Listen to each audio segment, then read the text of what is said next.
class, so matanong ko lang, sa Scream, sino yung madalas nagsastruggle? Ako po, ma'am. Nahihirapan po kasi ako sa shot call kasi isa lang po yung gusto ko tumatawag sa akin. Teka class, tama. Importante ang comms, mapa in-game o relationship, di ba? Relate ka, ma'am? Secret. Anyway, next question tayo guys. Tingnan nyo tong draft. Sino dito yung nag-overcommit sa top lane? Uy, naku! Parang support na tayo, ma'am. Ay nako, bagsak ka sa counterplay. Huwag ka kasi clash ng clash kapag hindi ka pa crush. Ay, este para iwas crash! Plus 5 points ka sa hugot, ma'am. Okay. That's all, class. See you tomorrow!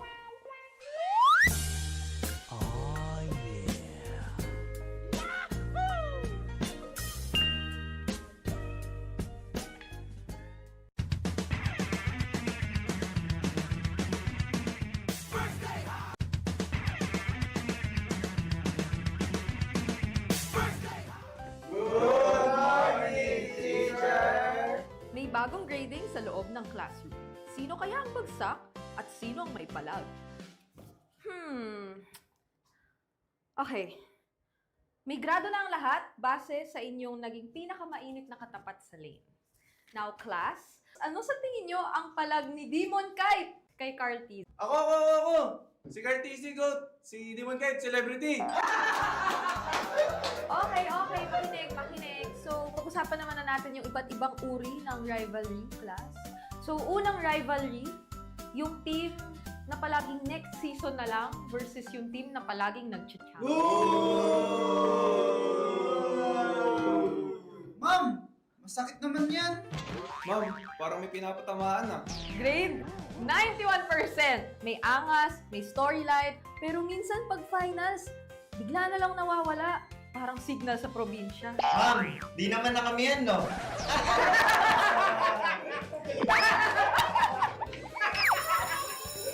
that's all, class. Don't forget to study your rivals kasi next week ay graded recitation na sa stage. Goodbye and thank you, teacher!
Di abutan dito!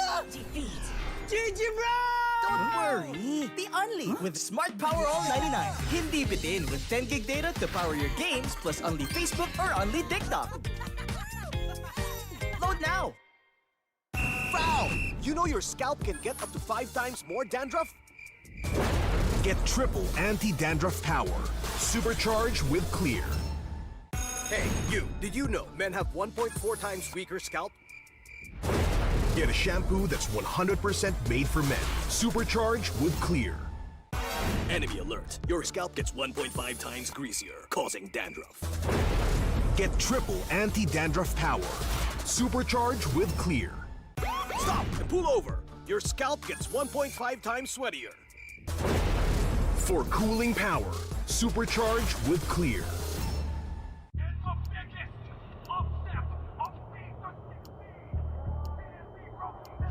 Paano ko kaya sila masusuportahan ngayon ng mas maayos? Kailangan ko ba magpalit ng strategies? Nagagampanan ko kaya ng maayos ang role ko? Will I be able to meet their expectations? We have to prove them all wrong.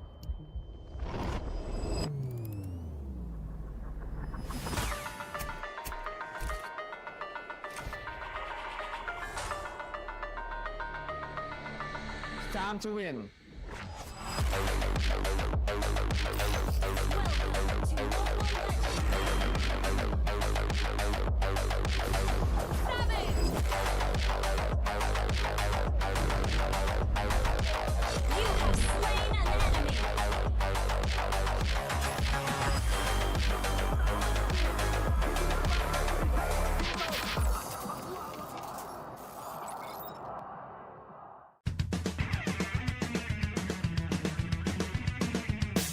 Usapang meta for today's class. Excited na ako! Meta? May itatagos kaya? Good morning, teacher! Hello class! So matanong ko lang, sa Scream, sino yung madalas nagsastruggle? Ako po, ma'am. Nahihirapan po kasi ako sa shot call kasi isa lang po yung gusto ko tumatawag sa akin. Teka class, tama! Importante ang comms, mapa in-game o relationship, di ba? Relate ka, ma'am? Secret. Anyway, next question tayo guys. Tingnan nyo tong draft. Sino dito yung nag-overcommit sa top lane? Uy, naku! Parang support ata yan, ma'am. Ay nako, bagsak ka sa counterplay. Huwag ka kasi clash ng clash kapag hindi ka pa crush. Ay, de para iwas crash! Plus 5 points ka sa hugot, ma'am. Okay. That's all, class. See you tomorrow! Oh yeah.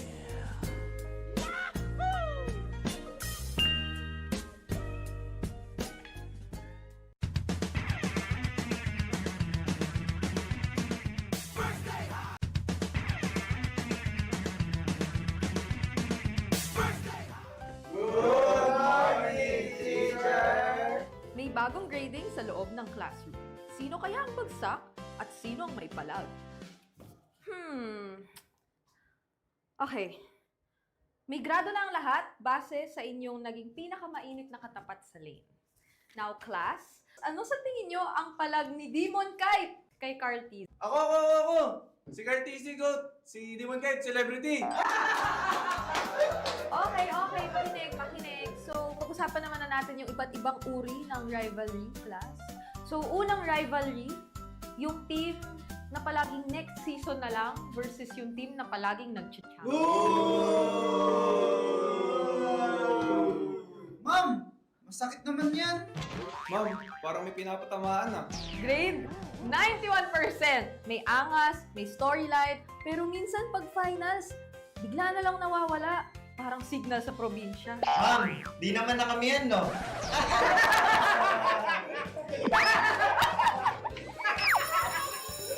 that's all class. Don't forget to study your rivals kasi next week ay graded recitation na sa stage.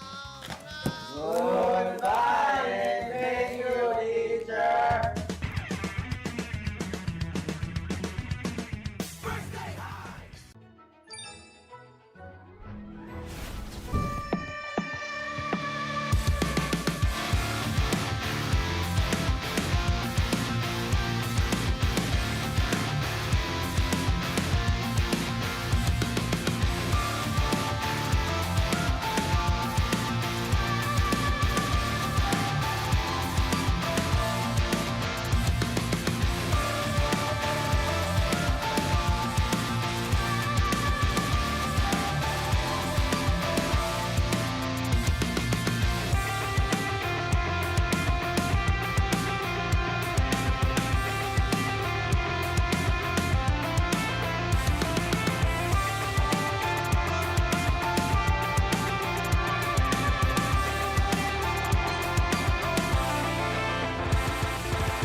season of MPL Philippines is brought to you by the following sponsors.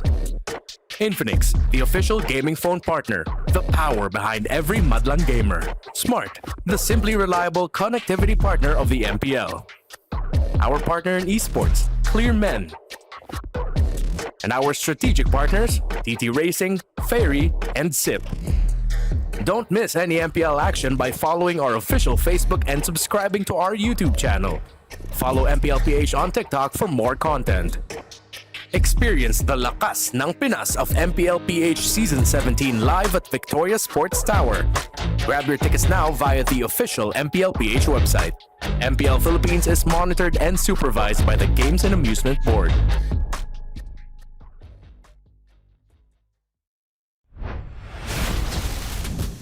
What is up, MPL Superfans? Isa na namang umaatikabong linggo ang ating masasaksihan.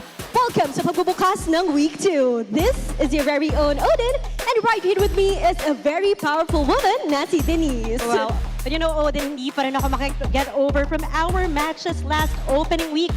Feeling ko, mas titindi pa yung bakbakan ng bawat team dahil bawat team nga, sulong pataas ang target. Alam mo, tama ka dyan, Denise. Nowhere to go but up at ramdam na natin na preparado ang bawat kupunan ngayong linggo. Kaya naman para sa TNC Pro Team, titingnan natin kung kaya nilang ilabas ang kanilang tunay na laro at pigilan ang unang import sa MPL Philippines na si Savero. Sino kaya ang mangingibabaw? Ooh, two massive matchups na siguradong magtatakda ng tono ngayong araw. Kaya MPL Superfans, walang kukurap. Abangan na natin lahat ng aksyon dito lamang sa tahanan ng pinakamalalakas. Ito ang MPL Philippines Season 17. Palag na to!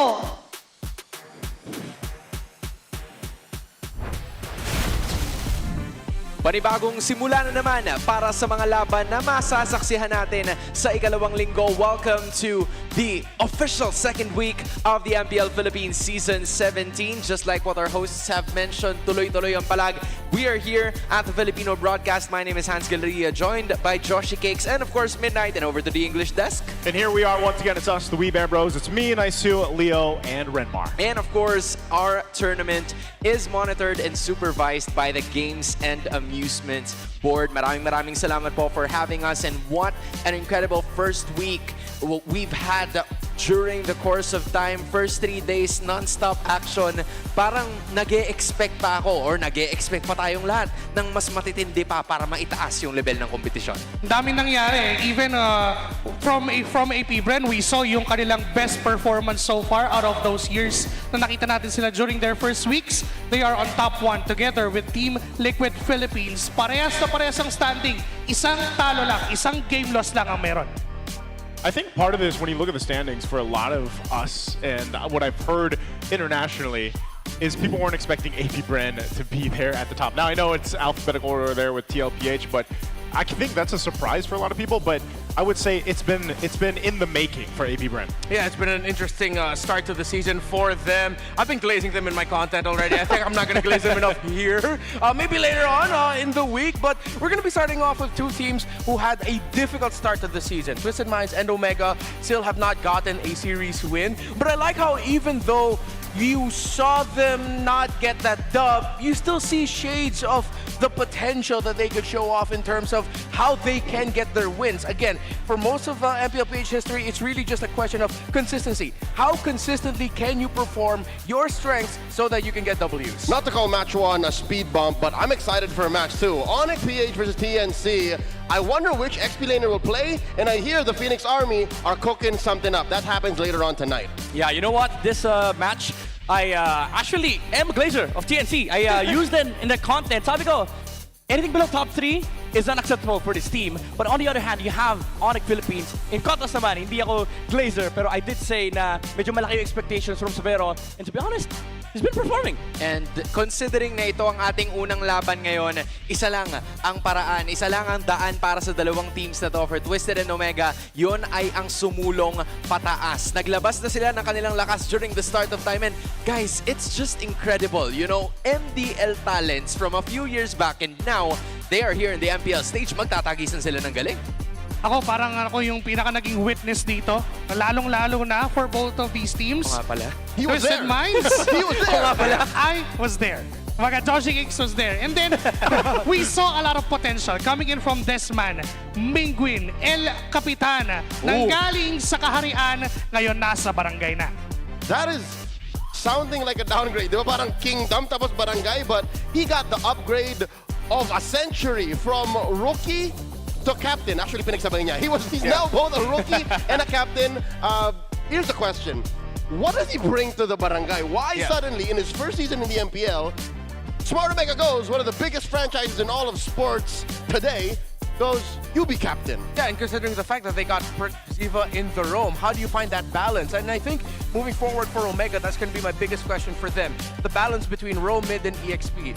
Last season for Omega, it seems like our mantra in the English broadcast for James was go with James. So now how are you going to go with Mingwin leading the board? And now with Perk Ziva there as well, paired up with here on the Rome, where is the balance for Omega? Yeah, that's a question for the barangay. But on the other hand, you have a contrast, no? You bring up the question, now Sean has proven he has a big statement here in our league. Pinakita niya na yung kanyang lakas. Last season, he was an outstanding player, even being a rookie of the season. So it does tell us na itong mga rookie na to, may bitaw talaga eh. There is a reason why these teams pick up these players, and we've seen it from Sean. Like, rookie experience, it does matter, but if you play amazing, lahat ng question ay madaling sagutin. Right, this guy is certified, especially nung season 16. And Naiso, you've been sharing the same role with Sean and also Mingwin. So these two guys are gonna be going head to head. Pero ano bang nakita mo kay Sean during that time na nagpaitang gilas talaga siya last season? I'm gonna have to answer that in just a second because I'm sorry that was coming. Andito si Wolf? Wala si Wolf. Wala si Wolf. Asan si Wolf? Pero meron tayong keys to victory. Ngayon, ito ang kailangan gawin ng ating mga teams upang maipanalo ang kanilang mga series. We have Twisted Minds, leverage Kaloy's set of roamers, and also explore how deep the Dark Continent can be. We have an amazing coach, such as Bonchan, that was able to bring a lot of interesting picks in the league's history. And then you have players that are able to execute. We've seen how amazing Kaloy is in the roaming position with the likes of the Khalids, yung mga high-lows, even at the Kalea. Now, the question is, how big and how wide is the pool is for Twisted Minds? Now, the question for Barangay Renmar. Yeah, well, the thing with Omega, it goes on with what I was saying earlier again. Perks, Mingwin really need to talk about and find their balance of shot calling around the center of the map, around the river. So it's good that that's the focus here. And here's a little secret for you. If you want a little bit more river control, you also need your EXP laner to come in with help. So I think analytically, I'm going to be looking at Omega, going back again to the three that I mentioned already, the roam mid plus the EXP, talk to each other. How do you find control in the river? And of course, how will you help your EXP laner get out of lane so that it doesn't become a dead lane? I think for Omega, one of their focuses has to be making sure that James can get out of lane frequently to help the map. So there's a ton of layers towards it, and I'm gonna get back to you on that because Naiso, you got some pretty nice looking expats over there. We do. We all have them over here. But you guys, if you want to level up your game and your grades, the best students don't just study hard, they study smart. That's right. Meet the Infinix XPad 30E, the first true education tablet in the Philippines. It features an 11-inch FHD plus big screen, an AI tutor on tap, and, of course, over 120,000 free courses. 11 inches! It's time to make learning easier and a whole lot more fun. Get your Infinix XPad 30E, your easy learning smart buddy. Maraming salamat sa Infinix and of course the XPad for providing it for all of us. It's pretty cool that we have it now on the desk. Pero Naiso, finally makakausap ka na namin. We've been cutting you off for quite some time. Okay lang yan. Pag-usapan natin yung rate is Tagalog, guys. Rate is Tagalog now. Magaling. 5 out of 7. Yeah. 5 out of 7. I like I'll it. take that. Magaling. 6 out of 7. Going back, Naisu, let's talk Dark Continent. Week 1 in, bro. Week 1 in, are you pro Dark Continent or you feel like meron ka pang gustong makita or dapat ba we should just like sack him and like toss back the garbage? I'll tell you this, man. My favorite hero is Gord. I think he belongs in the Dark Galaxy. Literally, because he's never going to get picked this season, but I will say this, I've always been a proponent of these kind of, let's just say, non-meta heroes that aren't typically picked up. And I think there's room for them. It's just, you do in the early part of the season, and I think over time we see the meta kind of fit into place here. So I'm not against it. And what other team to do that? We saw this even last season where Twisted Minds really bent the meta early on, and they continue to do so. So I think there's a room for it. It's just, I don't know. I don't know how long we're going to be in the Dark Continent for. Joseph, are you challenging the league? It's just week 2 and you're saying Gord is never going to get picked? Hey, man, if he gets picked, parang naman naubusan ka na ng pag-asa. Nice. Nice, huwag ka mag-alala. Na-pick ni Leslie. Oh yeah, we already got a Leslie pick. I mean, there's still a lot more than we're looking for. Valir gets picked up. Baman got picked up. Bro, the Hanabi got picked The up. Hanabi got picked up last week also. So, I mean, I'm not going to turn off the idea of the Dark Continent, like, just completely disappearing. I hope it stays a little bit longer. It's early in the season. I want to see more unique picks. I want to see the meta get stretched out. I want to see innovation from the teams. You know, we're hoping that we see more of that later on. That is the English desk over here. You're going to be joining us here at the Filipino broadcast. Pero sa ngayon, let's toss it over to both of our teams.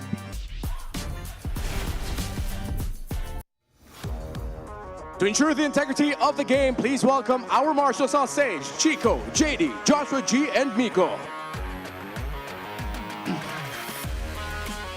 The opening chapter is over and it's time to flip the script. Prepare for the ultimate plot twist. Onto the stage, Twisted Minds!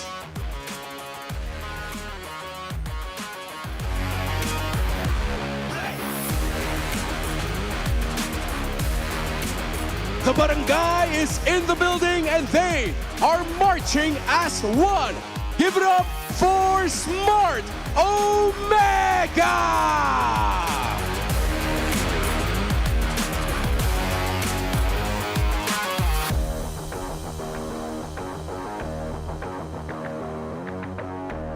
And our head referee, the man in the middle, the Chop Master, Sent.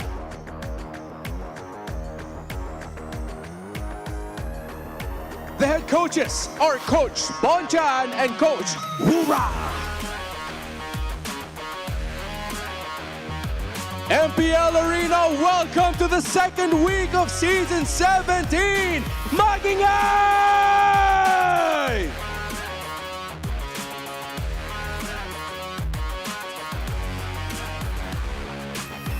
okay, here we go. Let's take us through Twisted Minds first here, Leo.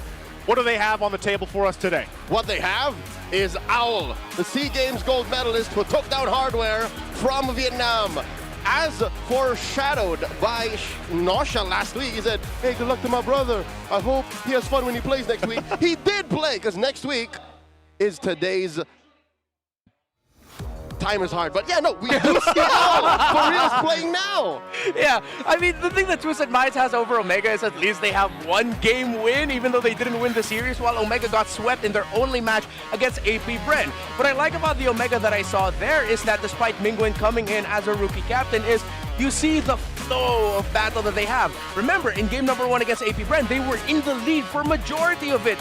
It only took 2 Lord fights for AP Brent to come out of nowhere and completely twist the game. So, Omega, I think they're actually going to take it to Twisted Minds here. They're going to try to take control of it early on.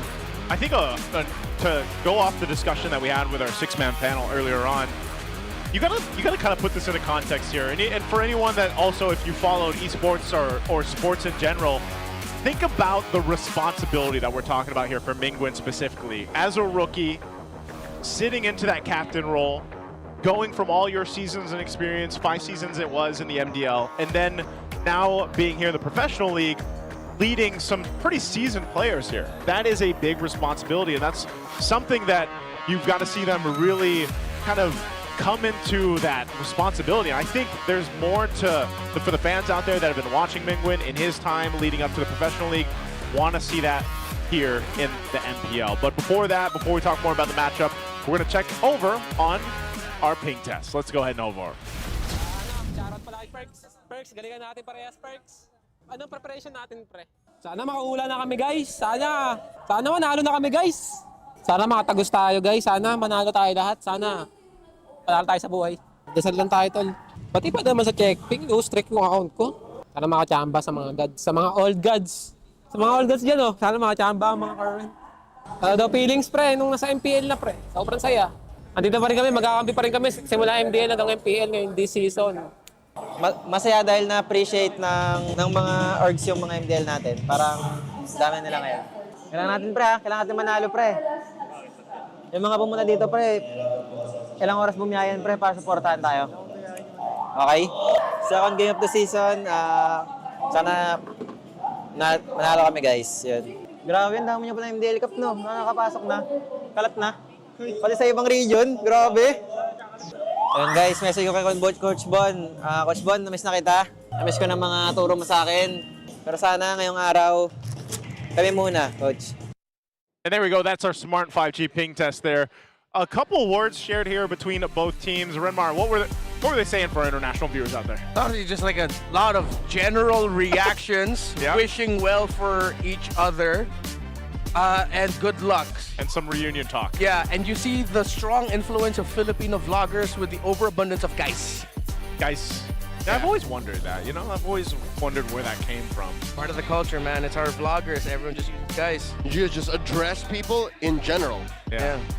Well, and generally in this game, I want to kind of see a whole lot here from both these teams that we didn't get to see last week. But I always say that, like week 1, as we see, the game 1's going to be on flying clouds here, which is, mind you, was kind of what we saw last week on day 1. This or Rivers? Rivers, yeah, Rivers. I think there's last week's struggles for Twisted and Omega. A 1 week can change a whole lot, though. That's one thing we've learned. I know some teams that usually start off rough on the opening season or opening week of the season are able to go ahead and make those adjustments. I think my biggest thing, though, as someone who used to be part of, I feel like, the barangay. Like, I sang for them, right? It was like, we're not going to talk about that. We're going to throw it back. But we did. I've always wanted to see more from Smart Omega. Even when they had, like, some major names in there, I always just felt like I wanted more from them. I think the barangay were struggling with the weight of, as you mentioned, the responsibility of Mingwin as their captain last week. And it's safe to say they had jitters. I'd like to think that was it because there was definitely a concept to what they were doing. Yeah. There was some method to the madness. Talking about their game 1 when they had that Hanabi, they almost won. They almost won, legit. It's just they were too honest that when it came to the late game, they fell apart. Were feeding their opponent exactly what they were doing because there's only really one way to do that, front to back. So now, what I'm hoping for is a little bit of old Omega, wherein it's a rattlesnake, where you're not sure how they're going to strike, from what angle, and it's not the perfect match to do that from, or the map. Flying clouds. We're playing with the sky, with the Cloud Prince, come on! Omega decided to respect the Kalea of Kaloy, so immediately taking away one of the best options that you could give to take that heat of victory we mentioned earlier about getting Kaloy on the setup style roamers. There's still a lot of setup, but then one of the strongest in terms of pick-off is gone. The Valentina first pick turns off a lot of possibilities for Omega, and I like that they decided to lean towards the Valentina. I was actually thinking about it heading into the draft tour, and I think Omega are going to be looking at Twisted and saying, hey, we're going to be going for a lot of dive. You were asking Omega to not be so honest with their approach. Yeah. I want them to be very honest in the sense of Twisted knows what's coming. It's full dive. And they immediately go for one of the most full dive marksmen that you can go for the Claude. And then they get the Fredrin as well. The Valentina is that good balance. You don't want to go up against full dive when you have an Eve early on. High chance the opposing team is going to get a lot of the early objectives, something you don't want to do up against Omega. So you find the balance of that. Again, the common theme here for the series. So they get the Valentina first. So now with Twisted, they decide to answer back right away with the carry. Typical matchup in lane, Claude carry that we saw. That's a trend from M7. While they can lock in their roamer, and they do, they pick up the Khalid for that faster rotation. So far, I like the trades that we're seeing. Twisted Minds, even though they know that they're going to go up against full dive, that doesn't mean they're going to take the early game laying down at their back. They also want to be proactive early on. Twisted has always been one of those teams that can be pretty chaotic in the early game of their matches, and usually are able to go ahead and take games pretty quickly. This Valentina pick on the blue side had more of a trend towards the end of week 1 when we saw it quite a bit picked up, and it's just one of those picks that allow you kind of this double advantage in a way where you're able to go ahead and take some of these ultimates from the opposing team, but also you make them think twice about what they are going to pick up. Another pick that got banned out quite a bit last week was this Hilda, so it does finally get locked in. This is quite sturdy in their first 3 picks already for Omega, between the Fredrin, the Hilda, to go ahead and help deal with, most likely, some of that chaos, some of that early aggression that we're used to seeing when a Khalid, especially, and a Valentina. Remember how much threat there is in the mid lane early on with a Khalid and Valentina. Yeah. And remember, when it comes to the mid lane, you're also looking at a lot of big ticket ultimates that Valentina can steal. Whether or not Omega will end up picking up a Jushin, a Farsa, an Eve, all of them is instantly just great utility for Twisted Minds to have. So for the second phase of the draft, sadly, Omega's actually going to be just picking their poison.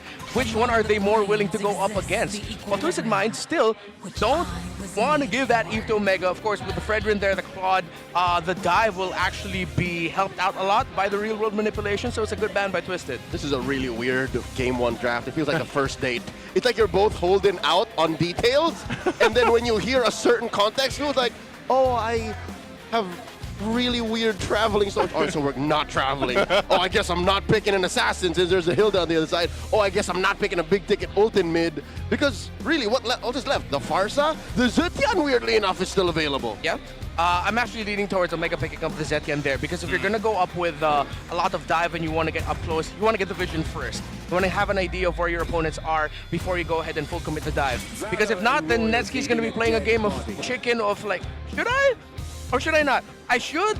And then he'll just get blasted. Which you don't want your Claude to experience. Get that Zetian R4, because, come on, truth be told, even with a Valentina, you have to set that up. You have to two-step, find the Zetian, steal it, and then hold on to it when it matters. Which finding the Zetian might not be easy because Hilda's always going to be up front getting vision. And granted, we also still don't see the EXP lane for James just yet. Oh man, I missed the statement last season. Follow James. Was it follow James? Go with James. Go with James. Go with James. Okay, here's a Kimmy pick that gets locked in. They're not giving any ults, bro. They're not. No ults. This is the go with James hero. This is. And it also just, I mean, it works really well here too. To take that away because why did they go a Harley? Because they needed burst. Yeah. And you can't play like a traditional assassin anymore. Yeah, I'm leaning towards Twisted Minds with this one. I think James just has to... It's rough because even if he ends up with something like an Alice, there's so much mobility inside of Twisted Minds. It's a question of are you actually even going to catch anyone? Plus, you do have the damage profile to mess that up. Glue would be slow, but pretty okay. Usually we see the Glue Phoveus separated, and then it's just a game of who can last longer in the team fight so that their opposing team can go. Omega picking up the Kimmy, I understand. They didn't want to give ults. It pairs up very well with the Fredrin, but it's now, they're too honest. With what Leo was saying earlier, it's very clear that what the game plan is, and that might actually come back to bite them. It's front to back. All right, it's a CC. Okay. CC comes through. It has not done well. It's been picked up once. Yeah. And yeah, this is going to be kind of tough, but yeah, very apparent what the game plan is here. Before we jump in, I got to ask you guys, super fans, want to win 1,000 MLBB diamonds? You guys can predict the match winner correctly. Scan the QR below to know more. For everybody that's been asking me for diamonds, this is the way you can get them. Go ahead and scan that QR. So what's good about Twisted Minds is that, for Omega, despite it being really honest, it's good old honesty that we know has succeeded for the longest time. It's Fredrin, it's Hilda. It's after the first turtle, if you didn't handle your turtle fight really well or your buff is open, then you're gonna get invaded, especially since it's a Harley in the jungle. And if the Harley's buff after the turtle gets taken away from him, then it's gonna be a tough crawl for Twisted Minds. But you see with the ratings, because of their damage profile, the possibility of Twisted taking control of this is feasible as well. It's just it's easier for Omega, but will their honesty come back to bite them is the biggest question.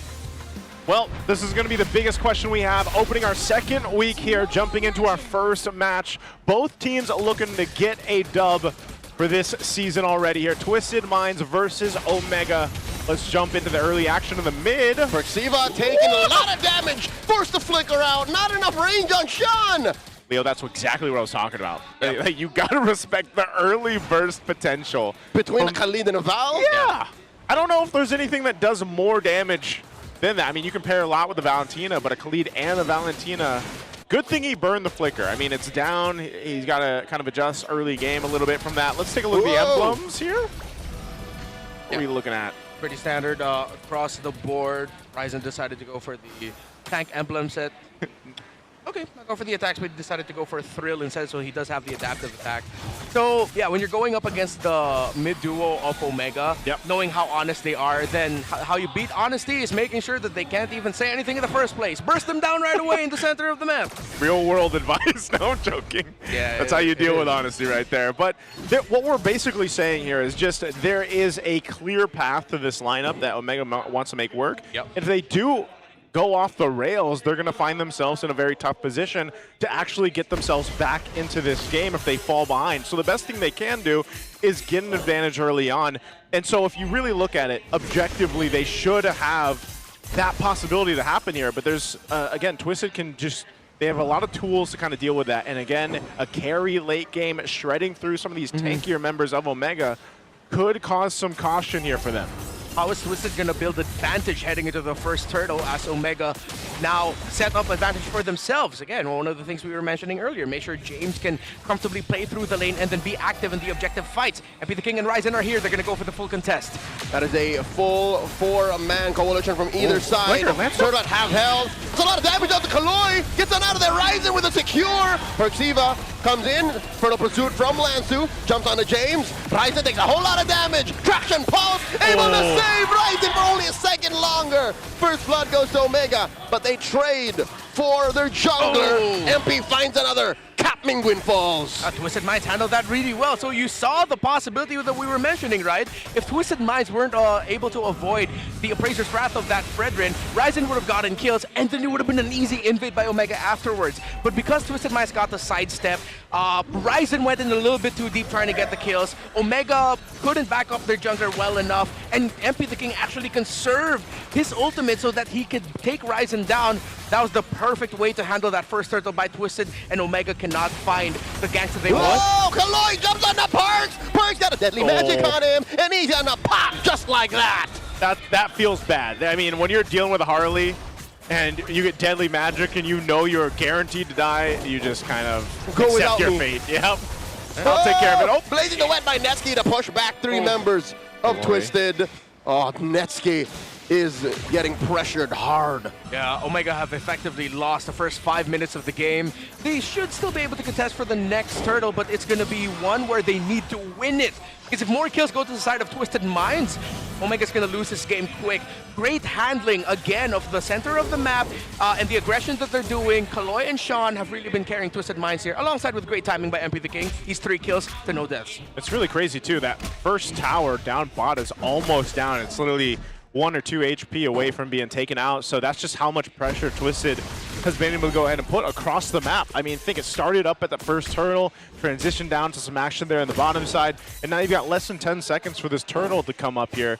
And a Genius one already for MP the King with that build that he started up early on. You can see the advantage. He's 1,000 gold against the Fredrin here for Ryzen. And that's what we were talking about. If you fall behind here, you're going to find yourself in a very tough position. That's where the gold lead is at right now between MP and Owl over to Ryzen and Netsky. It's tough. Okay, next turtle up. They're in position for this. Both gold laners waiting to maybe join. Oh. In comes Lansu, and they put a lot of damage onto James. James can't fight. Blazing the wet from Netsky, and he can't last in there. That Brazer's Wrath hit no one, and that just leads to free kills for Twisted once more, and a turtle on the way out. That should also mean Turtle 3 and Lord 1 for Twisted Mind later on unless Omega can find a turnaround. But the difficult thing is, them finding a turnaround is gonna be a detriment to Netsky, because now you need to get farm on your Claude, who's 1,200 and counting behind the carry. So Omega need to find a way to get farm for their Claude while also getting kills, while also keeping or maybe gaining map control. They have to choose which route they have to go for. If I'm going to pick for them, just make sure Netsky gets his farm, man. This is why we were saying, once again, through the draft, once those picks got slotted in here for Omega, it was like, man, this is almost too easy to kind of see what's going to happen, and then you just keep pressing on the wound from the early game. Look at this, 4.2k ahead already at this point. Yeah, the economy is so tight on Netsky. That first rotation was his first double lane, not because he chose to, not because they called it, but because they were with him. And that bottom lane was just too dangerous because that lane turret got pushed in deep.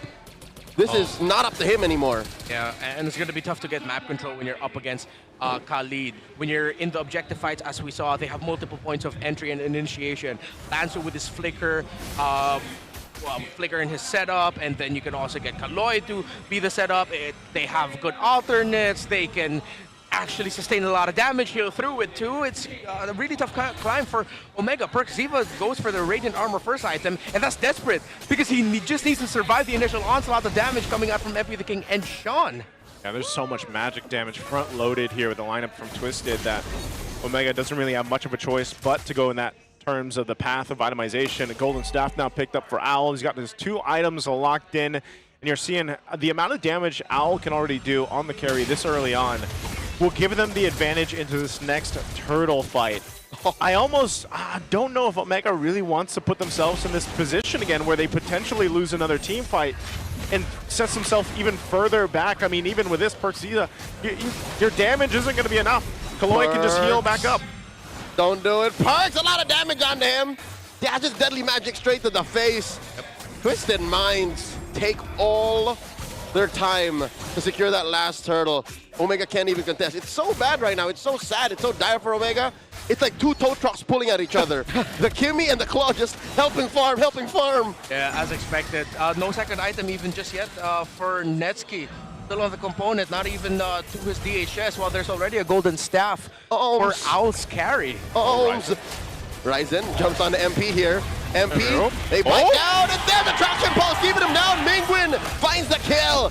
Now Kaloy pops that quick sand guard. The jump on the Perkzilla finds that bush, but there's way too much damage coming in from Twisted Minds. 1-for-1 trade. We'll say that was worth. It was at least a shutdown. It was a small baby step in the right direction. They have so much more they need to be able to accomplish here as they try to hold on to this mid-turret. Twisted Minds pushing it forward, blazing the wet by Netsky. Twisted Minds back off. Mingwin still firing away. And they might find Kaloy. In the crouch, Sean hits that. Right at the face, Omega backs off single-handedly off that move. Did I see that right? That was Energy Eruption. From Sean. From Sean, stolen by the Valentina, a la Super Friends. He's at it, yeah. Oh, now you have to also watch out for that. I forgot that that was also another avenue where they can engage and re-engage through the Valentina, stealing the Energy Eruption of the Fredrin. Now, after that last sequence where Omega got to get the kill onto MP the King, it's something. Another something that they got is actually Mingwin now has a Sky Piercer. Yeah. So if he can get some stacks on that, should be really good because I don't think Nesky's going to be getting kills anytime soon. He's going to be able to deal damage, yes. Already up to a golden staff. Now you're just waiting for the DHS. It's now your Kimmy is your main tool to bridge it over to the late game for the Claude. Kimmy's your carry right now. Play through Mingwin, play through your captain. Yeah, that setup is still good, as we saw there with the Kimmy-Fredrin combination, but again, at some point, Twisted won't continue to put themselves in that position where they got caught. They're going to go ahead and start up this Lord, though. Ryzen gets the information over to the team. You've got Netsky swinging forward, but they're going to force it. Oh my God, they burst down Ryzen! Didn't even get to hit the ult, and that's 2 down. Perkzilla falls. You try to find James. James backs off. Twisted Minds, 2-man advantage. Omega won't contest. Bro, that Fredrin has a Dreadnought armor and a Radiant armor and still got popped like that. They do not have the defense. Twisted Minds just went full damage. And again, with great play, shutting down the potential early game snowball of Omega, playing the objectives really well, handling the river so good. It's like they saw the keys to victory of Omega and said, hey, we should do that too. Oh man, they're going to try to defend with these flying clouds. Oh, here comes Ryzen off of the flying cloud. Misses FP. They clap back at Ryzen and Perks. They fall down again, stumbling from up on high. That's demoralizing. That little joker just gets away, man, with the slip of hand. They find Mingwin, Lancer with the flicker, Infernal Pursuit, and they penetrate through top. Man, even more so is it demoralizing right now because this is insane to see that even with some Radiant Armors, a little bit of magic resist, look at the interaction between a Harley and a Valentina. Having the Genius Wand, Divine Glaives there, now a Holy Crystal for MP the King. Even the little magic resist you have is basically gone and you can't deal with being overloaded. And then you have Aloe able to kind of sweep in and do what he needs to do on this carry now. So they are going to handle this Lord The Holy Defense is going to pop here. A charge from the Lord on that bottom turret. But if Twisted wants to force this with a 10K lead, they can go. Oh! In comes the Flicker and the Raging Sandstorm. Wow. Point blank, blazing to win. Not going to do much. Down goes Perks. Down goes Mingwin. And the rest of them go. Netsky, the only survivor. Twisted Minds take down 2 inhibitors. Oh, what's the Sky Prince going to do? Get away! They're in the base. It's over. Smart Omega. Kaloy have some words for game 1 as Twist takes it. I mean, it's pretty clear. Omega lost that after Turtle 2. Twisted Minds, they knew their conditions. The advantage that they have with having the Khalid and Valentina together, you couldn't have handled it any other way, any better. You gotta give credit to Twisted. That was perfect. Yeah, that was just about as good as it can get with that kind of composition, and you know, it makes me wonder exactly the outcome of this date, man. As we talked about from the draft there, this is just about as quick as it gets. Twister's like, yeah, I know everything I need to know, I'm out of here. And look at what happened here, man. This game, I don't even know. I would say almost by Turtle 1, it looked a little dire already, you know, in this sense. And you don't really have a way to kind of deal with everything that Twisted was throwing at you because it was from all angles here, and Omega had one plan. If I were to point out where exactly it went wrong, I'd say it was Red 4. Yeah. I think Omega spent too much time trying to deny the first pick Valentina any ults that they in turn lost the box. I think I'll diagnose this whole situation with Omega can't hold the box, and in turn they can't hold parts of the map. Oh, there we go, man. Kaloy going to be the MVP here, and I think that's exactly, you know, something you have to go ahead and look at. He set things up for this to go the way that it did. 1-0-13 on the Khalid. And like I said, anytime you get the Khalid with the Valentina, you know your early game strengths are there. And that's what we saw. It started from getting that flicker out early on to waste that and then continue to put pressure early on around the jungle, around the map. I mean, looking at his build too, he had the Thunderbelt, he had the Fury Hammer. He was poking enough too. And it was part of the reason why, look how fast even the front liners of Omega here died. That's not where you want to be. Yeah, it was this one. I think there were a lot of desperate moves also by Omega. Mingwin getting too greedy, trying to chase that kill. And then at this point, after the initial deaths that he suffered, it's a tough game for Prexiva. Even the Radiant Armor was not going to be enough to help sustain him. There's just way too much damage. I agree with the Red 4. Actually, looking back at it, with the ban, the second phase ban of Twisted Mind actually being the Lapu Lapu. Looking at the composition of Twisted Minds with the presence of the Valentina and the, well, you didn't see the Hardy yet. Yeah. But even with just the Valentina, you could actually slot in the Phoebus already. So we've seen before, Phoebus usually is one of the heroes picked up when you're up against a Valentina. The dash helps activate his enhanced basic attack to track. And if ever that maybe could have met a different hero, something for Twisted Minds, wherein now Omega has the power of the setup, that it isn't just the pressure on the Fredrin. Because if you look at Hilda and CC together, it's very offensive minded. I know the curtain call is there to help for the setup, and that's also an offensive tool, but you don't really think of CC as someone who can hold the front line. No. You don't have a front line holder here. Their only real front line is the Fred. The Fred, exactly. who's getting blown up, by the way. So if he got blowed up. Blowed up out of here. If there's one adjustment to I don't make, see the value in you, sorry. Yeah, sadly. I'm happy that you really wanted to get that out there. You know? No, that was clean, man. I saw in his eyes. He's proud. He's blushing right now. He's so proud of that fun liner. But yeah, Omega, I think they have to put more priority on James now for their drafts and not just play passively and say, let's just adjust on what the matchup is. No, be proactive. Get James someone who can set up. Quit giving him a power pick from early 2025. Yeah. It's just so hard to make a CC work these days. Yeah, I mean, they picked the condition. They were able to get him out of lane first. Yep. But then once you saw that the objective, I was like, oh, right, James can just curtain call and then he's yo-yoing, and it's actually Ryzen going forward, which is sad times for your jungler to turn him into a roamer. The game is just too fast now for CC to get away what she was getting away with throughout 2025. Yeah. So consider Khalid, Valentina, those two alone are like, what's the CC gonna do? Yeah, you don't want to be going with James on that pick, which, by the way, it's been picked up twice now, 0% win rate there. And so as you can see, you know, Kaloy helps Twisted dominate Omega in game 1, and that's exactly what it was. It was 11-25 on that game 1. It happened so quickly. I can't believe just how fast it fell apart there. outplayed him. They did.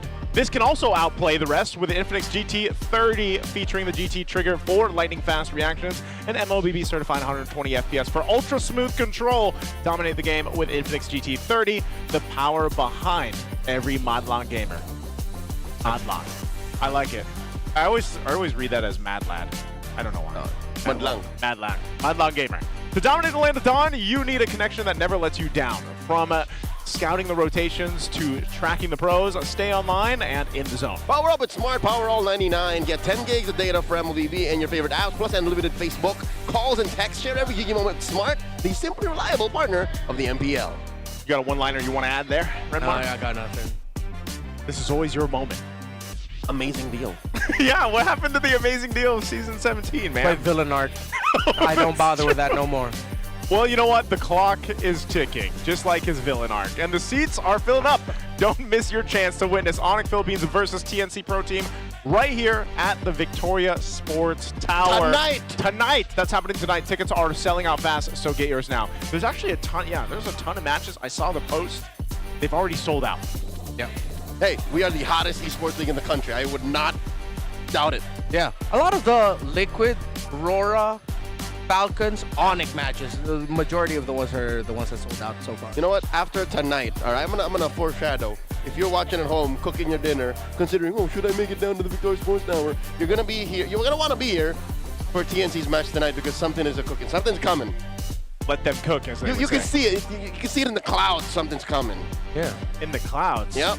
You know, you look at the clouds and like. Have you guys ever actually looked at the clouds? I'm usually indoors, so no. Because I was gonna say, I do sometimes. There's a thing called sun therapy, and I'm not talking. That's what my cats do. That's true. So I'm not talking about the hero. That wouldn't be very therapeutic. Yeah. But what I am saying is that, yeah, sun therapy is great. You guys can head on over here, watch TNC to see exactly what we're talking about. But we'll leave it for later, because right now we have to go ahead and see exactly who's out there for our Smart Power pose. We've got some audience members out there. They've got to copy the pose. I think we got one guy, no, two guys, three, four? There's a lot of them trying right now. If you can spontaneously grow a mustache similar to Lansu, that would also help your steaks. Get that perfect cowlick split. Yep. That's pretty difficult Oh, to do. that's pretty close. Oh. He had it. Why did he let it go? Don't laugh. Don't laugh. Why do people get shy when the camera's on? The point is, you hold the pose. Bro, I'm about to tilt on this. This There guy, we go. There we this go. guy. Just This give it guy. to him already. He's got everything. He's got the little baby got the mustache. bite. Yeah. He's got got the that bite. cowlick split. Oh, he's got the eyebrows too, man. Well, I Other don't- dude joke. Oh. No, he's doing too much. He's doing too much. That's the wrong pose, sir. He's doing too much. No, yeah, whoa. Wait, what? Whoa, what the, I just want to say that's the other thing that happens when the camera's on them too long. Is he They don't know how to swimming? act. What is he swimming into? I don't know. This He's guy has a swimming goatee. into the power pose, It's man. not a baby mustache, sir. That's a goatee. Yeah. All right. Do we get a winner? Do we got a winner here? He's got a Widow's Peak building too, but This guy's. Oh, they went back to him and he laughed again. dude. Our cameraman has not approved the video one yet. Oh, Here we yeah, go. yeah. Hey. Contender. That's pretty good. What? Solid. I like the face. There we go. Oh. There. See, he's not doing too much. He's not doing like the jawline thing. He's actually. Oh, come on, man. I was already fighting for you, bro. The guy is posted up behind him, though. I'll say It's not that. contagious when you start doing it. People around you have to start picking up. It might be, man. I think we're going for a winner right here. Give it to him. All right, this has to be a winner. And Is that our Smart Power Pose winner? Where's the code? Oh, this guy won! plot twist. It ended up with him. Plot twist. Okay, congratulations to our Smart Power Pose winner right there. Believe it. Man, we got that was our own plot twist here. All right, congratulations there, sir. Thank you so much for joining our Power Pose there. We'll go ahead and head out to the audience some more later on today. I like how they've been playing around with that more. It's Which like one? they linger on a dude for very long, and then when you think, oh, he's gonna be awarded, and suddenly bang at someone else. We need, you know what we need? We need like a bar. You know, like that this person might win. Like, so each person, Oh, like a there's gauge, like a gauge. Yeah, Yeah. like how close they are Oh. to winning. I think that would be very visually helpful. Same. All right. I would like a gauge too. I would too in real life. Now let's talk about match 2 here for TWIS and Omega. Omega obviously we started the discussion for this match with Mingwen, man, I just feel like he didn't even get the time to shine. Like, there was really maybe, what, one traction pulse that I could think of that really... Maybe their most one-sided game just yet. I don't know if, like... It has to be, right? Throughout week 1, if Omega lost in more devastating fashion, but this might... Game 1 here was like, what, 11.25 or something like that? Yeah, 11.25. At the end, it was like more than an 11,000 goal deficit. It's a tough L. Yeah. If there's anything behind the drawing board, that's what they got to go to. Yeah, they fought much better against AP Bren. I don't know what Omega were trying to achieve here. Looking away from Omega, maybe just looking at Twisted, I will just go back to they played it much better. They played that first turtle really well. They handled the second turtle really well. It's one thing that I would have changed for Omega is maybe rethink about how deep they were trying to contest turtle number 2. Yeah. Because you could see that they could contest it, but instead of going for a dance, they just threw their bodies, all right, bro, let's fight, let's go. And then that set up everything for Lanzu with the Dark Wave and Flicker, and then for the Raging Sandstorm, it was just sad. Yeah. And that's, so they are going to be going to the blue side for our game 2 here. And it is going to be expanding rivers that we see picked up. This is, again, the trend we saw last week, opening day.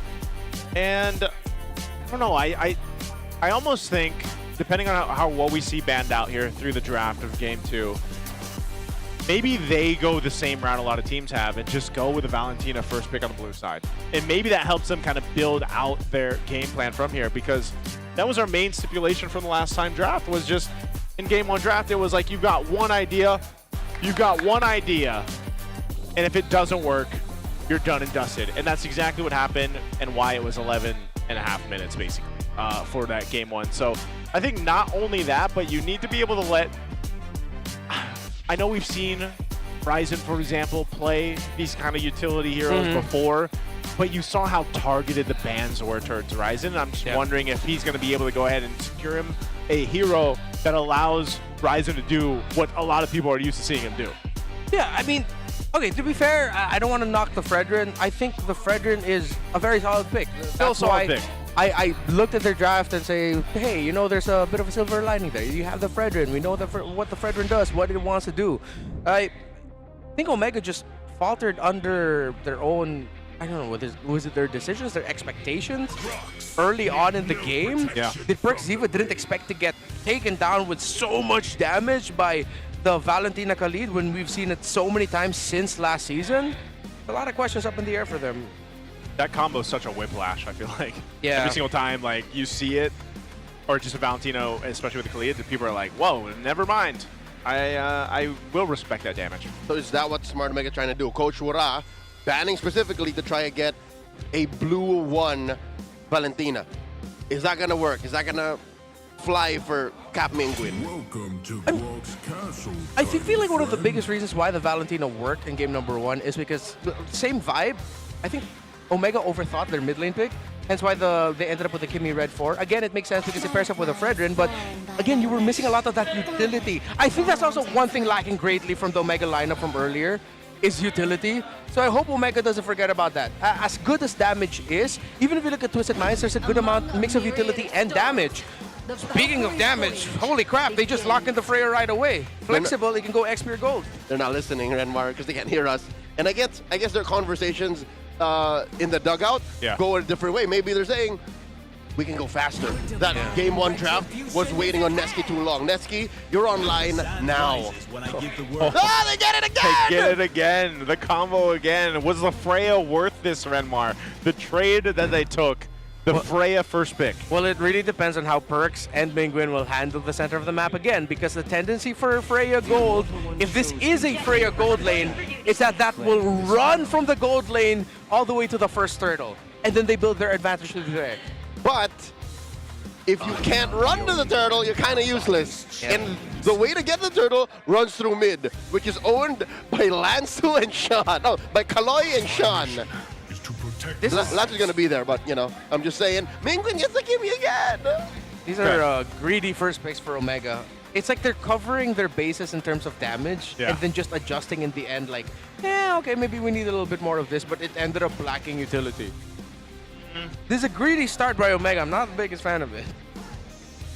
I think it's more of the line of, we want more options than what we had in the first draft, so let's just go more damage. Yeah, but then you lose focus. It's like if you have all the options in the world, how then do you decide in game of like what to play for, what to play towards? Yeah, that's why my biggest question mark here for the lineup for Omega is what are they going to pair up with a Roam here? You can see there's two focused Roam bans on the last second phase there for Twisted, which with the Hylos and the Marcel.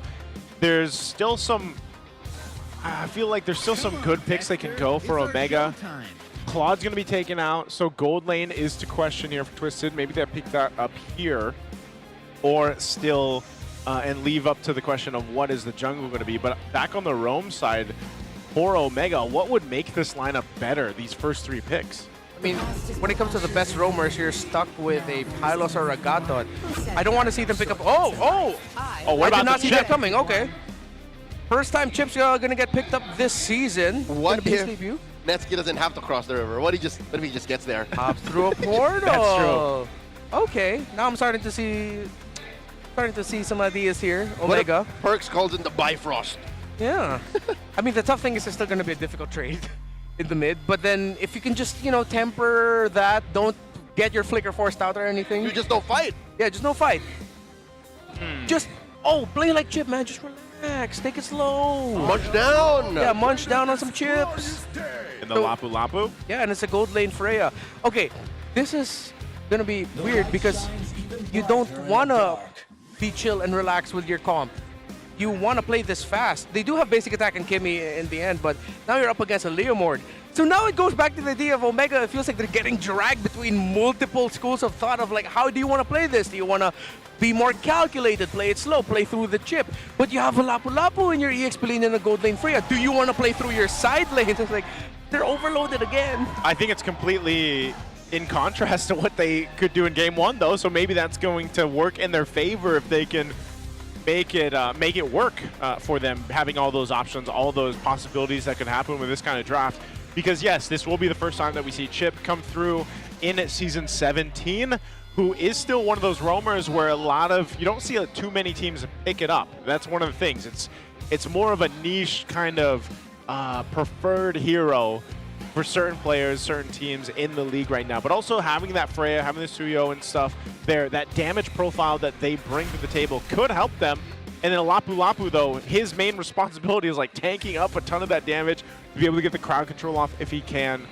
And so that's what Renmar's saying here. There's just so many things that this lineup can do, and we'll see if they're able to pull it off here. We jump into game 2 of this best of 3 series on our opening day. Let's see if we can go to a game 3. In before the action unfolds, Omega doing well to not engage the very high damage output duo. Yeah. But also, we're down to one hero just basically being peeled. That's the Lapu Lapu. Chip can't do that. Chip is like a Hilda who has to weave in and out. Yeah. Really just time your enhanced basic attack, so little stunts that he can dish out. Initiate, then get out. And then get out. I feel bad for James in this one, man. He has so much on his plate. His timing, Omega picked a really difficult road. It's not impossible, but again, it's... Oh, they do jump down on Kaloi! Good start. First blood drawn by Rice and the Barangay come alive. Yeah, good start. So they learned from the initial trade from game number 1, handled it much better. Now they deliver the first death on Kaloi. Owl has the flicker, using the damage reduction from that shield. In comes Perziva trying to cancel it. Jumps out on the carry and they go! Another kill! Down goes Owl. And that is a great start to what Omega needs to do with this kind of lineup that allows them to go ahead and make plays like that. So way better than game 1. You have now some momentum. It's not anything crazy this early on, but it should definitely put you in a better position for the first hurdle. This is why my analytical theme for this series is balance. Omega showed balance in the start of this game number 2. First, they played defensive. We're not going to fall for the same tricks against the Khalid Valentin again. And then when they found a really good opening, as greedy as it looked, despite being under tower, it was the perfect tower dive to take down Owl early. Now can they convert that into turtle wins through James? Twisted Minds first to the scene, chopping that turtle down to about half health for Siva. Looking for an engage. There's the span of Steed. MP the King, a little too dangerous, a little too hot underneath. Flicker jump in, Sean very low. Sean too deep, down goes Mingwin, Lantu finds him. And MP focusing on that turtle. Down goes Sean, 1-for-1 trade. Ryzen in deep into that pit, takes down that turtle, and trades for Kaloy. And MP the King is taken up by Nevsky. Oh no, the Valkyrie finds one more, and Lanzu jumping in. Nevsky's not done with him. Another Infernal Pursuit, and Nevsky keeps on going. Nevsky versus Lanzu. Why can't him and Ryzen take him down? Oh my goodness, and they're still going. They're still going to duel it out. So Lanzu backs off.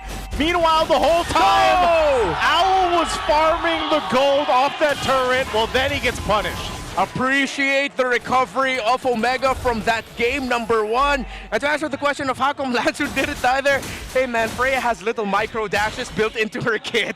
So the longer that fight on, the longer Lanzu can keep jumping on them. And he keeps procking shields. Yeah, he keeps procking shields. He keeps procking that little enhanced basic attack shoulder tackle. So now Twisted Minds needs to find some semblance of control here to slow things down. But it's easier said than done up against a lineup again that has a chip that is now playing very well because they take their early game condition. So how will Kaloy and Sean then control the river and try to read the rotations of this chip is the biggest question for Twisted Minds. Because now Owl needs help catching up. In game number 1, it's Neski on his cloud. Now it's Owl on this carry. How can you get him more farm? I think Owl, you know, given the fact that he's died twice, if I remember right, he's not too far behind gold-wise just because he was able to go ahead and stay down there and get some of that gold off the turret. But that's the thing, if he continues to die and get focused down on, then yes, he's going to be, it's going to be much longer for him to get online on this carry here. And so that's going to be up to Twisted Minds on how they continue to rotate and deal with these objectives because, wow, look at the damage! Sean is taken down 1v1 by Ryzen. Clean, man. That was clean. 3-0 win 3, and I'm starting to feel like we're heading into game number 3 with the momentum that Omega's going on. It also depends on how well Nevsky can handle the next objective fight, which he will most likely join. Chip and Freya gold lane. It's, wow, crazy. It's a great combo. Yeah, working out really well. Second turtle up. Neither team going to go ahead and focus on it yet. Just grab those buffs here right now. Yeah, because look, Nevsky can drag out the laning phase in the objective fight because he can just join through the portal, meaning that he can slowly deny Owl of even more farm. Owl's going to make his way. Again, this is expanding rivers. I'm not sure if he's going to fully commit to it, but they might just give this turtle up. Perks man-to-man defense on the Kaloy, denying a contest. Another turtle goes to the barangay. Omega can slow down this invade, and good thing that they did.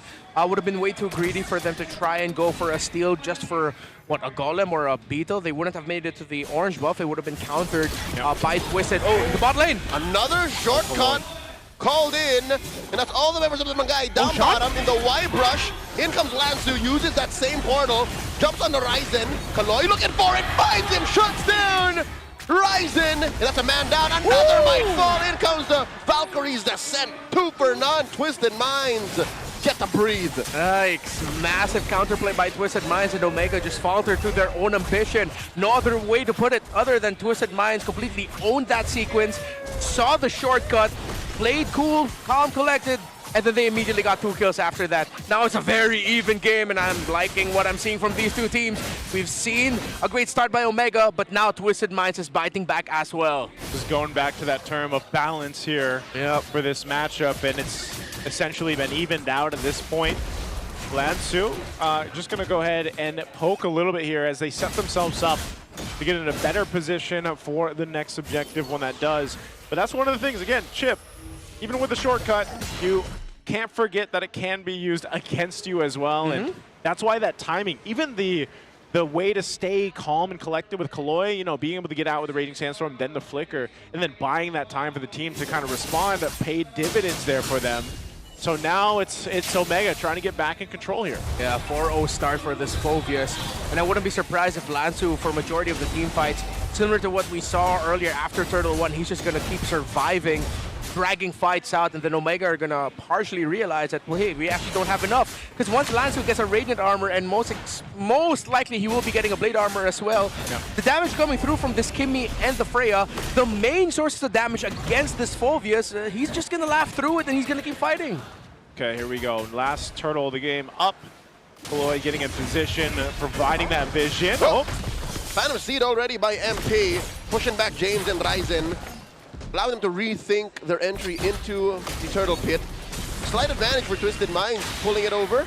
Down to 3/4 of the health. Gotta get soft reset as Kaloy looks for one. Oh, they jump in though. Netsky made his way up.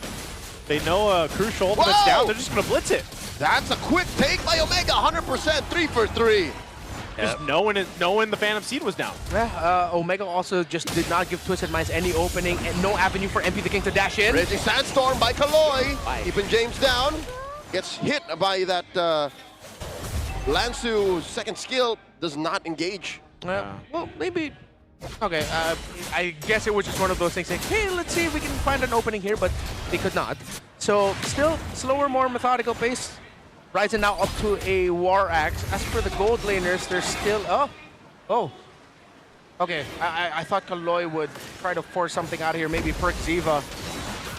I think that's what he is. That's a flicker, and the shortcut. In comes the ref of the barangay. You can almost see the shot call, and Ryzen here drives through that shortcut. Close call could have been came down by MP and Sean. Yeah, sometimes when there's a chip in play, you've got to look in multiple places when things are happening here. So they want to go ahead and get this turret down. They want to take this tier 1 up top. Twisted is just trying to put so much work into this, but Omega's doing a great job at defending up here.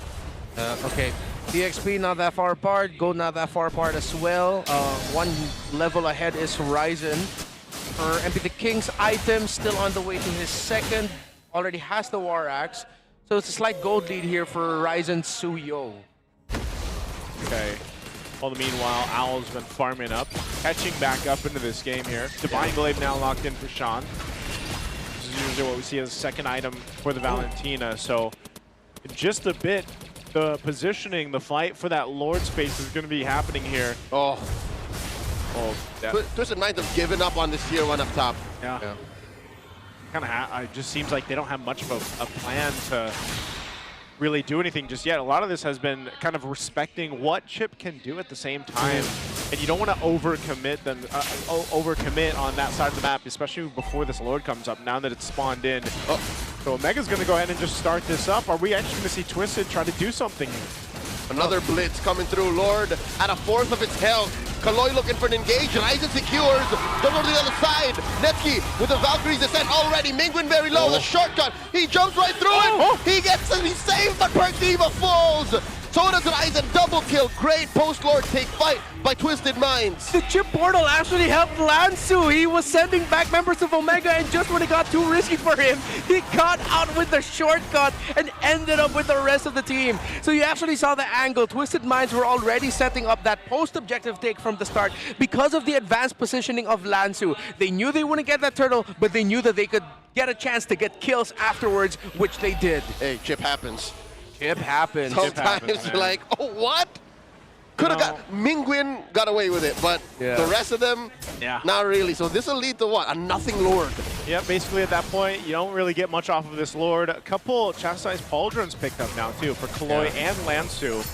So this is what we were talking about. Once some of these more physical defense items do get picked up on Twisted, that's going to give them a bit of a way to work with this Freya especially, or even down to the Suyo to an extent here, and even the Kimi. And so part of this is Omega getting what they can. If that's tier 1, tier 2 turrets across the map off that Lord, that's about as good as it's going to get because of the way the fight went. I think Lansu should keep up what he's doing. He should just really keep going straight for Mingwin once he sees him in the fight. Yeah. Because he has ways out. Whether it's his or Chip's. Yeah. Basically. So with this, they lose a couple tier 2s, but Twisted still trying to call them back into this game. They need to open up the map a bit for themselves, but Omega has been doing a really good job at just, even when they lose a couple bodies, they don't really lose control of the game. Yeah. Question is next for Twisted, when are we going to start feeling Owl? Because at this point, you can only play through Sean, MP, and Lansu so much. You're going to need to get Owl and the carry involved to deal damage and clean things up. Though Omega are losing their main sources of damage or their main frontliner, it seems like without the chip, without the Suyo, it's really just through the Freya and the Lapu and then the Kimi. But then with them not also having the frontline that they need, it's like too difficult to catch up against a carry. Conceal by Perks, allowing Netsky to run away. Phantom Seed, they all collapse onto Perks Diva. Perks gets that shortcut in, but he gets taken down quick. He doesn't even get to cast it. A lot spent by Omega to save Perks, but Twisted get away with it. I feel like that was a lot of overthinking from the side of Omega. That should not have happened. I mean, they get a kill. Are they going to get anything off of it? Netsky 2v1. Outthinker through the wall. Gets jumped on by Netsky. And the Phantom Steed gets called in once more. In comes James trying to protect his gold laner, but Netsky falls. Now 4v1. James backing off. Lansu jumps on him. Mingwin wailing away. Ryzen says we disengage. Their base turret's getting pushed in too, and now the Lord is up. Yeah, Omega are slipping, and Twisted Minds are just handed wins back to back. They will get advantage for this Lord, but then MP the King still has to go through his rotations, purple to orange. They can't go for the slow start just yet. Netsky in 10, Ryzen is up. Contestable, but I think Omega should just look for a steal angle while Twisted Minds, they need to blitz it. No, Perks is here, so they can just bring Netsky to the fight. This is a good look for Omega, I'd say. Give Twisted Minds a false sense of security. Lord at about half health, Mingwin. Still pew-pewing away. Lord gets a soft reset. They gotta respect that shortcut. Yeah, this is tough for Al too. He doesn't have Flicker, so he picked up the Wind of Nature, so there's gonna be a fight anyway. Phantom Steed, MP, Traction Pulse. Can Ryzen survive? He's okay. MP at half health, Mingwin still blasting at Kaloy. Owl holds on to the Lord. Kaloy takes the time, quick sand guard, Netsky escorting a huge wave down bottom. The map belongs to Omega, but the Lord pit still a 50-50. Omega playing the macro here right now. There's no response other than send Owl there to kind of deal with this wave push. So they held the Lord, and right now Omega has control. Uh-oh. Lord down to a tenth of its health. There's a Lord secured again by Ryzen. And they collapse on a Sean. Sean falls. Netsky finds him. Pulling with a flicker on out. Lansu tries to push in. Omega finds one. Lansu is out. 3 defenders backing out of here. Omega find a late game turnaround. Handled that Lord dance really well, considering before that final take, Ryzen was spotted by the members of Twisted Minds, brought to half health, and he had to spell vamp back to full. Great handling of the Lord by Omega. Fantastic macro. Twisted Minds now might end up getting forced to game number 3 here. Kaloy underneath tier 3 in mid. Drops that quick sand guard on a 3. Not much of a response. Twisted Minds. They're up against the wall here. Sean comes in, no ult stolen. And the rest of Omega will wail away at the base, taking us all the way. The Bungarang guy go crazy. Despite the, let's say, terrible start to the series, they showed up. And now they force a game number 3. They learned from the lessons of going up against Khalid and Valentina early on.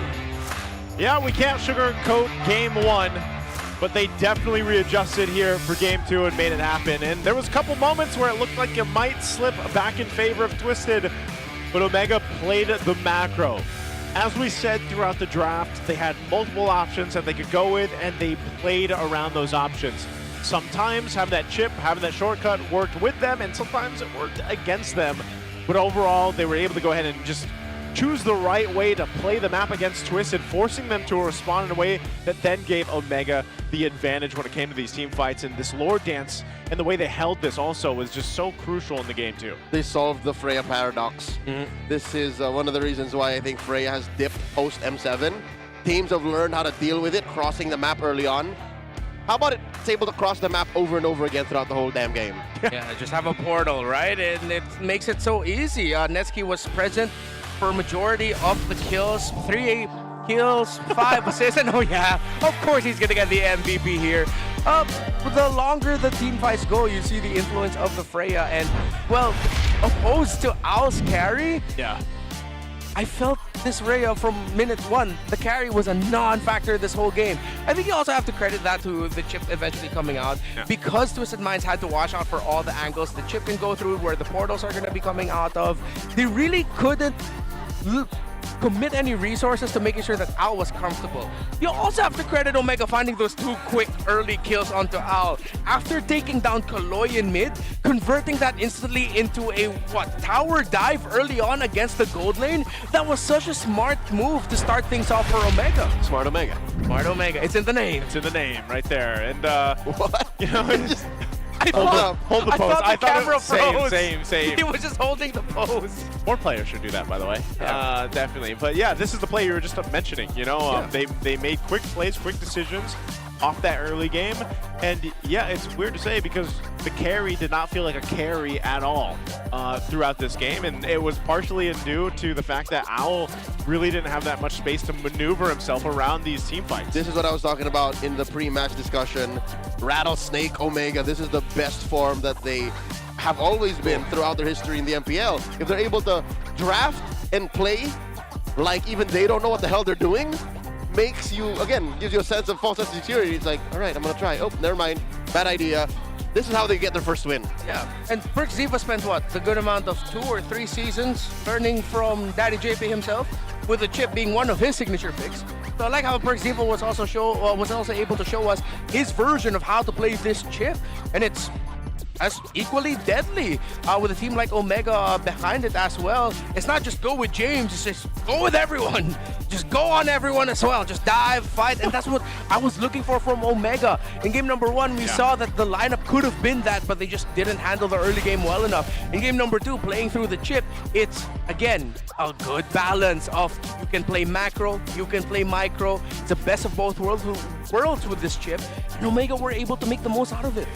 Yeah, I think a part of that was just, like you also mentioned in the early game there, Renmar, where it was, they took a little more defensive route in the early game by not putting themselves in a position to get bursted down, which allowed them to make the rotations that they did. Like that small minor adjustment changed it quite a bit from game 1 to game 2. And they were able to keep control of this game. And when you look at it, and even for Twisted, when you look across the board here, even down to like MP the King, the way he was using the Leomord, at a lot of the times where there's that window when the Phantom Steed is down, Omega did the smart thing, and they really played against that. Like knowing, all right, he's got no Barbiel to help him out, he's got no Phantom Steed, we can go ahead and punish where we can. And also part of that was just their biggest threat, honestly, was mostly Lansu. And they learned how to maintain Lansu throughout the course of the game. And Joseph, you're talking about that window wherein Phantom Seed is down. Yeah. That's a very small window. Impressive how Omega were able to squeeze into that. I'm eyeballing that cooldown. I'd say it's like what? From the final duration, the ending of Phantom Steed, you have 20-something seconds. I was gonna say like 8, something like that. 18. You're the Leomord, man. That's what you're playing with. So that's how Omega were able to make that work. How? Yeah, it's also like a difference in ideas here, because Twisted Minds, now in this game number 2, they decided to overload their utilities, the Khalid, Valentina, Phoveus, and they said, hey, let's just adjust our carries. But I think the chip really messed up a lot of the plans that Twisted Minds had. Once that carry showed up, it was an easy chip Lapu pick, although the Lapu came out a little bit slower, or the other way around. And then when the Leomord came out, you're also realizing, wait, gosh darn minute, it's like Leomord also has to watch out for a lot of things. Yeah. So there's not much that Twisted Minds could have done to adjust this. Omega outdrafted them. Chip happens. Yep, chip happens. But we're gonna throw it over to Odin for an interview before we head to game 3. MPL Arena, mag-ingay because the Minds at ang buong barangay are taking us to Game 3. But right here with me is a Filipino player na maraming appearances sa ating international tournaments. Welcome to MPL Philippines, Tracy, ang former roamer ng Keep Best Gaming. Batiin mo naman ang ating mga super fans. Hello po, magandang hapon po sa inyong lahat. Hello Tracy, welcome. Kumusta ang experience mo dito sa MPL Philippines? I believe first time mo ata dito. Opo, first time ko po. Parang yung mga matches po nakaka-excite po. Iba yung energy kapag nanonood talaga ng live, no? Pero anong masasabi mo? Kasi Game 3 ang inabot ng ating dalawang koponan. Ano sa tingin mo ang dapat gawin ng mga teams natin? Ano po, mag-focus lang po tapos... mag-focus lang po. Oh, mag-focus lang kayo. Pero Tracy, alam mo, excited kami na first time mo dito. At syempre, gusto ka rin namin mas makilala dahil nga hindi ka naman talaga dumaan sa MPL Philippines. Dumiretso ka na international. But before that, ano ba yung mga pinagdaanan mo? Nag-amateur lang po. Tapos nag-Cambodia, tapos nag-China. Tapos ngayon, nandito ka at sumusuporta sa MPL Philippines. Alam ko, bawal bias dito, pero may sinusuportahan ka bang team? Twisted Mind po. Game 3, Twisted Mind. Twisted Minds! Kaya naman nag-iingay ang The Minds ngayon. At alam mo, Tracy, gusto ka namin mas makilala pa. At meron ka ding ipapakilala sa amin. Yung kapatid mo, meron ka daw doon sa MPL.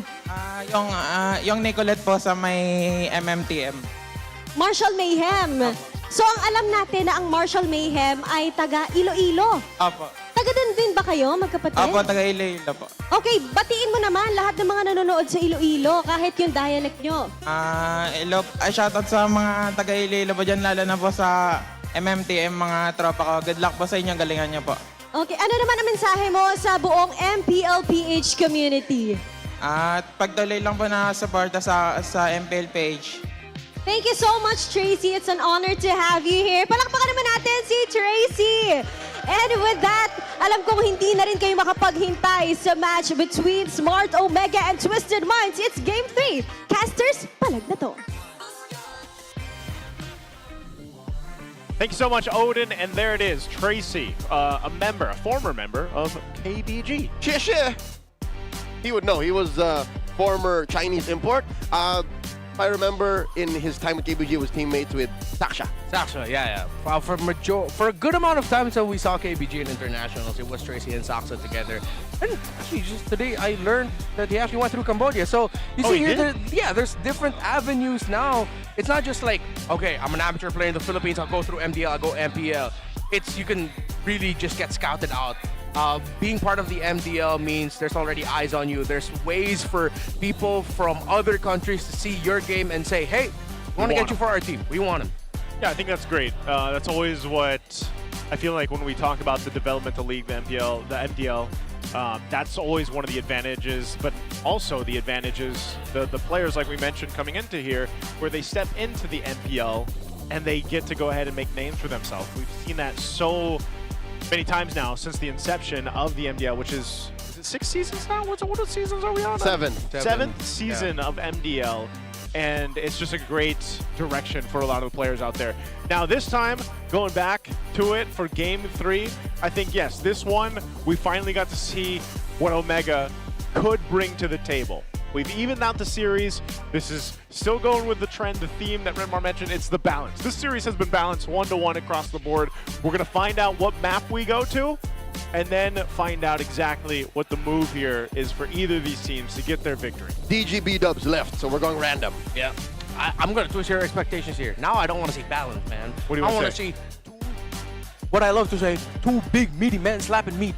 Like just fighting over and over again. Just play through that. We're right here. We're right here. Now, but you guys can't get drafted in the game. Unfortunately not. Sadly. So now I want to see the game equivalent of that. Just slap each other. Just fight. What a better map to do it than Dangerous Grass. Exactly. You never know where it's coming from. Because there's danger. You don't know where the danger is coming from. I mean, I know you cannot completely forgo macro, but if you could honestly just clear lane, leave a few minions, leave the cannon minion so it slow pushes, go to the center, find something to do, I'm happy with that. Because right now with how the flow of the game went is, game number 1 we've already seen a stomp. Game number 2, a little bit more back and forth. Now I just want to see like a full-on fight. But before that, let's look at the statements from Ryzen and Netsky. Yep, these are some quotes from the HG podcast. Shout out to Wolf out there. So we got Ryzen saying, hold on, you want some real-time AI translation? Yes, please. All right. I choose the Leo voice. Okay. Cap is so mature, either inside or outside, that when he sees something wrong, he's really gonna hit that. All right, what about Netsky? Oh, he's really disciplined. He's such a disciplined player. He's so patient when it comes to games, and he can really shot call in mid. He's a really macro-focused player too. And that's what they say about Mingwin. Thank you so much to AI Leo. I'm very appreciative Dude, of that. this X-Pad is amazing. The X-Pad is crazy, guys. It already got your voice like built in as a package. What you didn't know, Renmar, it's got all our voices. Oh. Did we sign off on that? Or? They should have asked first. But you know what? After reading that, it's funny how I said what I said about just looking for fights now. Yeah. I want to see aggressive lineups. I don't want to see too slow a pace. They come out with that quote about Mingwin, about him being mature and disciplined. So I don't think I'm going to get my wish in game number 3, man. Well, if it's not Mingwin, maybe it'll be somebody else. Yeah. That's bringing that to the table. Maybe it's Perks Visa, you know, and maybe they can make that work. But I will say this, even in the sense that James in the XP lane, he's been able to do that. He's been able to start fights up and everything else. Valentina first pick blue side again, now over here. for Twisted Minds. If there's something I want to see is Mingwen on a different hero. Because I think this Kimmy, if he ever ends up with a Kimmy again, he's just going to get hunted down. 2 games now, we've seen Sean on the Valentina. He times his entries really well with Lanzo and Kaloy to take Mingwen out. So they take away the Khalid Valentina, pick up the Khalid themselves. They split up that combo. Yeah. I'm okay with this. I'm okay with it's it a good too. start. Twisted, I think it will actually be okay for them to still pick up the Hilda. To the Valentina, actually really good theoretically. That's a lot of damage as well. And then you have the Khalid on the other side. Plus the Hilda is actually one of those heroes that it's low-key, but it's one of the heroes that can force early purifies out of the Claude once he goes into the Blazing Duet. Yeah. Throw out a Power of Wildness, you're going to be shocked with the damage. Speaking of damage, okay, they go for the Harley, and they do get the Hilda in the center. I like this pick. So that's a lot of damage, Redmar, basically. Yeah. In these first 3 picks for Twisted. And yeah, Omega will just take up the Phobius. I'm going to get my wish, man. You Once are. the Phobius locked out, you see the damage from Twisted. You see Omega. Yes, they are going to be playing through a Cloud, but now... Oh, wait, I just realized. What's that? Oh, is he really going to end up with a Kimmy again, man? Penguin? Yeah, it might, because you need a secondary carry for the early to mid, because the Claude is going to be a little bit later in the game. Unless they go Ooga Booga map control. Zetian. Exactly! Zetian Khalid in the center, man. Because if you're looking for like big meaty men fighting, yeah, Chinese Phoenix Woman is the one to stop it all. I was gonna say, might as well, right? Unless it's banned. I don't know if Twisted will actually even ban out the Kimmy, for example, or the Zetian, one of those mid lane options. I think they're confident just running through the Kimmy. Yeah. They beat it already. Oh, that would have been really good in the jungle for Ryzen. Yeah. And they'll let through the Fredrin again. Yeah. Huh. Okay, with the Harley and Valentina, you cannot go Suyo. They call me a hero. Okay. Justin gets taken out. Thinking maybe they can still slot in a Leomord if they're not going to go tanky. But if you're going to go Zetian mid, it's actually encouraged. No, you also want a good balance of damage. But it can't be Suyo. Okay. Eve was the other thing that I was Zetian. This has to be a Zetian, right? Yeah, just lock in the Zetian now, pick your jungler later so you can just adjust the best possible pick in the jungle for Ryzen. Let's say it is a Kimmy. Kimmy gets picked up. I think it could still end up working out for them, but I am worried about Mingwen too. I echo your sentiments here, Redmar, with this. Zetian would just be better too because of obviously the pass, but then even the Fury, the Phoenix would actually go ahead and help provide some of that space for this first 3 picks. Plus the knockback of Zetian helps the Phobius also. And you can trigger a big multiple man knockback if they dive onto the Zetian, meaning that James has more bar to work with and he can just keep jumping on fools. So we can really go with James if that's the case. Jungler later, Omega. All right, they go Leomord now. I don't know how we feel about the Ryzen There was pick. no rush here. There was no rush. No one was going to steal the Leomord. Yeah. But again, no one was going to steal Zetian either. So what makes a Zetian such a volatile pick that they wanted to make sure the coast was clear? I feel like they're also just thinking about the Valentina, that they don't want to give the Fury of the So Phoenix. they were iffy on the Zetian anyways. Yeah. Understandable, because if ever the Fury of the Phoenix help rounds out whatever Twisted Minds locks in, then or it could come back to bite them. Or they were also seeing, hey, the coast clear for the Kimmy? Yeah. Ah. Can we Kimmy again? I honestly think, I mean, it could almost come down to even just a comfort thing, and perhaps, I know Mingwen can play more heroes, you know, but it might just be one of those cases. Wow, a Granger being picked up in a glue. Hey, wait a minute. No way. Granger's 100%. I mean, he's been picked very sparingly, but yeah. Wow. They can go for a Necro Keep combo. They can go for the Vixana. That quick stun messes up the Harley, messes up the Hilda, and Vixana messes up Glue. Glue, yeah. Blowed him up. You blowed him up, you bounce out a lot of damage. If it's not going to be Zetian, go for Vixana. You're only weak against the Harley, really. Yeah. And if the Valentina catches you, but whatever. Oh, that's true. With the Khalid and Phobius, you might actually not have enough peel if you're more backline centric. Just don't pick up the Kimmy. Oh. That was called it, baby! Called it! Dark Continent. That's why they were saving it. Oh my God, Omega! Wow. I'm clapping for you, Redmar. I'm clapping for you. He saw it coming. Yep, that was a great call. Vexana gets locked in the last pick. I wonder who else in the chat knew the Vexana was coming, but it makes sense. You pointed out why it works great, especially against that last glue pick. But it's dangerous. It is. It's risky.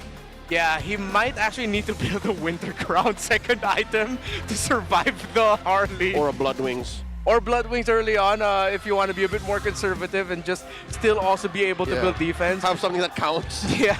So the reason why I thought of the Vexana, other than all making sense, this happened to me yesterday in my own ranked games. Oh, did it? I picked Glue as one of the last picks blue side, and then the last pick was Vexana, and it blowed us up. Oh, you got blowed up. You got blown up. Well, let's see if it works here.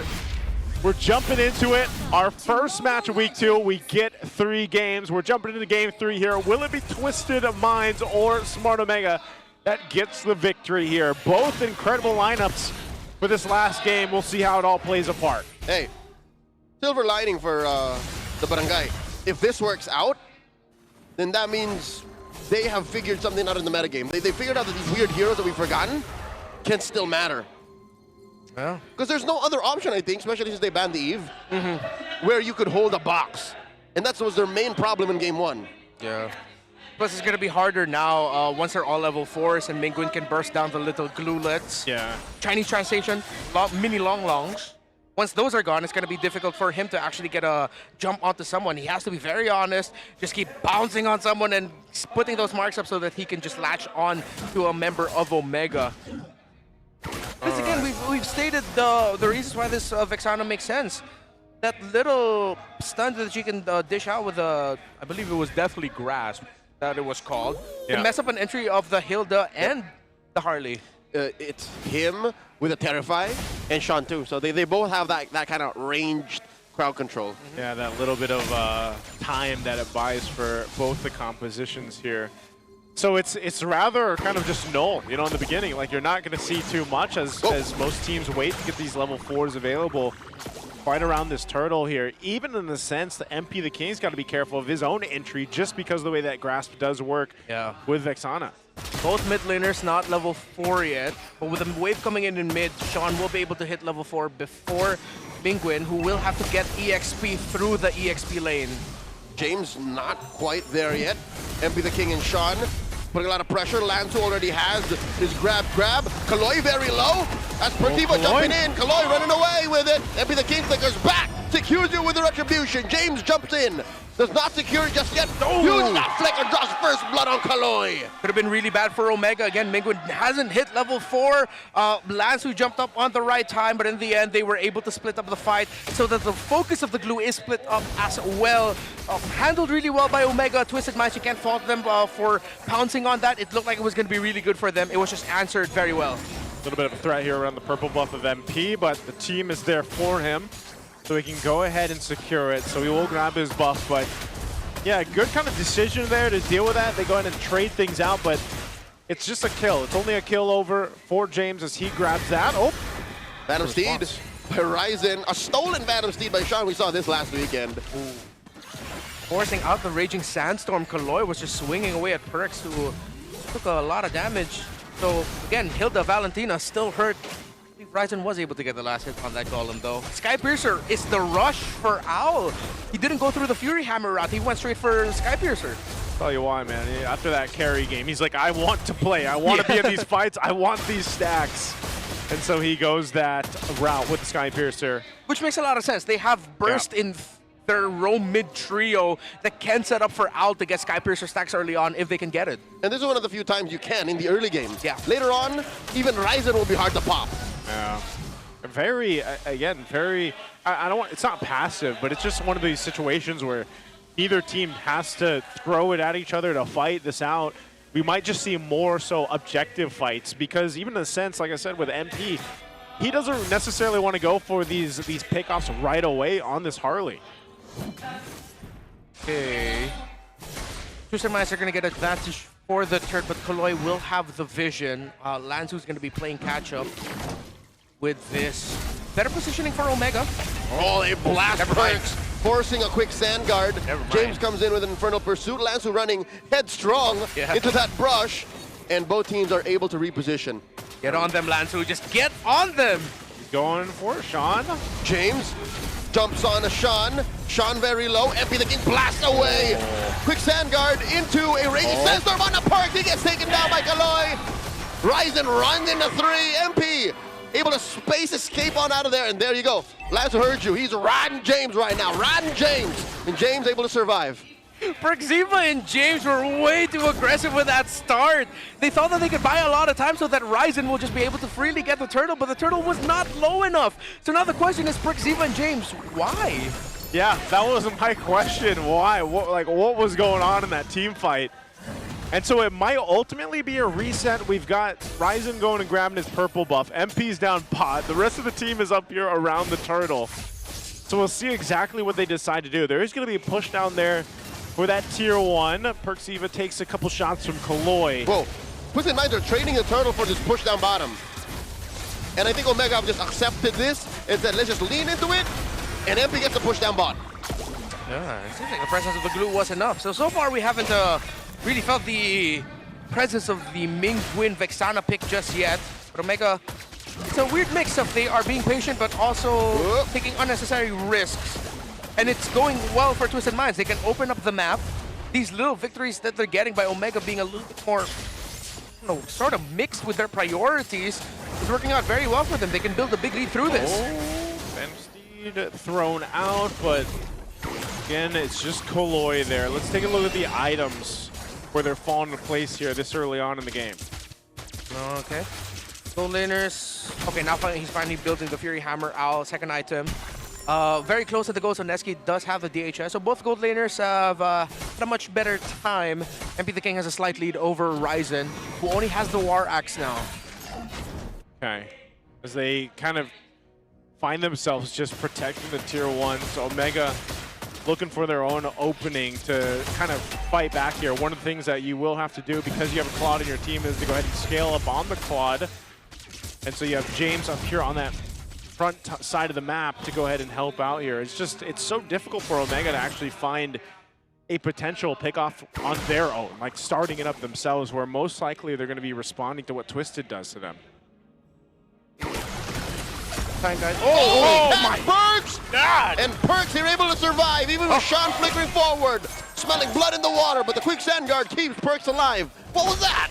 That's huge info. Sean got greedy. I understand why he wanted to do it, but it was right at the edge. Oh, Nevsky! Hey, blazing duet on out. Oh, they balanced it out. Did not expect moonwalk. It was. He kind of does moonwalk out when he's blazing duets. Smooth criminal with it too.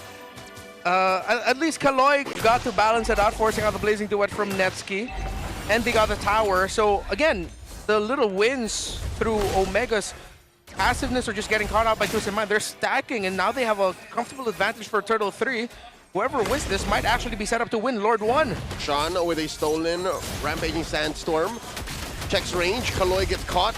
A lot of damage from those 3. Lansu clearing that Y brush. Kaloy jumps in. Oh, Mingwin. Lord still not summoned. Where is the hit? Oh, Mingwin can take it down. Ryzen secures it. The jumping, the stolen Raging Sandstorm. James jumps in Infernal Pursuit, stack for Owl. All wins so far for Twisted, and they force back the 2 remaining members of Omega. Ryzen might have been able to get the turtle, but man, they lost so much in that fight. They didn't have enough to peel for Mingwin. It was way too easy for Kaloy to just go ahead and jump on to that Vexana. Mingwin threw everything, Deathly Grasp, Eternal Guard, and that did not stop Kaloy from blasting him. It was actually a miracle that Ryzen was able to get that turtle, but I don't think there's enough talk between James and Perks. Oh, gets Nevsky right in his face! And that's a blazing duet on through. Surprising how Kaloy survived all that. Did Mingwin get to bring out an EG? Did it get melted that quick? Yep, it did earlier on. Yeah, earlier on he used it, but I think Renmar, he echoed this in the draft. He was worried that Mingwin would just get focused on and blown up. And that's basically what we've seen. I know he's only died once, but if you're seeing it happen in these team fights, he's focused so hard. Yeah, and as expected, he's going for a Winter Crown second item. That's the main choice he got. But it's a tough call right now for James and Perxiva to decide who's going to be staying back to help peel for Mingwin. I think it has to be the Phobias. But the problem is, Oh. Perxivo might not be able to buy enough time. Eternal Quick's handguard can only heal him. And there's still a lot of damage coming out of Twisted. Oh, James jumps on the Kaloy. Pressuring MP the King. Do something! Forcing a space escape from MP. Perxivo spent his Ringing Sandstorm to do that. Yeah, to do that, to try to get something to happen, doesn't happen at all. And now you have a Divine Glaive on Sean. Sean's been able to go ahead and just, I feel like, poke even more than what we've seen from the Vexana from Mingwen here. Just allowing him to go ahead and utilize the ultimates that he decides to take and set things up. So now that the Lord is up, I don't know, man. Based on what we've seen from Omega, they haven't been able to really win these team fights they're looking for. There's the winner crown. It's picked up. Maybe a bit of defensiveness will help them get in a better position here, but you can see Netsky's clear over on the other side of the map. He's going to go ahead and clear that. Hopefully he doesn't get caught out here. Look at the positioning from MP. At least gets the information, and now they'll go ahead and try to fight for the positioning here as they make their way for this Lord. Great proactive map management by Twisted, and Omega's taking a lot of hits. Perxivo, very low, doesn't get the click that puts Vanguard and flickers back. He had to defensively use that. There was no way if he stayed there. But now with that gone, Twisted might look to still continue to punish here. Omega's so clumped up too. They have to be careful on how they approach this fight. Chloe and Lansu, Omega, it looks like they have no answers for this Hilda and Glue early on. Even if they're trying to provide space and peel for Mingwen, it forces them in a very defensive position that collapses onto the Vexana. But it's great for the Glue, it's great for the Valentina and the Granger, making them easy. Make it easy for them to land poke shots. Whoop, man-to-man defense, James on Lansu. Perxivo very low again. Phantom Steed by Ryzen. They're just focused on the Lord. How are they gonna get this quick knockup? There goes that skate shot, find him. Ryzen secures and James can't survive as he walks into Owl's bullets. 2 deaths for Omega, but they get the Lord. They spaced out well enough for Ryzen to miraculously find some space to get the retribution on the Lord. But Twisted Minds will get the push out in mid, and I think it's going to be one of those Lords that will easily be cleared up by Twisted Minds once it comes out for Omega, and it will be. Yep. Lord spawns. Twisted continues to take down some of these turrets. They hold it there. Let's see if there's something that Smart Omega might try to do. They pull the Lord in the jungle, they take care of it, it's cleared out, they'll take some buffs on their way unless Ryzen can secure it. That he does. You know, again, you're seeing how much work it takes Ryzen for the objectives. Even that Lord earlier on, he had to be able to go ahead and get that timing just right to secure themselves the Lord, but even so, they have some other issues to worry about right now. And you saw what happened. They wanted to blitz that Lord when they saw MP the King up top trying to clear that wave, and they just barely made it here. So we'll see if that's enough adjustments. I think part of this too is for Netsky. You know, he's got the Trinity locked in now. He's working on his next defensive item. I think he's going Rose Gold here, potentially locked in, and just to have some of that sustainability through the magic damage, because he needs it. It is going to be a Rose Gold. Also, next up for Mingwen, it's either going to be the Lightning Truncheon or straight to the Divine Glaive, just so you have that burst right away. But Kaloy and Lansu have been taking the damage in stride. Omega, slow push out of the map, but Twisted Minds just traded out in the bottom for a second tower. And now Omega needs to go back. Uh-oh. Okay, he's fine, he's fine. Netsky's going to be fine here. He has had to do so much work at farming up on this Claude, but he should be there. I mean, granted, imagine this kind of lineup you're up against, and he's only died once. That is pretty good for him because of just how much potential there is to die, especially with a Harley across from you and the rest of this lineup. Owl has been able to go ahead and get a couple sacks too on the Sky Piercer, but it's more so just what they're able to do. Yep. 2 layers of protection from Mingwen. Mingwen needs it. Full utility protection for the Vexana. Might not be enough damage. I don't think it will be enough damage. It's enough damage to pop those longs, but not enough to take down the actual front line you're looking at clean up for TWIS. And that's been the problem for Omega. It's like they're getting small wins, but they can't get a big definitive win because the front line of Twisted Minds are way too tanky. Oh, James gets threatened here by Kaloy. Ryzen calls in, MPL, the answer, front line, there's the Eternal Guard. Kaloy camps into the small brush. In comes Lansu, he can't find a ride, can't mount. And Ryzen is gonna lose the Phantom Steed here. And Sean steals it on the way out. All right, a whole lot used there. but that's exactly what you guys were talking about. There just wasn't exactly the enough damage to turn that in favor. And yeah, Nevsky utilizing his Blazing Duet there and the Flicker, so they don't have that. James as well, that's down too, and Lord is up now. Let's get on brass tacks. Omega lost that trade. Lance's Flicker for James and Netsky's. Two big ultimates used, but Battle Spells utilized. Oh, Twisted Minds are going for the Blitz. Soft Blitz. Oh, no. They're slowing it down. Slow it down. There's a real Phantom Steed coming through. Wow. He one more time, but at the cost of Perxiva. He trades for MP, rising very low, gets mounted, and gets taken down by Kaloy. Ooh, the secure again. Ryzen is keeping Omega in this game. Mean Dean is keeping Omega alive here. He's somehow finding these little angles of freedom within the Lord pit. It's just retry. Easy take for me. But now with this Lord marching forward, Perxiva and Ryzen will be back. Slower push out. Twisted Minds look to meet them somewhere in the top lane, seeing if they can stop this Lord from making it to the turrets. See if they're able to do that. Lord's going to be worked on it now. Omega wants to give that Lord a bit of a space so he can actually turn some of this in their favor. It hurts. Kaloy will take a couple shots. We'll see if they can even get that mid-tier 1 turret down. It hasn't fallen just yet. So Omega, at this point, they just want to get what they can here. Playing with this Lord as it charges into the tier 2 up top. From the right, Kaloy protecting that entry. Perxiva taking too much damage. Survives with about 1 HP as the Lord takes down that tier 2. I think that was a breath of relief from Perxiva. I don't think he expected that he'd get out of there with just an inch of health left on his Khalid. So looking at the items, actually built the Malefic Gun Netsky, knowing that because of a lot of close range bursts that can be dished out by Twisted Minds, he wants to be able to create a little bit of space for himself, considering that Omega need to commit a lot of utilities to creating space for their Vexana. So great itemization by Netsky. It's a little thing that might actually have a big impact later on. Yeah, and with that, they look for the next play here for Omega to potentially finally swing things in their favor. It's all been Ryzen for the past 2 Lords now to keep them in this position where they bought themselves enough time. And now Twisted definitely going in with a different game plan, a different angle. Whoa. Oh, this could be a deadly bush here for Kaloy. I wonder if Kaloy can sniff it. Kaloy. Walks in and gets caught by everything that Omega can throw at him. Flickers out. He lives. The deathly grasp of Minguin, I think it missed.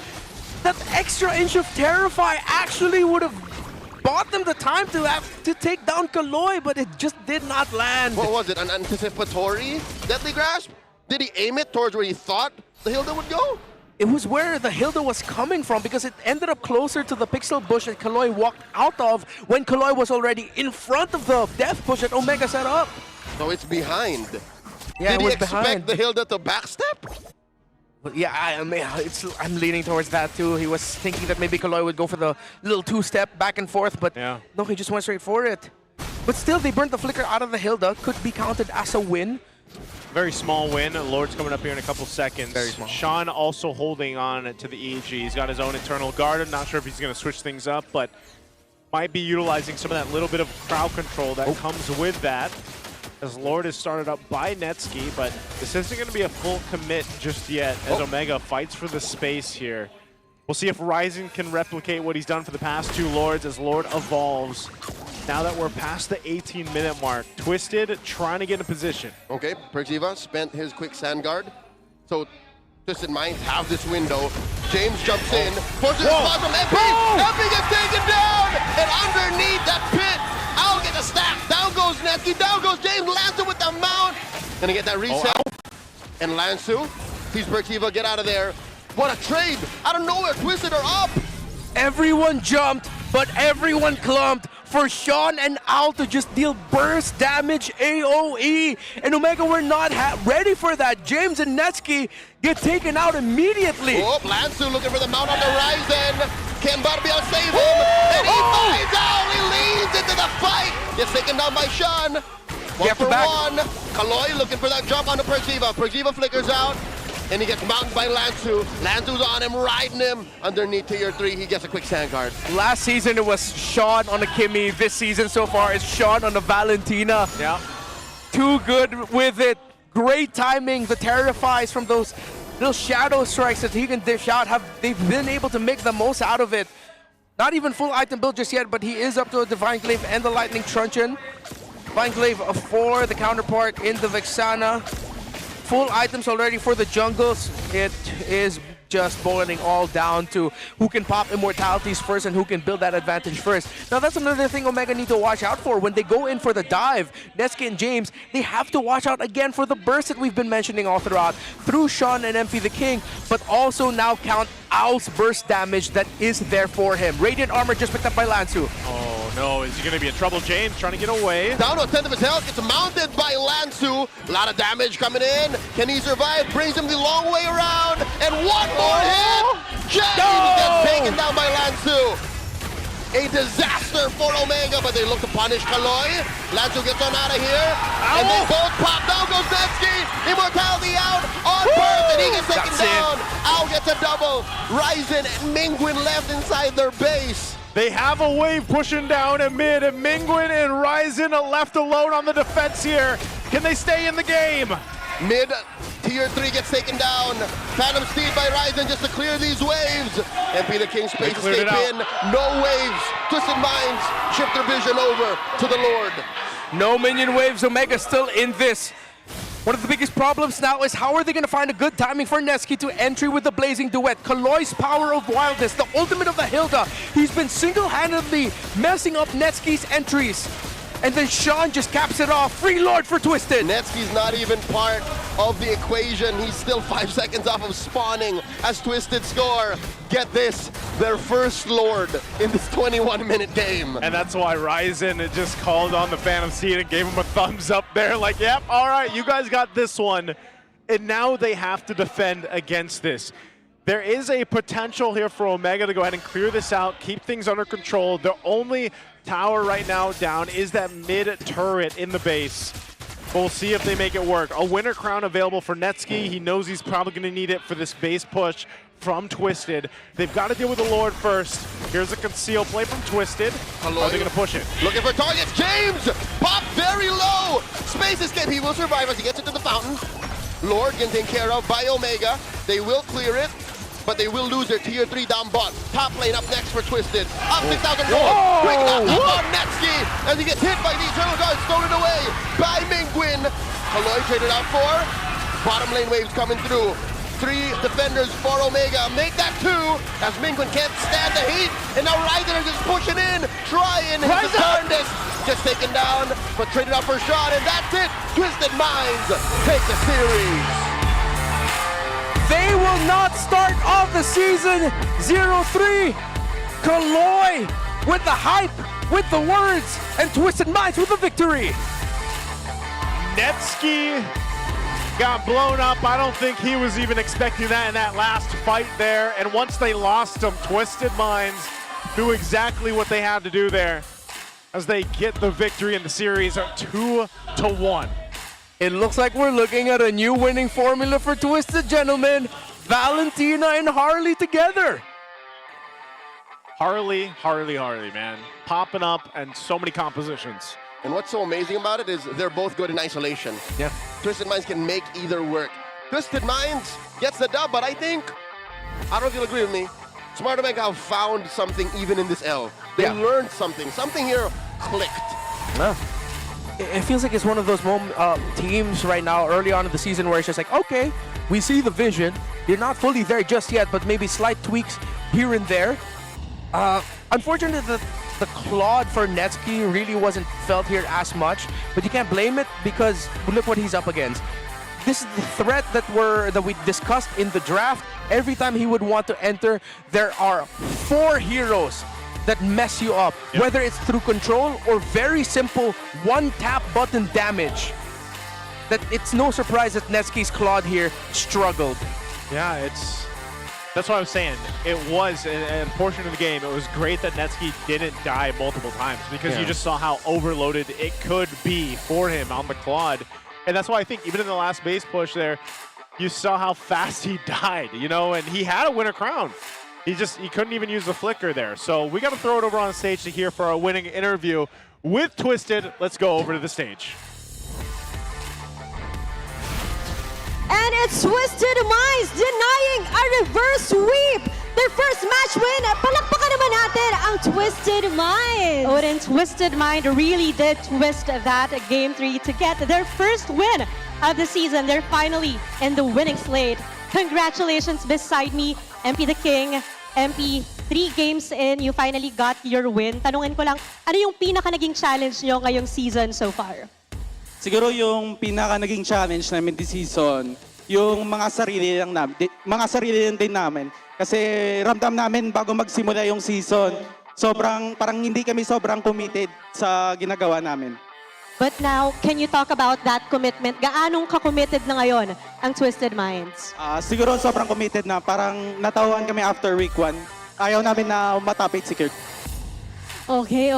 Nakita natin na si MPA talagang pinibigay na ang power ng kanilang team ngayon. But beside me is Kaloy. Kaloy, yung game 1 nyo, sobrang landslide din na nangyari kasi sobrang laki ng gap when it comes to kills. I think that is 16-2. Sobrang ganda ng simula nyo. What was going through your mind during game 1? Feel nyo ba kayo yung mananalo talaga sa serye na to? Ano po, parang inisip na po namin manalo, parang pa-momentum lang po bukas kasi may laban po kami sa Aurora. Okay, so parang yun yung pinanghawakan nyo kahit natalo kayo nitong game 2 and taking into game 3, ang ganda na ginagawa ng Hilda mo Sino nag-shot call sa inyo doon? Sila Anso po basta sabi niya sa akin, nawakan ko lang yung post for nila Okay, good game plan ang nangyari sa kanila ngayon, Denise. Pero gusto ko rin tanungin ngayon si Aul. Aul, hello, welcome back sa MPL Philippines. Ano ba yung pakiramdam na nagbabalik ka na sa stage na to? Siyempre, masaya. Pero sobrang daming challenges. Kailangan ano ba yun? I-overcome. Ba't natatawa ka? Nakapag-adjust ka na ba doon sa buong team nyo, sa chemistry nyo? Sobrang dali lang mag-adjust sa team kasi sobrang yung marami kaming banding sa team. Mukhang nagbabanding nga kayo. Talagang natutuwa si Kaloy pag nagsasalita ka. Ito naman, si Sean. Sean here, guys. Sean. We know you had a stellar rookie season. Pero for this season, ano naman yung gusto mong patunayan? Gusto ko lang talaga patunayan ngayon na malakas talaga yung Twisted Minds na kaya namin mag-EWC this season. At napatunayan nila yan. First win of this season.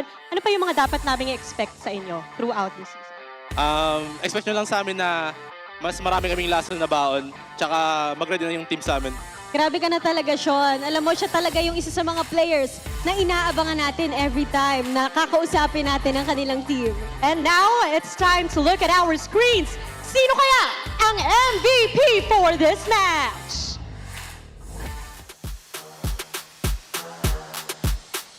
And that's you, Lansu!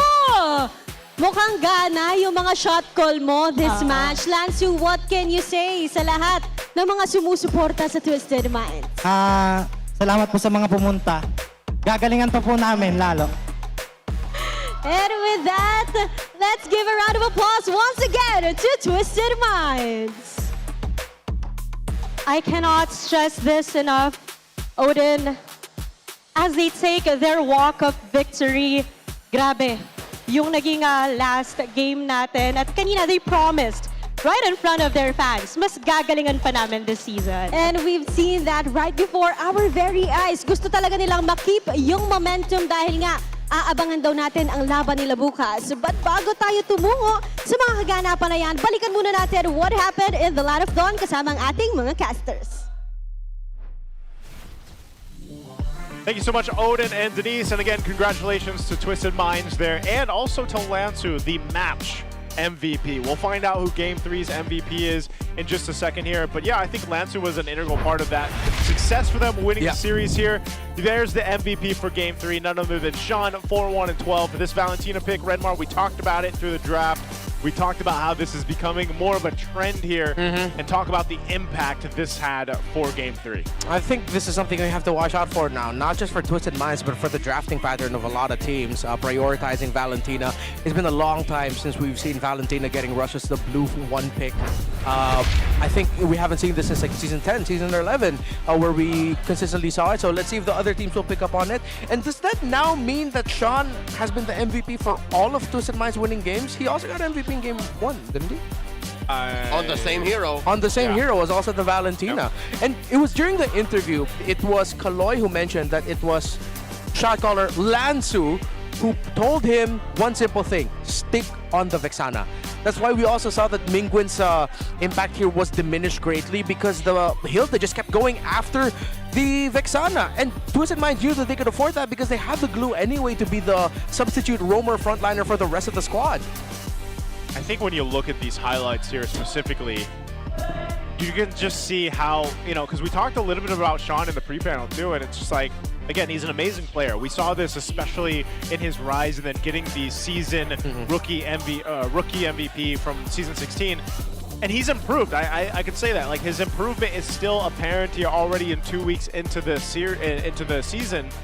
And one thing that's definitely true is this team likes to play around every role, every lane. That's what I was talking about. Nesky getting blown up there. He didn't even get a chance to use his flicker or the winter crown. But that's the thing. I think Twisted, you heard how hungry they still are, and that's something that continues to be in this squad as they continue to go through the season. I can't wait to see what more developments they get. Which is impressive because the story was, as they debuted in the MPL, they built their play around MP.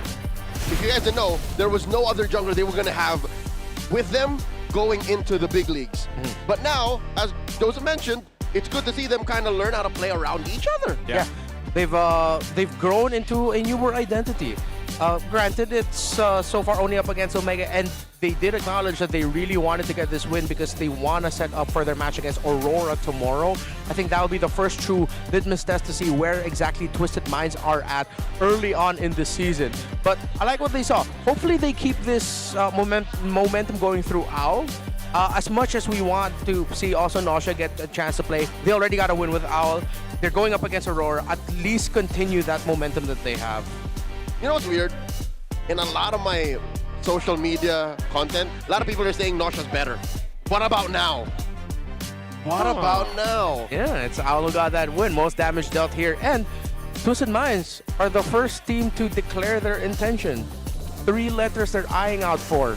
EWC. EWC. Esports World Cup. MSC. They're the first team this early on to say that straight up.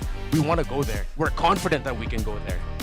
At this point, I think any of the teams here in the MPL Philippines are contenders to get there. We know how it's been, though. We've even seen this before with Twisted. Yeah. They started half the season off very, very strong, and then they kind of faltered a bit. And we've seen teams do the opposite, where they're in a position where Omega is right now. Yeah. And they've been able to go ahead and make the adjustments they needed to then have a great playoff run in the season. So I think there's something that I kind of expect for all the teams here in the league is to have that goal of EWC, but really just focusing on each match first, starting there, getting what they need to.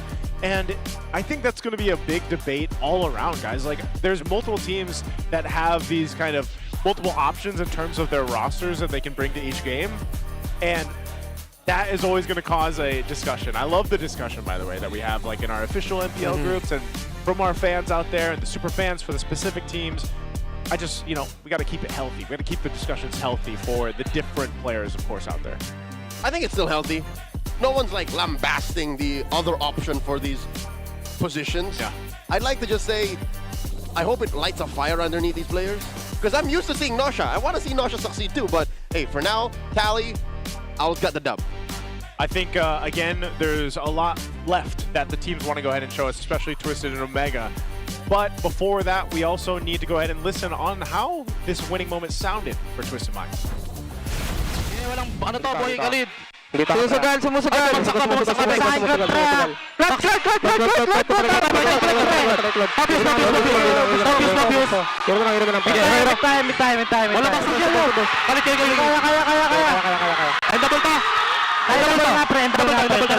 Try nyo nga, pre. Double to. Dahil ingat lang, ha? Okay lang.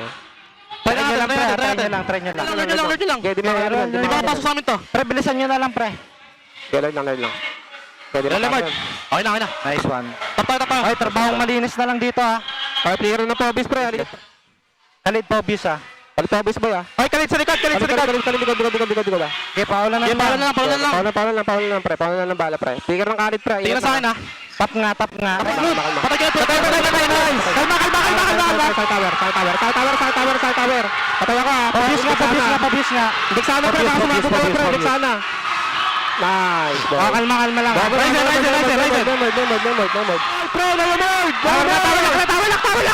Tower lock. And that was our Infinix mic check there. Great to hear them. That was intense. That was emotional. Yeah, Kaloy, Fired up. Hey, I love to see it. Impassioned. You know what? MPL is back, baby! Man, I hope we get to see more and more of that because I'm sure they feel great about the win because they needed that, and it's still early in the season, but we'll see if Omega can readjust before their next matchup. Now, that's our first match of week 2. Already getting 3 games. Again, it's been us, the Wee Bear Bros, me, Naisu, Leo, Redmar. We still have one more match, so we'll see you guys for that one. But first, let's go ahead and... Maraming salamat, casters, sa paghatid ng 3 laro na punong-puno ng aksyon para sa ating unang serye. Indeed, an explosive way to start our Week 2 as Twisted Minds and Smart Omega take us to Game 3. Indeed, a twist of fate para sa Twisted Minds since they also get their first match win for the season.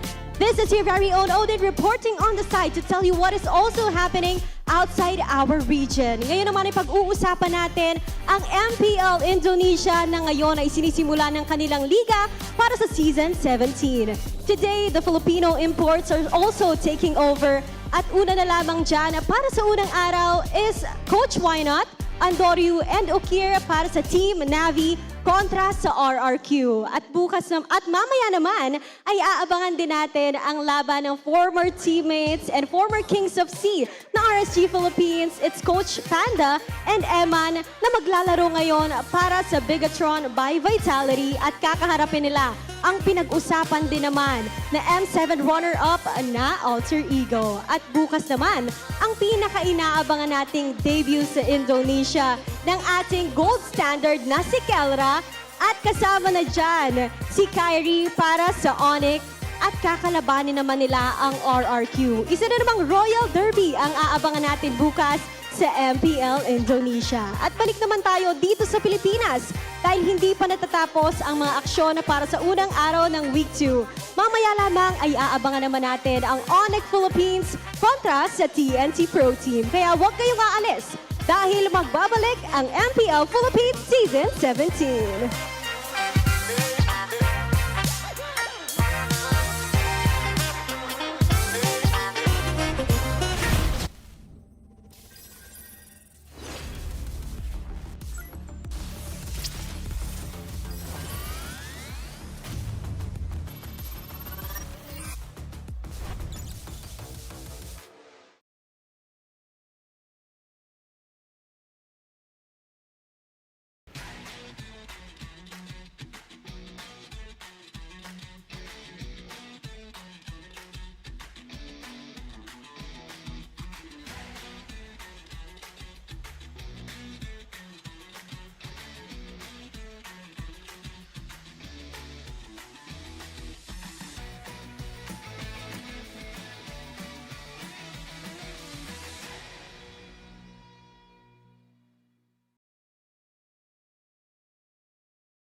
Di abot ang data! Defeat!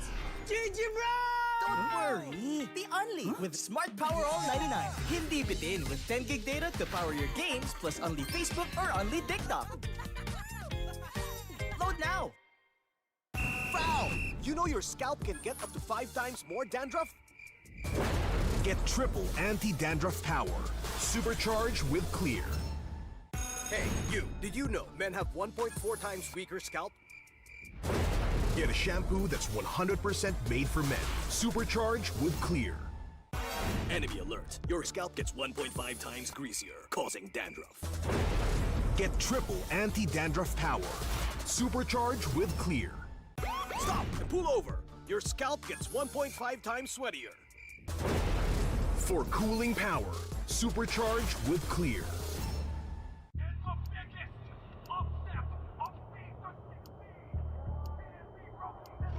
Paano ko kaya sila masusuportahan ngayon ng mas maayos? Kailangan ko ba magpalit ng strategies? Nagagampanan ko kaya ng maayos ang role ko. will I be able to meet their expectations? We have to prove them all wrong.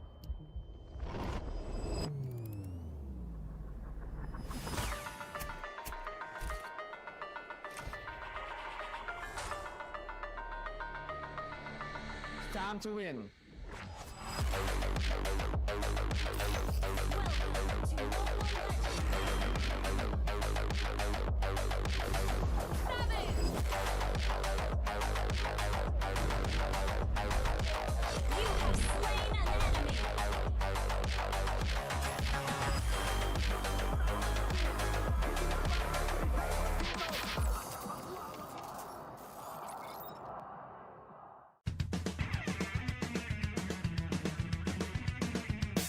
Usapang meta for today's class. Excited na ako! Meta? May itatagos kaya? Good morning, teacher! Hello class, so matanong ko lang, sa scrim, sino yung madalas nagsastruggle? Ako po, ma'am. Nahihirapan po kasi ako sa shot call kasi isa lang po yung gusto ko tumatawag sa akin. Teka class, tama. Importante ang comms, mapa in-game or relationship, di ba? Relate ka, ma'am? Secret. Anyway, next question tayo guys. Tignan nyo tong draft. Sino dito yung nag-overcommit sa top lane? Uy, naku! Parang support ata yun, ma'am. Ay nako, bagsak ka sa counterplay. Huwag ka kasi clash ng clash kapag hindi ka pa crush. Ay, para iwas crash! Plus 5 points ka sa hugot, ma'am. Okay. That's all, class. See you tomorrow!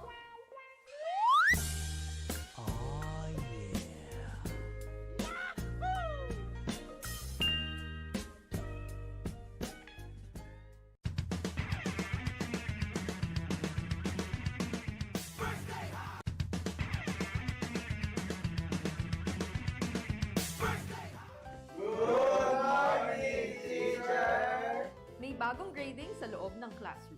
Sino kaya ang bagsak at sino ang may palag? Okay.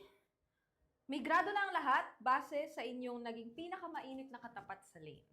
Now, class, ano sa tingin nyo ang palag ni Demon Kite kay Carl T? Ako! Si Carl TC Goat, si Demon Kite, celebrity!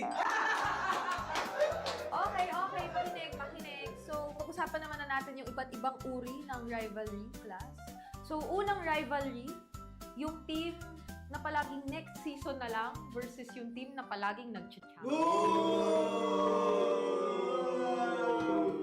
Ma'am! Masakit naman yan! Ma'am, parang may pinapatamaan ah. Grade 91%. May angas, may storyline, pero minsan pag finals, bigla na lang nawawala. Parang signal sa probinsya. Ma'am! Di naman na kami yan, no? Okay,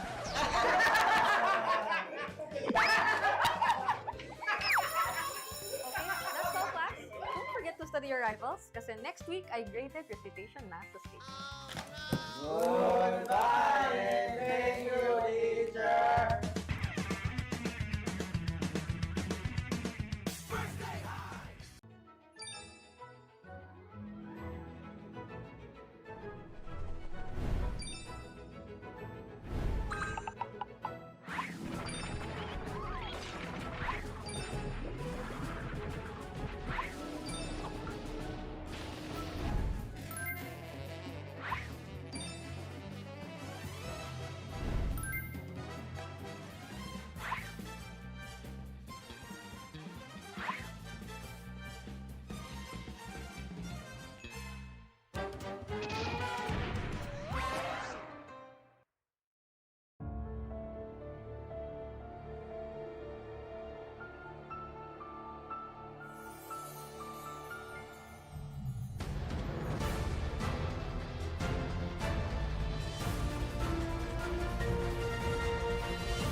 Shoutout pala kay Perks. Perks, galingan natin parehas, Perks. Anong preparation natin, pre?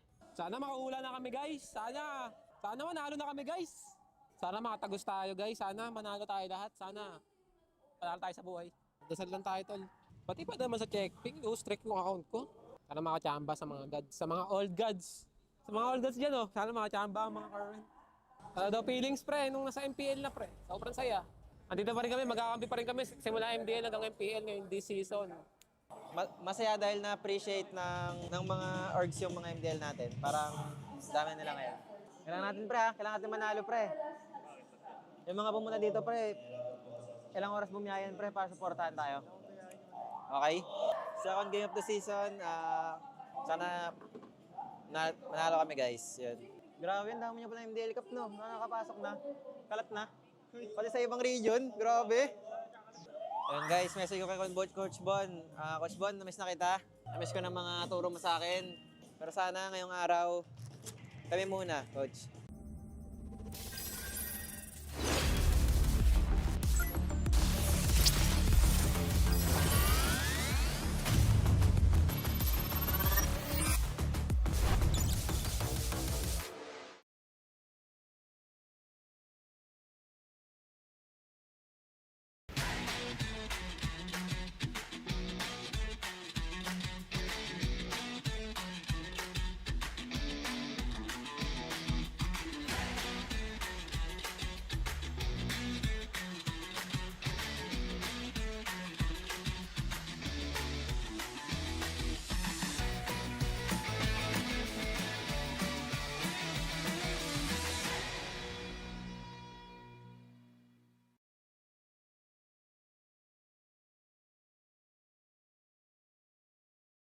Di abot ang data! Defeat!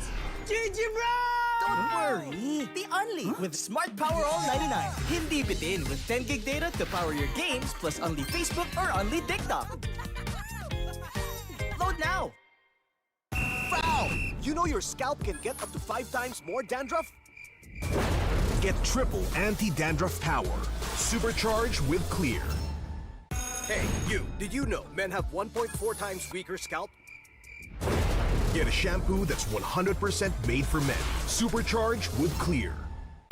Enemy alert. Your scalp gets 1.5 times greasier, causing dandruff. Get triple anti-dandruff power. Supercharged with Clear. Stop and pull over. Your scalp gets 1.5 times sweatier. For cooling power. Supercharged with Clear.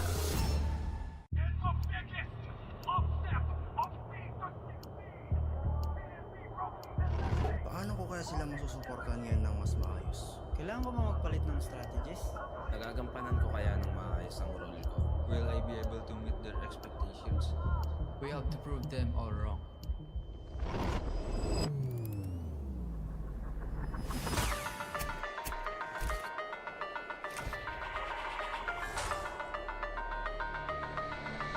Time to win.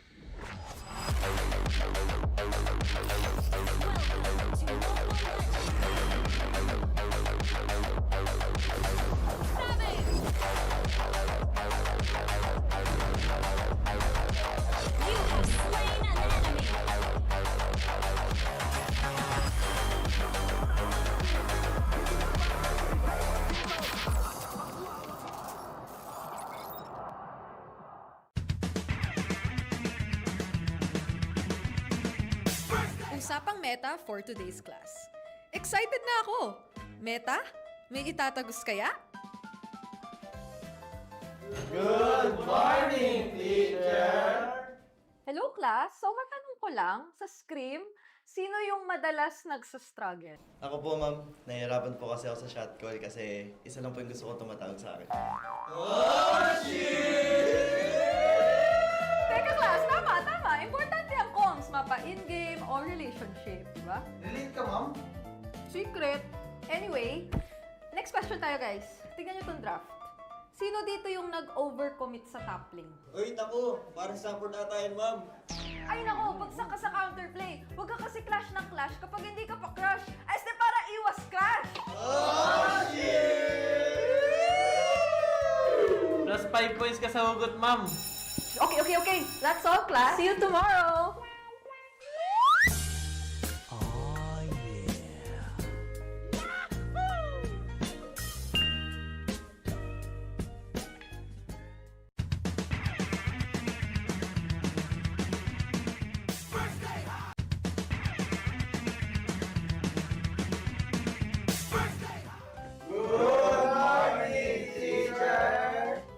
Bagong grading sa loob ng classroom. Sino kaya ang bagsak at sino ang may palag? Okay. May grado na ang lahat base sa inyong naging pinakamainit na katapat sa lane. Now, class, ano sa tingin nyo ang palag ni Demon Kite kay Carl T? Ako! Si Carl TC Goat, si Demon Kite, celebrity! Okay, makinig. So, pag-usapan naman na natin yung iba't ibang uri ng rivalry, class. So, unang rivalry, yung team na palaging next season na lang versus yung team na palaging nag-champion. Ma'am! Masakit naman yan! Ma'am, parang may pinapatamaan ah. Grade 91%. May angas, may storyline, pero minsan pag finals, bigla na lang nawawala. Parang signal sa probinsya. Ma'am, di naman na kami yan, no?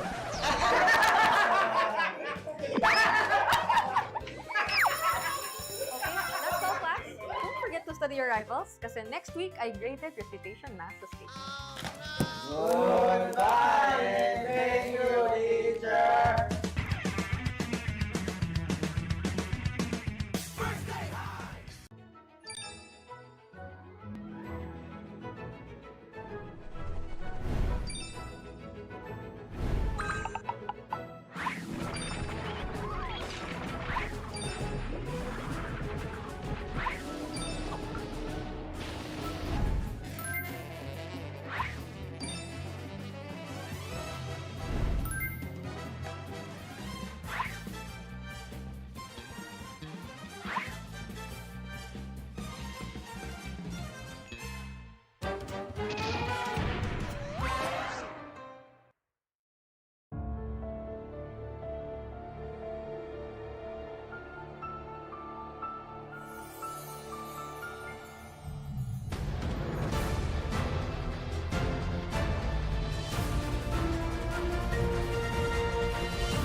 Shoutout pala kay Perks. Perks, galingan natin parehas, Perks.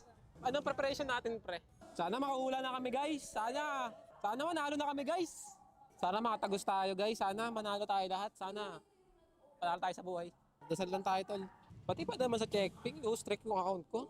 Sana makachamba sa mga gods, sa mga old gods. Sa mga old gods dyan, oh. Sana makachamba ang mga current. Sana daw feelings, pre, nung nasa MPL na, pre. Sobrang saya. Andito pa rin kami, magkakampi pa rin kami. Simula MDL hanggang MPL ngayon this season. Masaya dahil na-appreciate ng mga orgs yung mga MDL natin. Parang dami nila ngayon. Kailangan natin, pre, ha? Kailangan natin manalo, pre. Yung mga pumunta dito, pre, ilang oras bumiyayan, pre, para supportahan tayo. Okay? Second game of the season, sana manalo kami, guys. Yun. Grabe, ang dami nyo pala MDL Cup, no? Nakakapasok na. Kalat na. Pati sa ibang region, grabe. Ayun guys, message ko kay Coach Bon. Coach Bon, namiss na kita. Namiss ko ng mga turo mo sa akin. Pero sana ngayong araw, kami muna, Coach.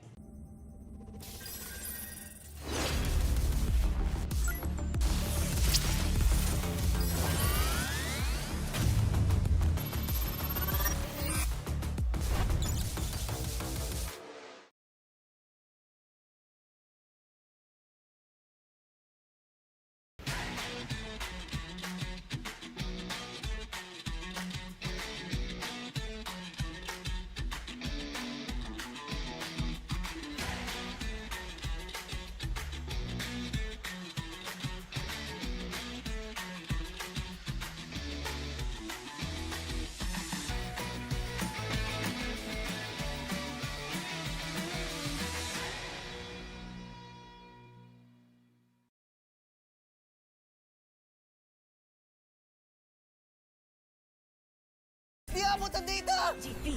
GG bro! Don't worry! The Unli with Smart Power All 99. Hindi bitin with 10 gig data to power your games plus Unli Facebook or Unli TikTok. Load now! Foul! You know your scalp can get up to 5 times more dandruff? Get triple anti-dandruff power. Supercharge with Clear. Hey, you, did you know men have 1.4 times weaker scalp? Get a shampoo that's 100% made for men. Supercharge with Clear. Enemy alert. Your scalp gets 1.5 times greasier, causing dandruff. Get triple anti-dandruff power. Supercharge with Clear. Stop and pull over. Your scalp gets 1.5 times sweatier. For cooling power, supercharge with Clear.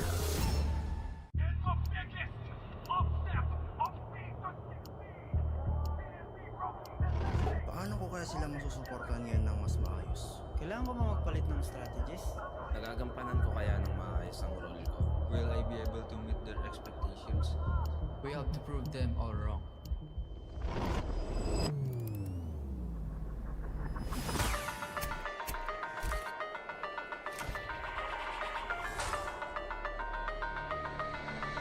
Time to win.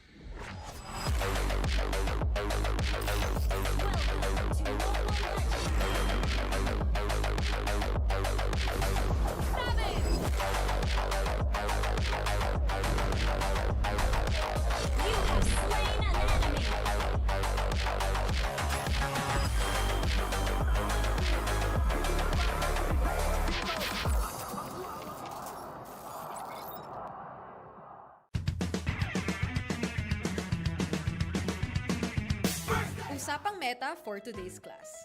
Excited na ako! Meta? May itatagos kaya? Good morning, teacher! Hello class, so matanong ko lang, sa Scream, sino yung madalas nagsastruggle? Ako po, ma'am. Nahihirapan po kasi ako sa shot call kasi isa lang po yung gusto ko tumatawag sa akin. Oh, shit! Teka class, tama. Importante ang comms, mapa in-game or relationship, di ba? Relate ka, ma'am? Secret. Anyway, next question tayo guys. Tingnan nyo tong draft. Sino dito yung nag-overcommit sa top lane? Uy, naku! Parang support ata yun, ma'am.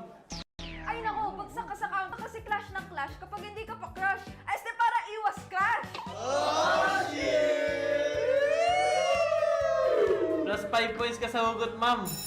Okay. That's all, class. See you tomorrow.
A super family known for their chemistry, their camaraderie, and winning culture, led by the newest import of the Philippines, is looking for revenge, not only from last week, but also against the team that dropped them off in the playoffs. The Phoenix Army, with a new face at the middle. Maligayang pagdating, pagbabalik dito mismo sa tahanan ng pinakamalalakas na Mobile Legends Bang Bang players sa buong mundo. This is MPL Philippines Season 17 here at the Filipino broadcast. It is Hans Galeria, joined by Josh Cakes, and of course Midnight, and over at the English desk, it's us, still the Wee Bear Bros over here on the English desk. It's me, Naisu, Leo, and Renmar, and we'll be joining you guys in the English broadcast later. And with that being said, of course, this game is monitored and supervised by the Games and Amusement Board. Leading onto this game, we've already said it, ONIC versus TNC. A lot of history ang pinaliligiran ng dalawang koponan na ito,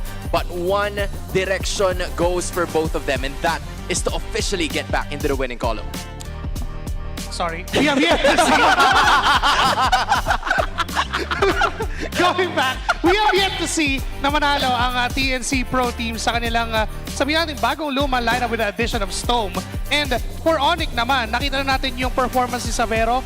Welcome na welcome. Winelcome niya mismo ang sarili niya dito sa MPL PH. Oo, nagpakilala eh. Kumbaga, sabi niya sa lahat ng doubters dyan, ako Savero, good laner of ONIC Philippines. Oo nga, may meron ba magbasa sa inyo? Anyone? I understand more than I speak. I understand more than I speak. This guy right over here. Your thoughts of this game, go ahead. Well, I'm excited to see ONIC in action again, because every time we've seen ONIC so far this season, it's a 3-game series. They can take very commanding wins. The game 1 that they played against Falcons Philippines last week, they dominated. And then in games 2 and 3, that's when they started running out of gas, because Falcons Philippines decided to get really crafty with it. But for TNC, again, I still want to see more of the TNC that made us believe in the MPL Philippines Season 16 playoffs. I don't think we're quite there yet, but we've seen enough, I think, that this might be the week where we're going to start seeing them really start performing better. I think there's no use in looking back to the past. Today they decide, hey, we're playing with Stome. In case you didn't notice, when they left that elevator, si Stome, yung kasama nila. I think either way, there's a lot that people want to see from TNC because of what they saw in the playoffs. This is what we echoed back in week 1, even last week. But also, the thing for ONIC is we spent so much time talking about Savero. What about the monster with him, man? What about the monster mage Super Prince? Yeah, I mean, from the looks of it, yun yung nabanggit sa ilan sa mga podcasts from a bunch of content that you guys have mentioned. Probably Wolf has also done yung punto na itong si Super Prince ang puso ng ONIC Philippines. What do you think about that statement? Well, honestly, I think ine-echo din to ng coach nila na ngayon ay nasa Navi, Indonesia. Nandiyo si Coach Wynot with a quote. Sabi niya, he makes great shot calls, has a great read on the map. He's very calm and collected. When we lost the last season, it was because he couldn't do what he was supposed to do. If Prince is not active from the game, it gets really hard for the team. Sinabi niya to sa podcast nila ni Mirko for MPL Indonesia, and I honestly think the same thing. Kumbaga, yung mga teams kasi, they have their own identities, they have their own play style, and I feel like for ONIC Philippines, since ang tagal niya na nandito, I would even dare say, ONIC Philippines is Super Prince. Oh, nandun nga din sa dulo. He is the main pillar of ONIC Philippines. So, safe ba na kapag wala o nadudurog si Super Prince sa lane, matatalo ang ONIC Philippines? You know what? Historically, he is. This is the 8th season in the MPL, and since he came in, 7 seasons lang yung ONIC since then season 4. So talagang si ONIC na nga si Prince. Yeah, modern day ONIC Philippines is Super Prince. From the Monster Anarchy era that came in. Season 10. That's why he's the Monster Mage. That's why we called him the Monster Mage. And I think that's also the reason why hindi mo, pwede mo sila ma-interchange eh. Ang ONIC ba si Super Prince or si Super Prince ang ONIC, right? Yeah. It heavily depends, and kung sino man yung mga dumating, umalis dito sa team na to, he's been the one that stayed consistent for this game. But guys, I just heard a brand new name entering this series. Ooh. Leo, you've had a glimpse of it. Talk to us a little too fast about this one. Yeah, no, real quick. There is a signal announced by TNT themselves. Stome is entering the arena. Kasali ang bago nilang salta sa larong ito against ONIC. Stome is seeing play. And that is, again, a historic feat para sa pinakabagong manlalaro ng TNC Pro Team. But to get to know him more, we'll be having an interview together with him. Thank you so much, casters. Indeed, we are feeling the storm here at the dugout of TMC. Dahil nagbabalik! Maligayang pagbabalik sa'yo, Stone! The MPL Superfans missed you. You're back finally after how many seasons in the Philippines? Kumusta dahil bumabalik ka na dito sa roots mo kung saan ka nanggaling? Sobrang saya, parang sobrang stable kasi syempre nasa Philippines ako eh.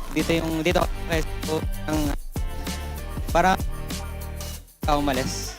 Feeling mo hindi ka umalis. It's like your home. Yes. Ayan. At na-homesick ka ba? Ang dami mong na-miss na season. Hindi naman. Mas mahaba yung career Asia. And speaking of your career in Malaysia, again, you're back. Ano yung napansin mong pinakamalaking pagbabago? Naging pinakamalaking pagbabago dito sa liga ngayong nagbalik ka na?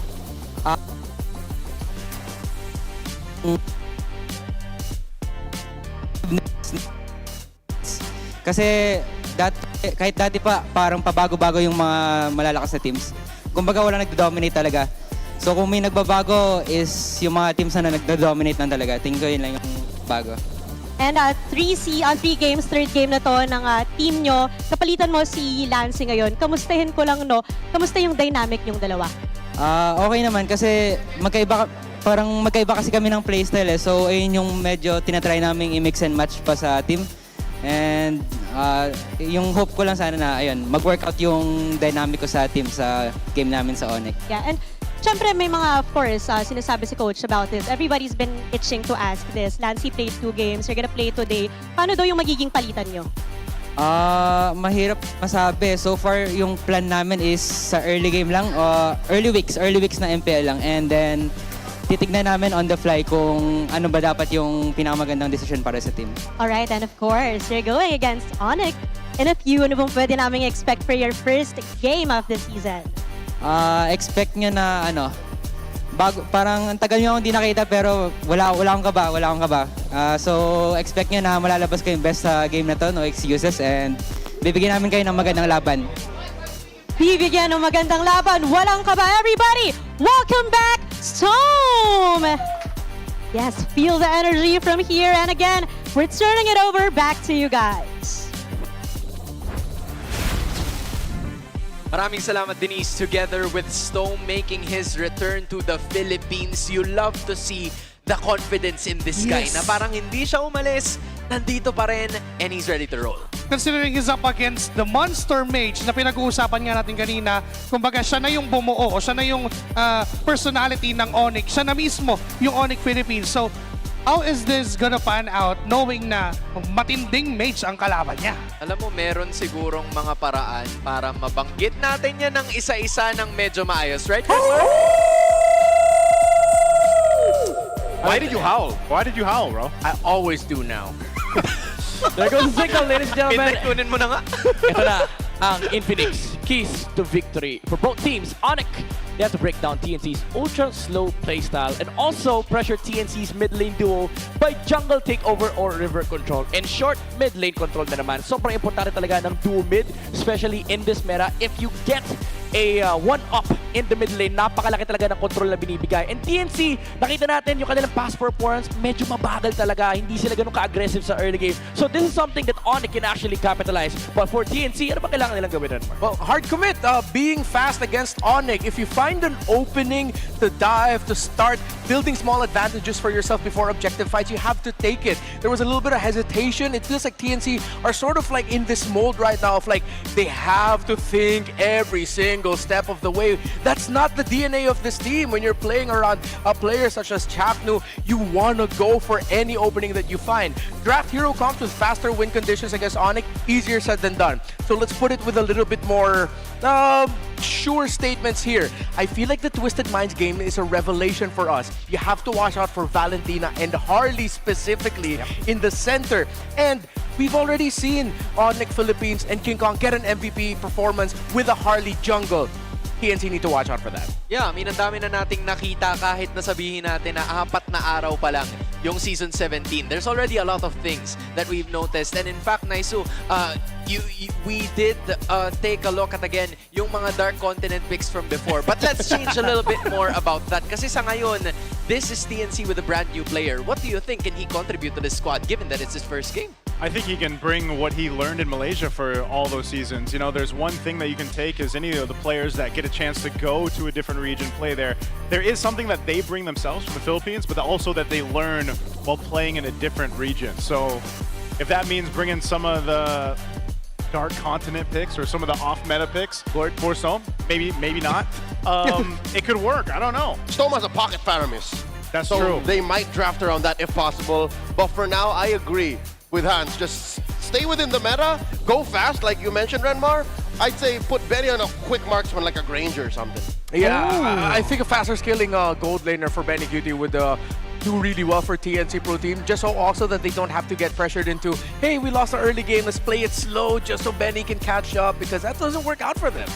Parang abandon carry kaya yung magiging plano kasi for the longest time yun yung nangyayari, and those were games na si Benny Cutie being the carry, even late game, tinatanggalan siya ng use ng mga kalaban such as Marcel. Yeah. Well, to be fair, si Benny did sinabi niya last week ayaw niya magsora. Kung ayaw niya magsora, does that mean he also doesn't want to play the Freya in the gold lane?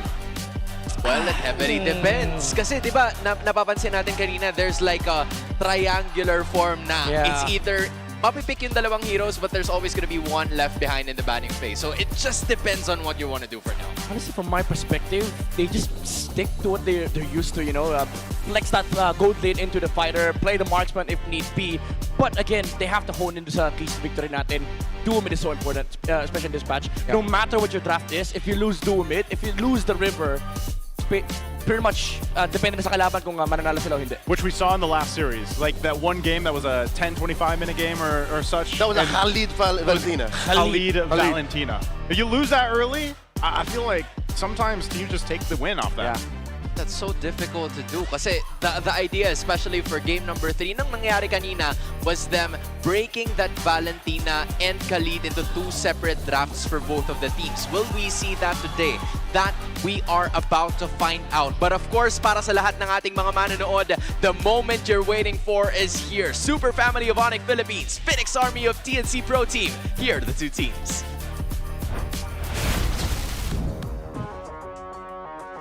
To ensure the integrity of the game, our marshals, Dojin, JD, Miko, and Luis. Tuning out the noise and tuning up the frequency for a week 2 takeover. Sonics, make some noise for ONIC Philippines!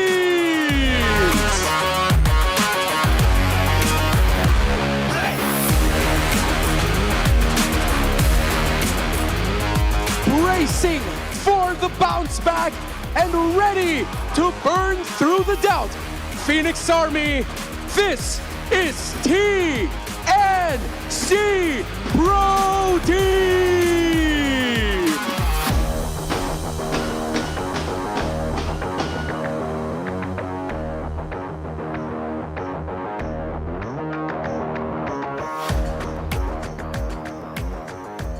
As always, our head referee is set.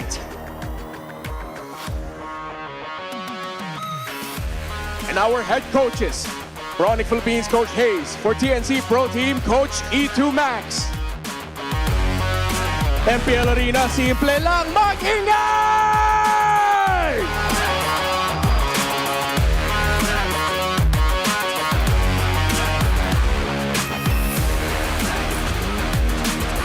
And here we go. This is an electrifying match here for day 1. Let's take us through ONIC Philippines. Today, they choose to play with Ryota.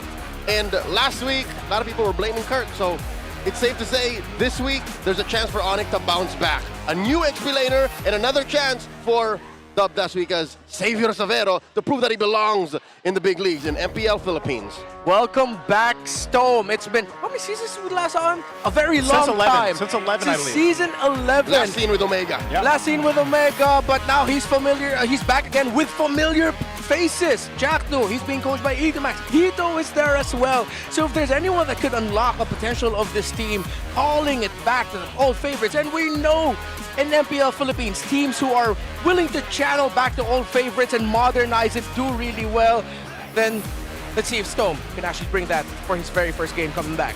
One of the biggest stats here that is showcasing itself is that tower take percentage, man. TNC, if they want to go ahead and beat ONIC here, they really need to be able to go ahead and maintain the early game pressure if they can, but also focus on the macro.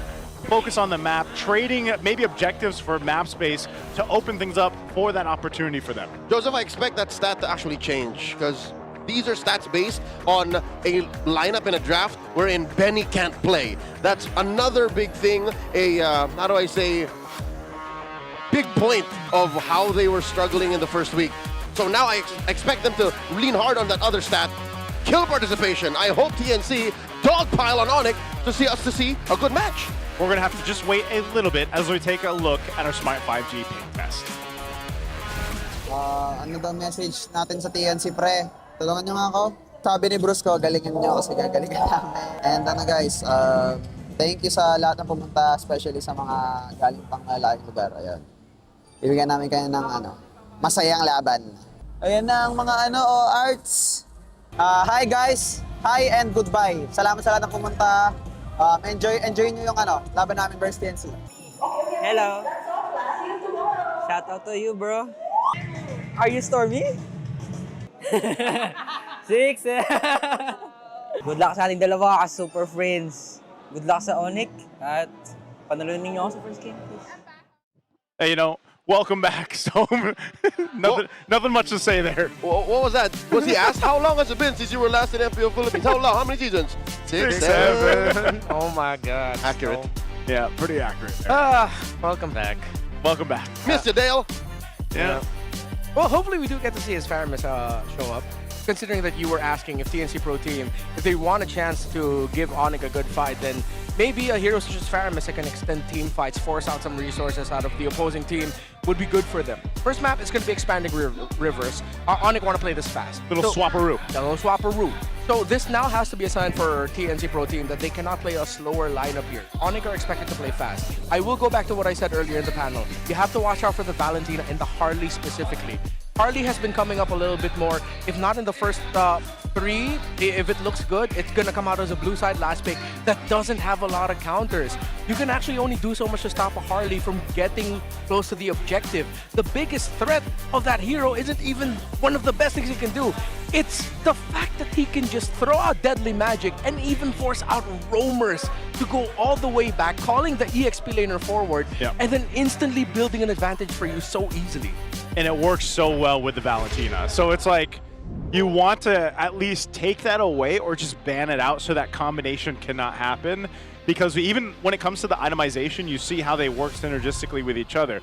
Either a Rush Genius Wand for the Harley to go ahead and bring down some of that magic resist, and then the Valentina can actually capitalize on that.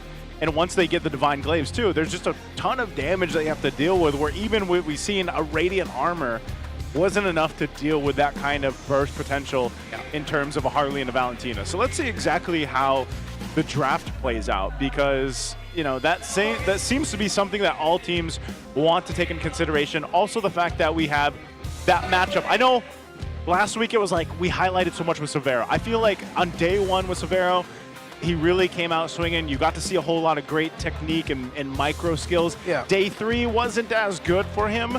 So even here in this matchup, I think he's still going to be going toe-to-toe in that gold lane. He's going to have to be able to go ahead and pop off against Benny Cutie. But in order to do that, it starts in the early game with that mid trio really focusing down on that. So let's take a look at the bans here. You see the Valentina is taken out by ONIC. It looks like we're posed for either an Eve or Liam Ward priority pick here. TNC snuff out any possibilities of a surprise Fanny pickup with the Valentina and Kaleagon. Yeah, I think it's really just Eve or Liam Ward that you could prioritize, unless they want to swerve and then pick up a Farsa for them. Excuse me, not Farsa, Freya for themselves. But that hasn't really been an ONIC thing to do. Knowing Storm is playing, I think they'll have to double down extra on that mid lane. They'll have to, how do I say, put a priority on it, because you're playing with a new element. It's a new player that you know will not revert to Lunox, which isn't a dig at Lancy. It's just, it's knowledge that you don't have prior experience from. Yeah. We'll see what they end up going here. Because we've seen blue pick be such a big priority. Oh, interesting too, the carry is actually banned out. Yeah, so you don't have to worry about it anymore. Yeah, like Benny's not gonna get to play it now, so it's banned now. Hey, if Benny doesn't want to play a Sora, or again, by deduction, not a Freya, play fast. Marksman, play the Ranger, play the Harith if he can get hands on it. Yeah, even the Harith would be an okay option. ONIC are going to be looking out for that already. Yep. So, hypothetically, if this is going to be an E for ONIC, might mean that TNC are going to end up with a Leomord for Zyda. I'd want to see them pick up either a Leomord Khalid or a Leomord Hilda. Roamers for this matchup, since we put a lot of importance for roam mid, Freya block. So yeah, Eve here then could be Leomord Khalid or Leomord Hilda later on for TNC. Or Suyo Khalid. Suyo could also come in also for especially TNC. with the Eve. Yeah. Eve would just be the best way to go though for ONIC. Yeah. Because of, you know, super frenzy. They don't go that. They actually go the Sora. Of course. It's open. Benny doesn't want to play it, pick it up for themselves. And Ryota, well, ONIC played really well with the Sora on the hands of Kirk. Let's see how Ryota's going to fare with it. And his job actually is going to be simple. It's just look for Storm.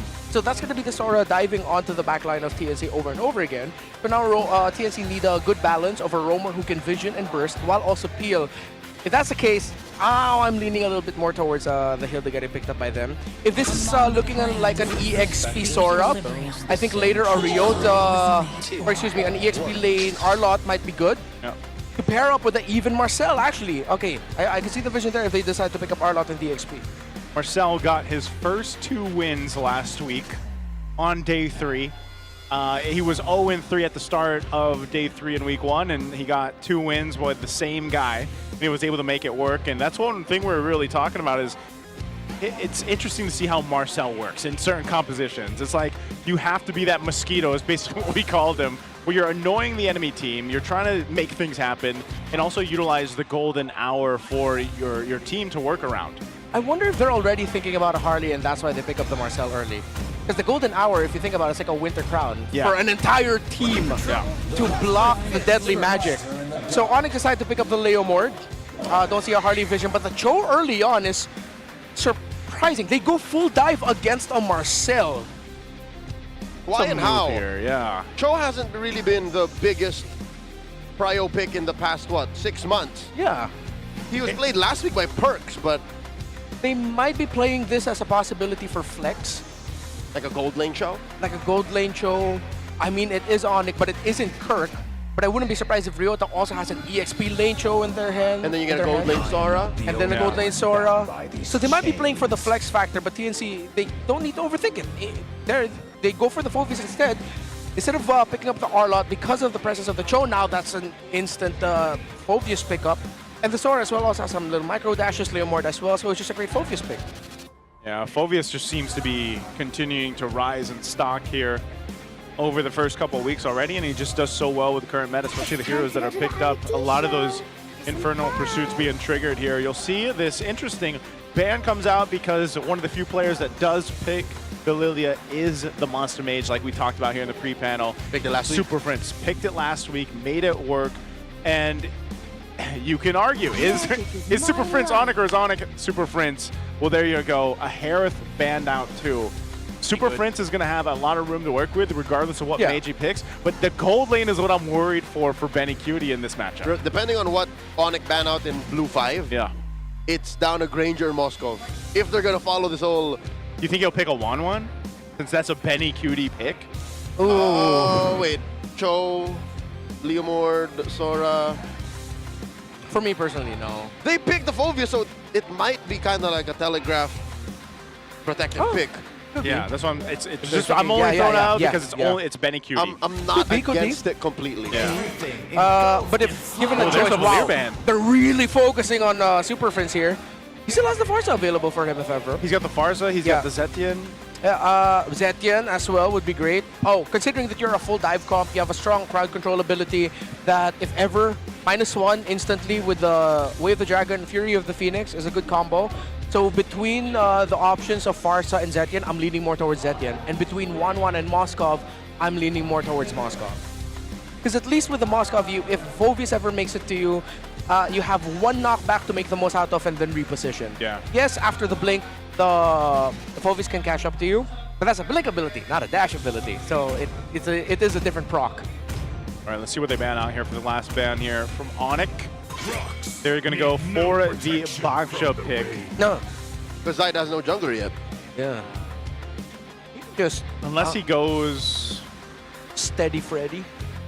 Or Suyo. Or Suyo.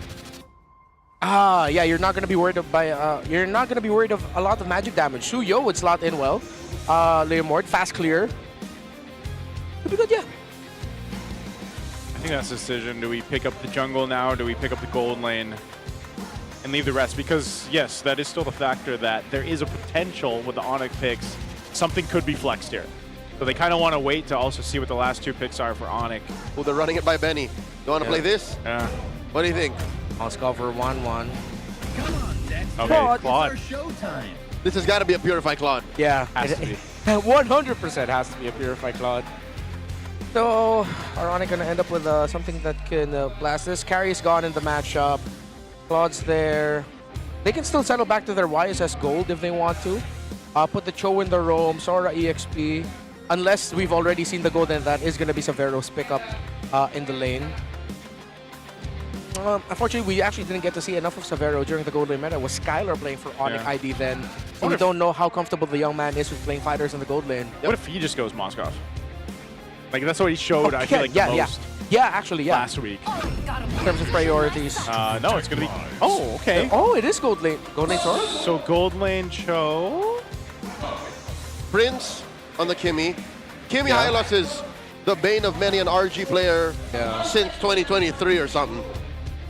Oh, and I'm playing Brethren here is going to be tough with the high loss. No. Yeah, just go Suyo.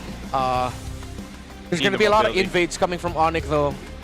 Yeah, I wouldn't want a Nalan either. Ow. If you look at their gold side lane picks for ONIC, they're both priority. Ooh, so they are looking to collapse into the jungle. Huh? Now it's Harley's turn. Zyda's turn to play the Harley. Okay, this I like. Yeah. I can get behind this. It's better than a Nolan, and even the Suyo I would be skittish to play.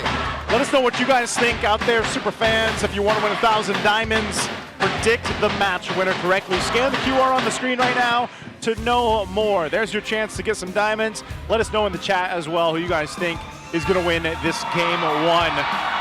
That Harley pick there at the end, man. And what was the swap there? Did we see who got the...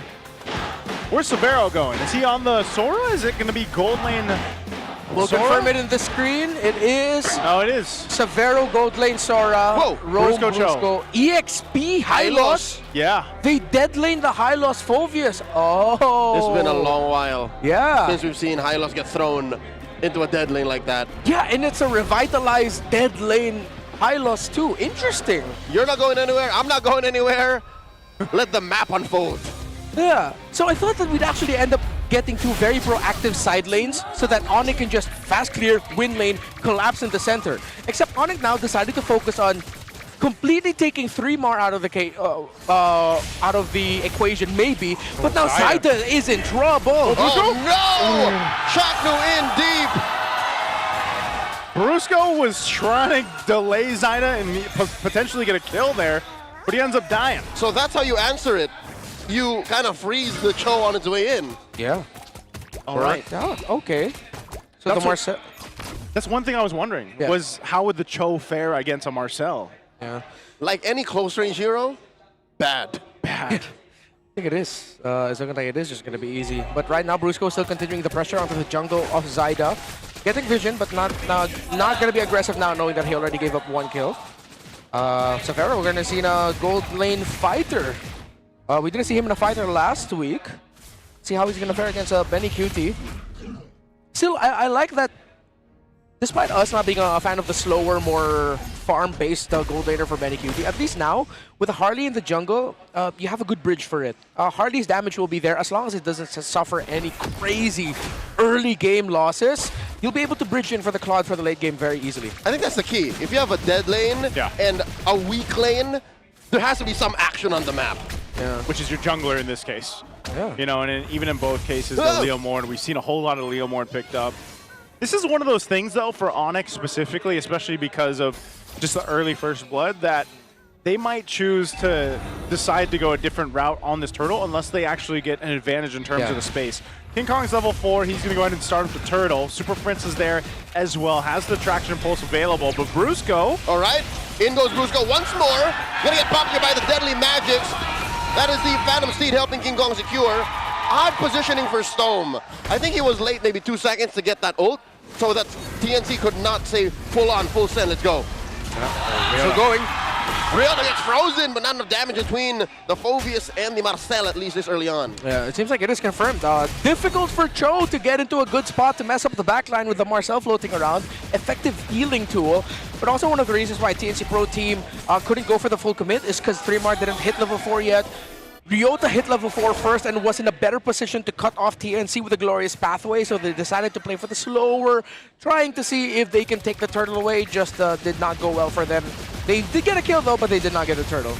Yeah, so it's still nonetheless across the map. It's pretty much even in terms of the way things panned out, but now this is where we get to take a look at not only the Infinix hand cam here, the GT series that we have, the official gaming phone of the MPL Philippines Season 17, but also exactly how this is going to play out now that Brusco has that Way of the Dragon, which is the cornerstone of having this Cho, aside from the G-Kundo, that he's able to go ahead and utilize. But that might be a little more difficult. That's why I want to see this unfold with a Marcel across from him. Oh, they find Riota, force him to pop that Revitalize. Zyda has already used it. The kick on the one, and they freeze the engage. The answer on the Stone. Some flickers back. RWM extra shield swiping away at the rest of ONIC PH. And they dive on to King Kong. He gets taken down as Chaknu flickers back. Smooth move by the Phoenix Army. Welcome back, Stone. And also, just as I said, how difficult would it be to actually connect a kick into a kill with a Marcel across from you? So picking picking Cho with the Marcel around, not good. You were saying? There he it gets is. kicked! Benny has no Purify! And he does not have a blazing to it, but he walks out of there! He survives! He just runs! They're active, they're going around the map. TNC have handled the past 2 sequences well. One of the reasons why they had advantage in the mid also was because Riota was spotted out with a great rotation blocked by Zyda and 3mar in left bush mid. All right, Turtle's up. Second one of the game. ONIC trying to get control of it. No kick just yet for Brusco, so I'm not sure if they can actually really contest this. Then he has 5 seconds off his Purify. Okay, now he's got the kick. Benny's got the Purify. Nearly there. They're going to fight for this turtle. Brusco's very low. Gets taken out by 3mar. Turtle secured by Zyda. And a massive torrent here by Riota. Able to disrupt TNC's forward momentum. Chaknu Gold now walks on out of here. In comes Benny. Blazing duet. But he gets disrupted as he PMI's on out of there. Chaknu looking for some stuns. Zyda, right click, takes down Savero. The back and forth, bobbing and weaving TNC. We thought TNC needed to watch out for the Harley pick of ONIC, but it turns out it's ONIC that needed to watch out for the Harley pick of Zyda and TNC. Zyda said, hold my hat. He'll make it work, man. The Harley again, one of those picks that popped up back in, what, M7 for one of the first times. And now it seems to be a mainstay in the current meta right now until teams really figure out how to deal with this Harley pick. But it's not only that, it's the way the team composition works together. You're seeing it from down to the skirmishes, down to the major fights around the objectives, and Chaknu himself has actually been able to go ahead and find something that works really well on this Marcel. And that's something that ONIC is going to have to struggle with for a little bit longer, because this lineup just doesn't really give them that opportunity to fight face-to-face just yet. Force the torrent out of Riota there. Rather, Savero, the lightning form. But, okay, great move from ONIC. Again, they freeze the map for long enough for that duo push up top. Yeah. So now they're going to be playing through their actual carry now for the mid to the late game. It's going to be Super Friends. But is he still going to be building Sky Piercer considering that they didn't have the early game that they want? Probably not. So it's going to be a mix of playing through... Well, okay. Yeah, it's unfair to say Super Friends is just a carry. Wait, Chaknu looking for the right freeze.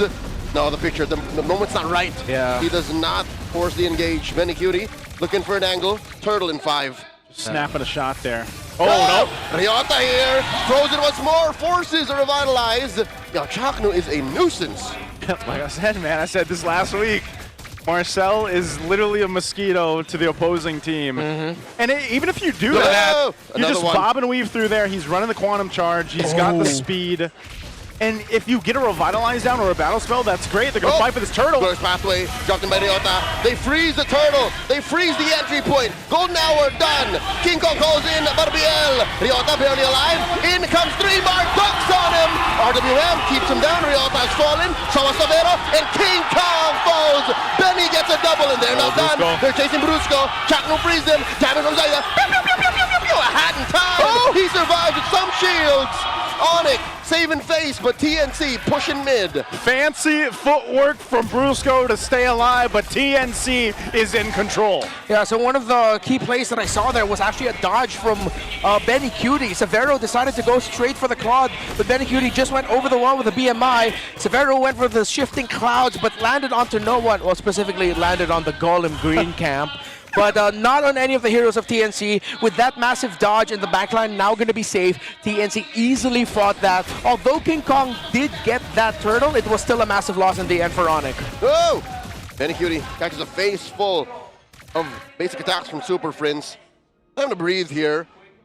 The map belongs to TNC clearly, but where does ONIC find a way in? Because it looks like their only real surprise comes from Friends jumping him. I think TNC have read out Brusco at this point. Yeah. Read out Brusco. They deal with Ryota. This is why the Tylos pick in the XP lane was a little weird, the way that it ended up in that position, because all you're seeing TNC do is, okay, find Ryota. He's very slow unless we pop the Glorious Pathway or the Revitalize. Either way, we're winning by getting those out from Ryota. Man, Marcel is a nuisance. Even when Brusco tries wants to get a little combo on him, maybe Jeet can go see if he can get a kick off. Nah, you're just gonna get frozen in time. Quick little picture. Goes through all of them. That's 4 members confirming where they are. That's old school vision right there. Yeah, trigger discipline. If this was last week's TNC, they would have full committed that right away. But instead, they just read the situation. They found the vision and they decided to back off, knowing that the Lord is coming up. This almost has to be I'm wondering how Chaknu feels about this, you know, since he's such a legendary roamer, playing Marcel in this way, essentially being able to provide free vision without too much of a worry to die, instead of needing to jump into a bush or make something happen that way. He's able to go ahead and maneuver around the opposing team this way. It gives them such an advantage, and now that this Lord is up, despite it all, ONIC is actually in a position to want to contest and fight. Interesting moves like Chaknu, up and just flushes out all the bushes, even those top bushes, just in case someone from ONIC got in. And ONIC can only watch. At half health, they freeze Savera, they take him down. Deadly Magic's committed. Golden hour, stopping the entry through there. Ryota gets caught even in his Glorious Pathway. 2 free kills for TNC, and they're not done. RWM stopping Fritz, getting away. Zaida, space escape in through, dealing damage. In comes the dangerous 3-mar. King Kong looking to clean up, but not going to be enough. He goes in Barbiel, but he's about to fall as well. Stone finds one, and it might be a wipeout. Brusco, burn-in, flickers out all this while. Benny was taking care of Lord. Take a good look, because this is the last time you're going to see Marcel this series. I gotta say, this is one of the best synergies we've seen from TNC in a while. They are alley-ooping each other, and Chaknu earlier on, even with the golden hour, even though it didn't hit anyone, it zoned out the members from the team to focus on a kill, and that's just how strong it's working for them. Yeah, and because where Chaknu got vision, he found Brusco, meaning left bush mid was held by Savero. He was in the right place, but because of them getting forced back, I believe it was Brusco and Super Friends forced back by the Marcel alone, that meant Savero would be an easy target for TNC to take down. So it's the effect of picking the Cho right after seeing the Marcel that's just working out very well for TNC and very badly for ONIC. Oh, this is so tough. Golden Hour used. They just want to get that tier 2. They get it down. He picks up a flask of the Oasis, so he's already even more annoying now with the shields. Look at the shields. Look at that perilous cross he made right through tier 3 in mid. Hey, man, you want the picture is bad enough. You're going to do that. Right now, Lord charging up bottom base turret. King Kong. He does it again! Runs right through even King Kong! I think he's getting MVP, guys. Oh, that's it. He's in the base. Lord has crashed on through. These tracking shots by Chad are getting it so much easier. King Kong, can he live? No, even underneath the fountain, he gets popped by the deadly magics. TNC are looking to finish here. Lord is still taken down. They gotta the wave in Phoenix mid. Army have to slow it down. You're going to have to do it somehow. Wave in mid, taking down this last base turret. And without King Kong, can ONIC Philippines defend this? Oh, Chaknu finds Rio to freeze him right before he drops the Glorious Pathway, but that's going to take care of the inhibitor anyways. TNC, they're looking at a bare base. Chaknu looking for more. Real world manipulation. Chaknu gets away. Chaknu very low. Golden Hour underneath it. He freezes all the damage. Savero comes in. Not enough. Gets taken down by Zaida. Chaknu goes and tries to freeze him more. And there's the base. There's the minions. TNC take game 1. Chaknu on the Marcel telling ONIC, before anyone wanted to take pictures with you, everybody wanted to take pictures with me. What a performance by the Mamba on the Marcel. Not the hero you'd expect in the hands of someone like Chaknu, but damn, did he make it look good there. And also, Stome, again, welcome back to the MPL Philippines. It might be too soon to say, but is it just me or does it look like Chaknu and Stome are really talking? Yes! When we were gassing and watching, talking about the action that Chaknu and Nancy brought for TNC last week, it always felt like there was a slight disconnect here and there. It wasn't all the time, but a good amount of the time we were thinking, were they not talking? Here, definitely you could feel it. Stome and Chaknu probably were talking nonstop, and hence why their timings together. Chaknu gets vision, Stome is there, Void Crystal right away, you get a little bit of poke over and over again. Stome's about to die, Chaknu puts up the Golden Hour, gets the flicker on out. It's almost picture perfect. Is that the familiarity with, you know, back in the day, if you will? As Omega Brothers? As Omega Brothers. Is there something there? I'm pretty sure it is, man. Yeah, that we haven't seen in a while. Yeah, it has to be. TNC did not make, I mean, of course, reigning, defending, roster reveal champions for how many seasons now, would not spend all of that effort to, okay, they didn't talk there. Stone didn't get the high five there. Zaida is going to be MVP. The Hardy was a huge effect. I really wish it was the Marcel, though, but you know what? Zaida should give it to him. Well deserved, but that is very shocking to me. Yep.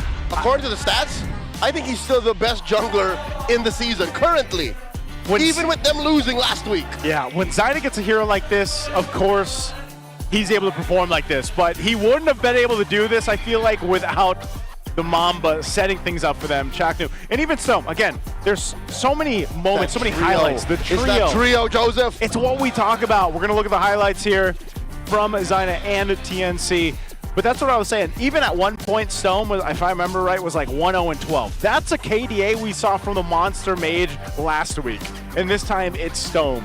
So, and I don't know, man. Maybe it was just because of that early start, that early momentum where they were able to shut down Brusco, because they didn't do it just then. They did it throughout the entirety of the game. And I feel like, again, Marcel, you're probably not going to see him in the next game. The Bruiser could not play. Yes. Yeah. I wouldn't say it's just because of the Marcel, but the Marcel definitely helped. Like, he was more than half the reason why. And it's more than just getting those little freeze frames or the Golden Hour. It's the vision. The vision provided with a Marcel's composition is insane. And can we talk about how it looked like Benny was actually playing now? Yeah. Benny was just so ready. The one time that he died, or the one time he was caught with his pants down, was when his Purify was off of cooldown. Yeah. That was clearly a proactive move by ONIC. That was less of TNC fumbling or him making the mistake. But that aside, this is the Benny Cutie we were looking for since week 1. Yeah, I mean, this is why we put a lot of focus on the roam mid duo for the specific matchup. When the roam mid is dominating and stopping the opposing roam mid, the side laners are the happiest. The rest of the map comes alive. The rest of the map comes alive. Hence why it's open for Benny QT to just get out of the lane real quick. BMI, Blazing Duet, free hit. I'm going back to lane.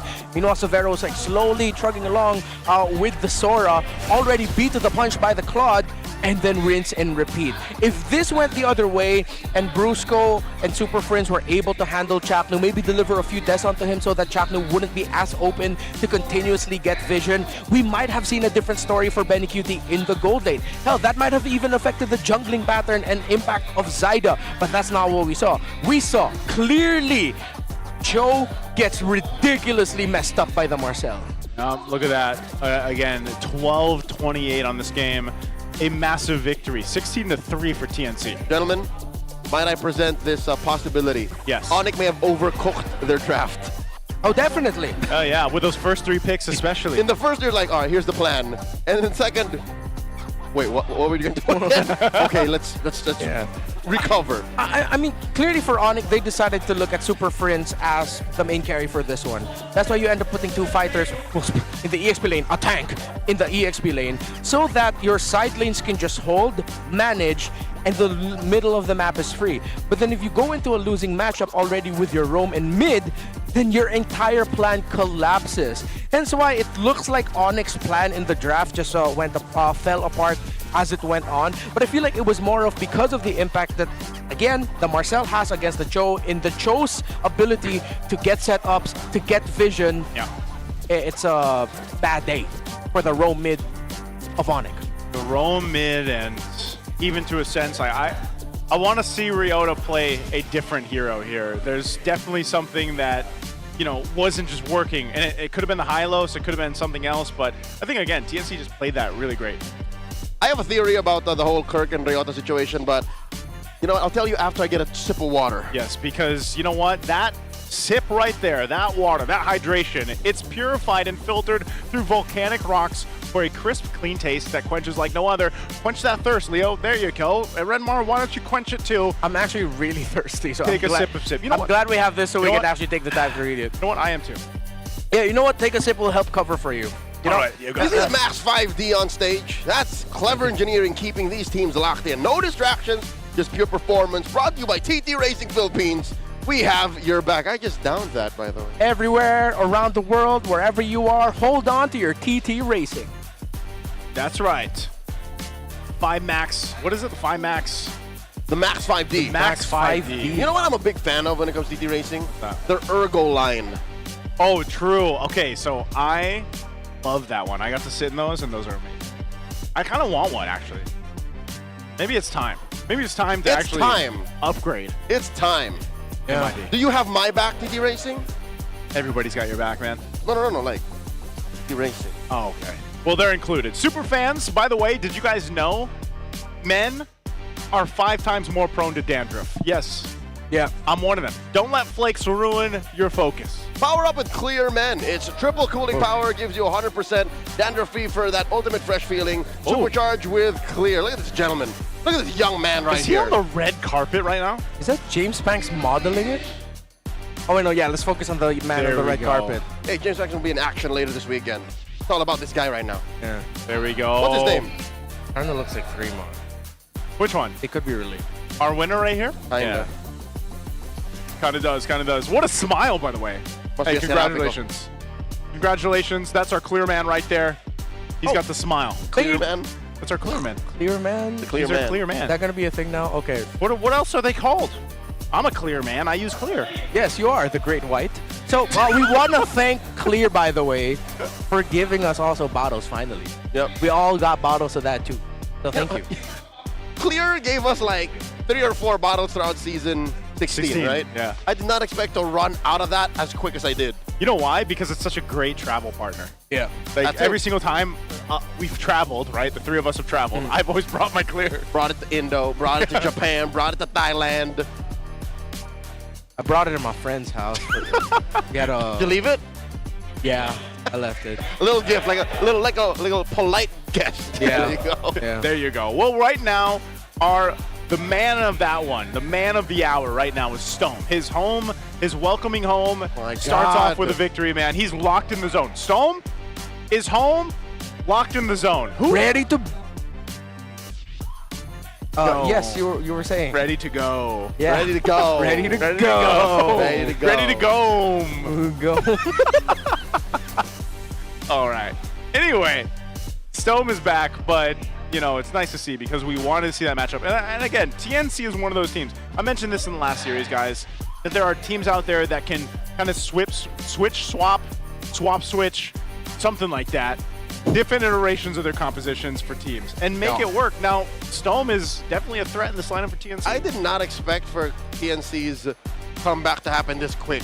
Yeah. Because they're so clean. I don't know if it was because of ONIC's weird draft, but this may have almost single-handedly ruined my predictions for the week. Because I was right for the first match, but here I think I said ONIC sweep. You said ONIC sweep? Yeah, with TNC winning, again. But you didn't know that. I did not know that Stome was home. And locked in the zone. I knew he was home. I knew he was locked in the zone, but I didn't think he would play in the dome. Yeah. I think even with the knowledge of Stone being in the dome, being back home. In the zone. I think what ruined maybe the prediction is really the overcooked draft that you mentioned. Yeah. But that doesn't happen too often, though. Yeah. But does this mean ONIC had personal intel that if there's a Marcel on the other side, then Cho is good? If that's the case, then I wonder who they were up against if they thought of that. Because clearly in that one, Cho not good against Marcel. I'll tell you now, it wasn't against Chakno. Yeah, it wasn't a Mamba. Just to pull back a little bit of the veil for people who wonder how scrims work. Teams within the same league do not scrim with each other. Yeah. They are usually scrimming with international partners or very trusted amateur teams. Yeah. So it wasn't Chakno, so clearly that was a surprise to them too. Yeah.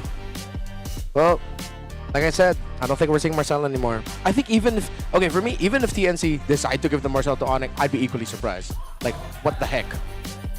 If you see him, if you see Marcel picked up? No, yeah, if TNC end up somehow giving the Marcel to ONIC. Oh, yeah. That would be a surprise too. Yeah, because like you want to run with him? Here. Yeah, it's like, for me, it's like, just don't. It's like, you already showed off how busted this hero could be against a specific matchup and the influence that it has in the roam mid duo. Yeah. Then just don't pick it up. So after week one, okay, so this wasn't after the last game, but after week one specifically. That's what I'm saying. Your participation is Zydo on top, yeah. Even when they were stumbling in week one, when everyone was blasting them saying, oh no, look, they locked in top 8 again. Yep. Zydo was still number 1. Zydo was the guy that stood out to a lot of people, especially international viewers, in the playoffs. Right? There was, I mean, even through the regular season, but in the playoffs, especially when a lot of people tune in for the first time for playoffs, I saw a lot of chatter about Zyda. Smitty Werben Jaegerman Jensen in the jungle. He is statistically the best jungler in Season 16. Not he was, he is number 1.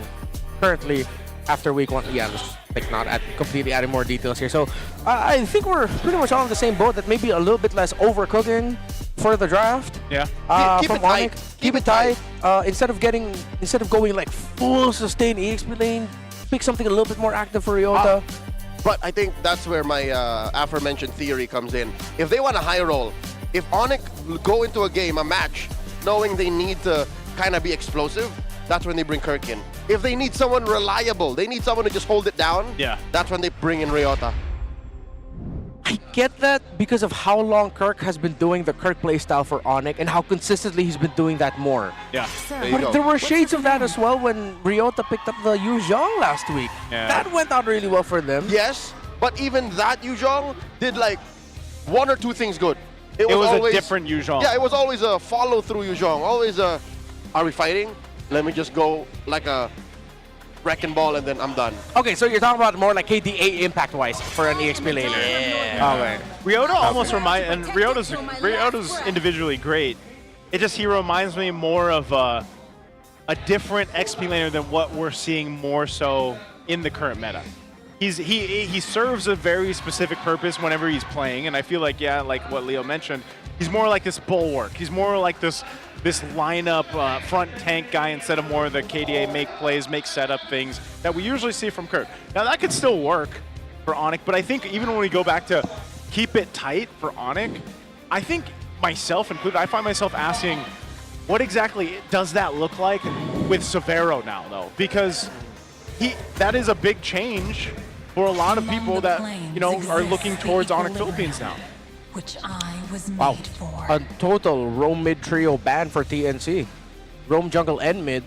While ONIC are turning off the possibility of a Freya swerve, they take away Juicin.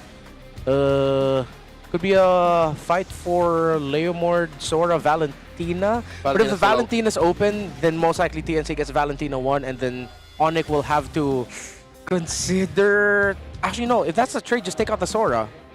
And I think ONIC are happy to revert back to Akimi. They can run it back. They can just make it work. They can fix it. Yeah.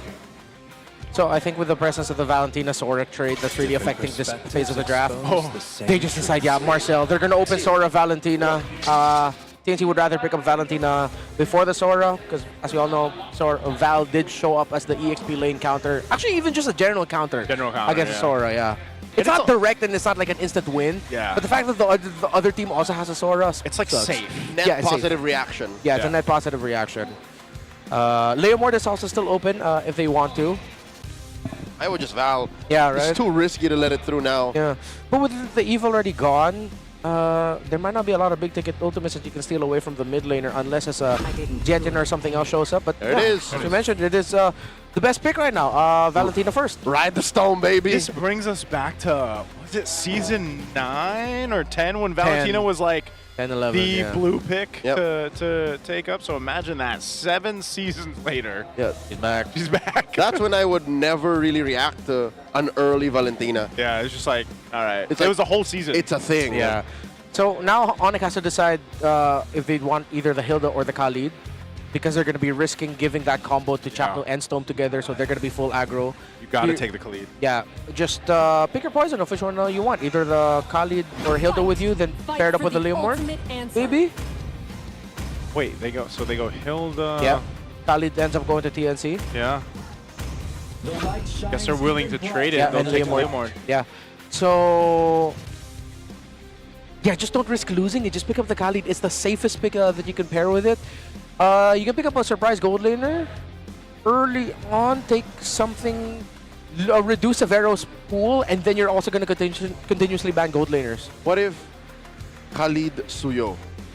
Okay, jungle would be good too. And then you just like win mid hard. Yeah. I'm thinking either Khalid Suyo or Khalid Harith. But the risk of putting up the Harith is that the Phoveus is still open for ONIC. If ever, they might pick both, but... I mean, it worked out earlier. Why not, right? It's undefeated still this season. Wow, 4 wins. Undefeated? Yeah. I didn't realize Harley was undefeated right now. The clouds are ever shifting. But And they'll get the Sora. So they take the Sora even though they have the Valentina. Yeah. So they don't need to lean hard on rushing for the Khalid. The Phoveus still ends up getting picked up for ONIC, so it makes sense why they didn't go for the Harith. They got the better car right now, which is Harley. 3 hard procs for the Phoveus. Yep.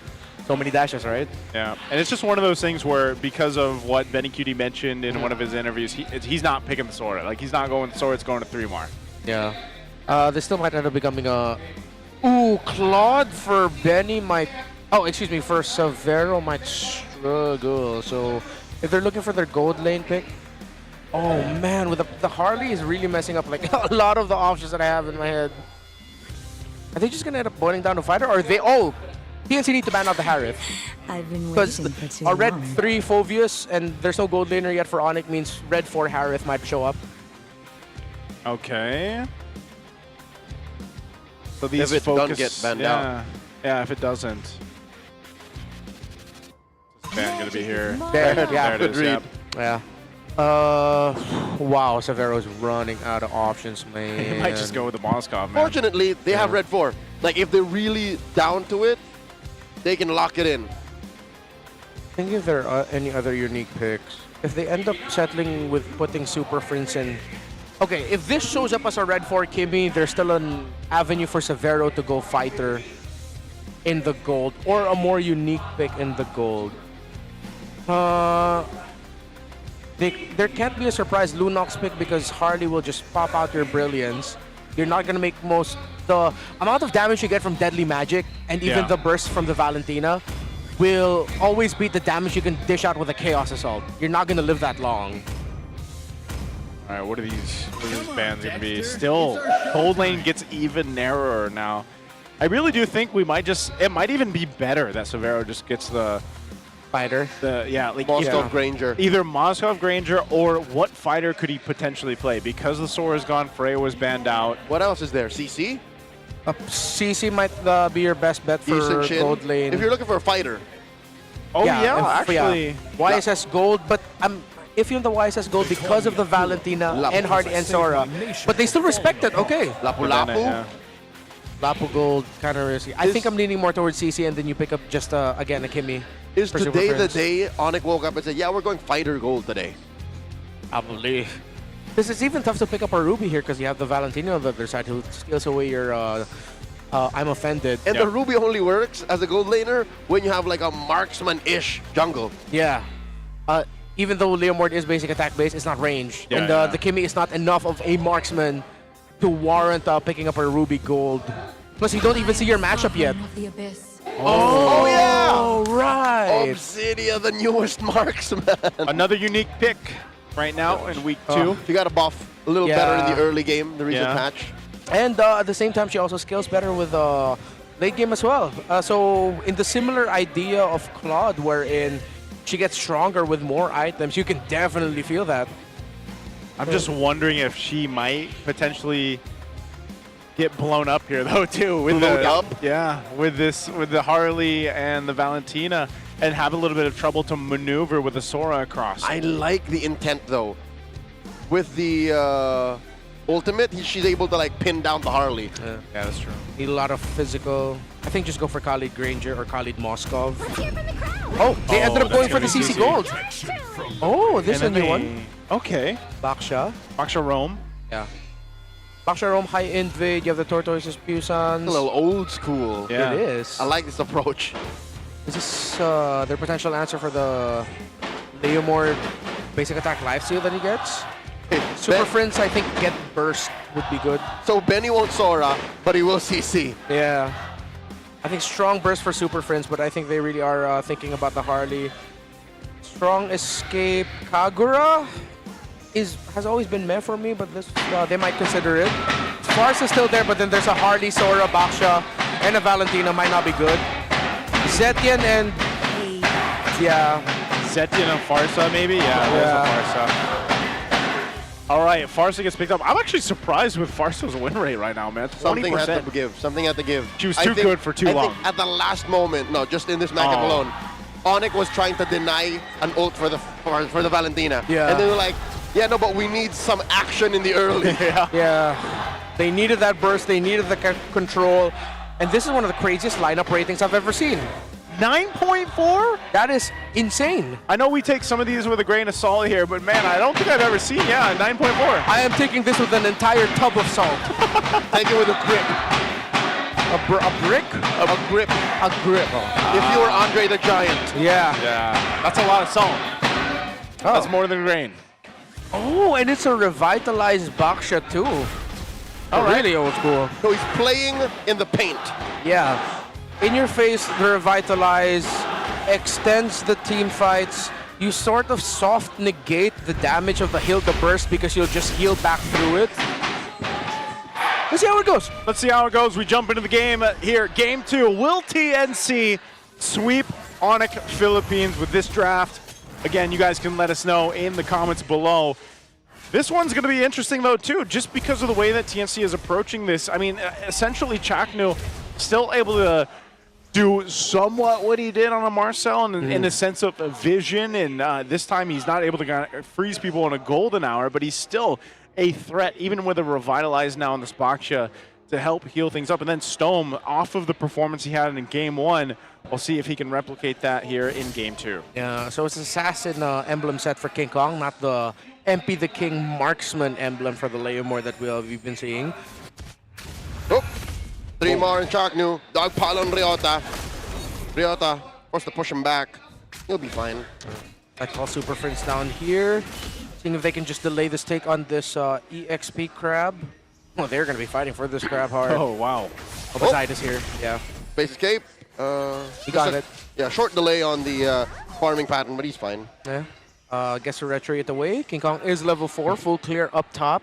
Now down to Lizard. Seems like we're going to be seeing a 4v4 for this turtle. If Benny QT can get close to level 4, maybe right after this wave, he might join in the fight. Oh, Brusco takes a lot of damage. Yep, thrown out the deadly magics. Fortunately, he will have recovered enough to still be an impact player for this first hurdle. Yeah, did he flicker for that, or did he just run? I'm trying to wait. Yeah, let's see. I think I remember hearing a flicker sound. Yeah, sounded like he did, but even without, he did. Yep. Even without that, he's still going to be okay for this first hurdle, depending on how he approaches it, because he could just get deadly magicked again and not having a flicker. He's going to have to rely on running. Full zone out as TNC secure this turtle. ONIC, a delayed response. I mean, King Kong still pressed the Phantom Steed, but there was no action to be had there. Oh, Brusco, another one gets hit by the deadly magics, and not this time. Zyda draws first blood. As I said, he's had a threat of getting deadly magic again. Yeah, kind of perplexing to me as to why Brusco still decided to move forward. You already saw where they were going. And no flicker. Yeah, no flicker. Bro, you have enough information of where they are. You just ended up giving a kill to the Harley. Yeah. Bit of an unnecessary death there from Brusco, For sure. but one of those things too. Again, with Zyda getting an early kill, now you have objective. 1v1, Ryota versus 3mar! 3mar flickers in through lightning form! The dangerous 3mar hits it. Yeah, 3mar has some words also for Ryota. I think after what happened last week, 3mar is looking for vindication. Yeah, 3mar, one of those XP laners. You see him get a hero like this, he's gonna make plays. Dude, I can't believe people in my comment section are saying, I don't feel 3mar, I don't feel 3mar. You feel him now? You feel him now? Again, he's one of those players where if it's a 1v1 in the XP lane and he knows he can take it, he'll take it. Yeah. Sometimes even if he doesn't know he'll take it, he still might try to get it. To be fair to your viewers, last week he did get kind of soft diffed by KLVJ. Yes. Oh! The Mamba jumps on There he is. misses him, finds Brusco, gets taken down, Benny scores. Damn. Oh no, King Kong got cold feet! He did not push forward. He didn't. I don't know if it was because the Revitalize was popped and he didn't think he could capitalize on the kill. Okay, was that discipline, or was it more of just like maybe not this time? Not yet. No, not yet. It's exactly what Icy said, with the Revitalize popped off, and if they were at around 10% health, he might have decided to go for it, but the initial burst of the Revitalize already brought them closer to the 20 threshold and even higher. That would continue ticking. King Kong would have been really greedy trying to get that kill. Still though, that's a warning shot for TNC. That Whoa! They find 3mar, they pop him! Okay. They needed that. Ryota gets his vengeance. Yeah. I think ONIC just quickly get your purple buff and then now go for this turtle. Look for Zyda's Harley first and then re-engage. See what you can get after that. The Mamba jumps on the Brusco, has no puissance, goes in on Barbiel, and the Mamba is taken out just like that. Oh, last second puissance. In comes Benny, gets that critical out to Brusco and King Kong. Where's the damage? A stolen Phantom Steed forces the flicker out of Brusco. Ryota is gonna get popped here. One more hit. He's still alive, relentless, but still gets popped just like that as Zyda secures the second turtle. 3mar once more. Prince flickers, or rather flies under tier 1 in mid. We have a Harley problem in the league, folks. This Harley pick is... He's unsupervised. Unsupervised, it affects compositions and team fights way too much. Still though, cannot count out ONIC. Definitely still have the damage. Again, a few warning shots here and there. But it also ended up becoming to the detriment of Brusco and King Kong. The initial curtain call actually was just supposed to latch onto Brusco, but then King Kong ran way too close to him, or maybe Brusco ran way too close to King Kong, that it ended up latching to both of them, setting up those kills and setting up those members of ONIC getting brought down low. I think one of the biggest things we have to watch out for here is if ONIC can actually get online with Severo. He is farming up. He got that tier 1 up top down. Now he's staying on that bottom side. Potentially going to push this one down too. So TNC will lose some map space to work with because Severo's just knocking these down as he gets it. But also, I'm wondering what the impact will be with the Obsidia once the team fights start to break out as the third turtle is up here shortly. Yeah, exactly. Severo had hella space to farm up. So TNC are winning the center, but they haven't really done anything yet to completely disrupt the gold lane. And now ONIC and Severo are still going for it. No, okay, they decided to safely back off. There is still the damage reduction buff on the turret. Yep, there's a few, like, what is that, a minute more? Yeah, roughly. Yep, 7 minutes, give or take. 30 seconds until the last turtle comes up. ONIC yet to taste a single one of them. Brusco playing footsies with Zyda. Yeah. In terms of the mid lane damage, it's not a huge gap, so TNC still cannot get comfortable. Once it goes into a full 5v5 fight, they have to mark Severo properly, or they're going to regret giving all the space to the Obsidia. And maybe that's where the curtain call could come in handy here from Benny Cutie, just to kind of help. Also, you still have the Terrify, and of course, Dreamar on this Sora. Brusco checks that brush, finds 2 in there. It's Chakno and Dreamar. Zaida reconsidering the priorities, team fight or turtle. It looks like the call is to engage first. TNC move on over. Chakno with a slight pull. Yeah, with how ONIC are positioning, this is going to be an easy setup for Dreamar if ever he can find an angle. Chakno rolls out, spots Ryota, spots Brusco. King Kong in the Y brush. King Kong waiting for it. Turtle secured here. Oh! Dreamar with an amazing torrent finds King Kong. Benny gets killed, and they jump onto the 3. Ryota, Inferno Pursuit, pushing back the rest of TNC. Pays with his life. Oh no, Severo trying to run too and disengage. They're going to lose this buff here. Oh no, they push forth. TNT are committing grand theft purple. Just as I said it, ONIC were positioning way too close. I understand they want to protect Super Prince and Severo, but when all of you collapse that close to each other and you don't watch your spacing, that makes it easy for the Sora to set up over and over again. And Dreamar was just, thank you, I will take this, and he got that big 3-man setup. Man, again, I'm left wondering what happened here. The big 3-mar setup? The big 3-mar setup. Big 3-mar setup. With that torrent, man. It was just placed perfectly. And then you see this, like Severo's just, he doesn't have much space to work with here. And he's trying to get space, but they just get collapsed on. And this is what I was saying is, how's this Obsidian going to work in these fights, these team fights for ONIC? Right now, it's definitely struggling. They might have to look for something themselves. Yeah, I have to praise TNC for, instead of going for the obvious Khalid pick that we thought they would go for, they actually went up with a Baksha, with a Revitalize. It ended up working out very well for them because you want the front line of the opposing team to go down as quickly as possible so Severo can latch on, go forward, you get an early kill, and then that forces the formation of TNC back. ONIC, with an Obsidia, like to play that front to back. Considering there's a Baksha with a Revitalize now, Baksha does not care about the front to back. He is the front, and you need to back off when you see him. And he's got, I believe, the Chastised Pauldron, and so that helps deal with the Obsidia a bit. There's a Divine Glaive now for Stome. Zaida, I believe, just recently picked up the Lightning Trunchet, so like these items, these key items are falling into place for TNC. That Power Spike definitely getting there.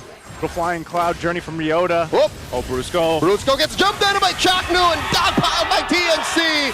Another free pickup for the Phoenix Army. And Brusco just can't play in this game either. Yeah. The Hilda just keeps getting taken out. Way too strong up front. We might end up seeing TNC get their first series win of the season. It might be a sweep against ONIC. Everything has gone their way. They've ticked their conditions. Even though Severo does have the gold, ONIC doesn't have the front line to hold for their Obsidia.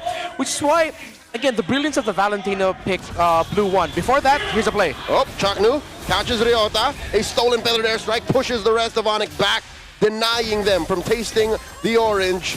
TNC are taking control. Yep.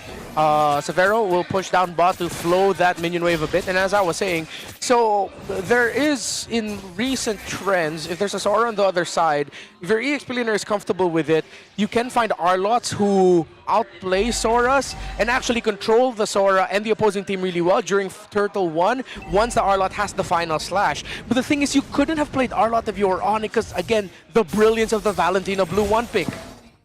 And that's why teams need to either just ban it out at some point or consider what they really want to trade out here, because ONIC has struggled against the Harley, the threat of Harley, and now that you've got a Holy Crystal, you're looking at the Genius One, like he's locked in. Zaida, oh, they're going to start things up again. Almost single-handedly forcing responses. A torrent from Dreamar trends Brusco once more.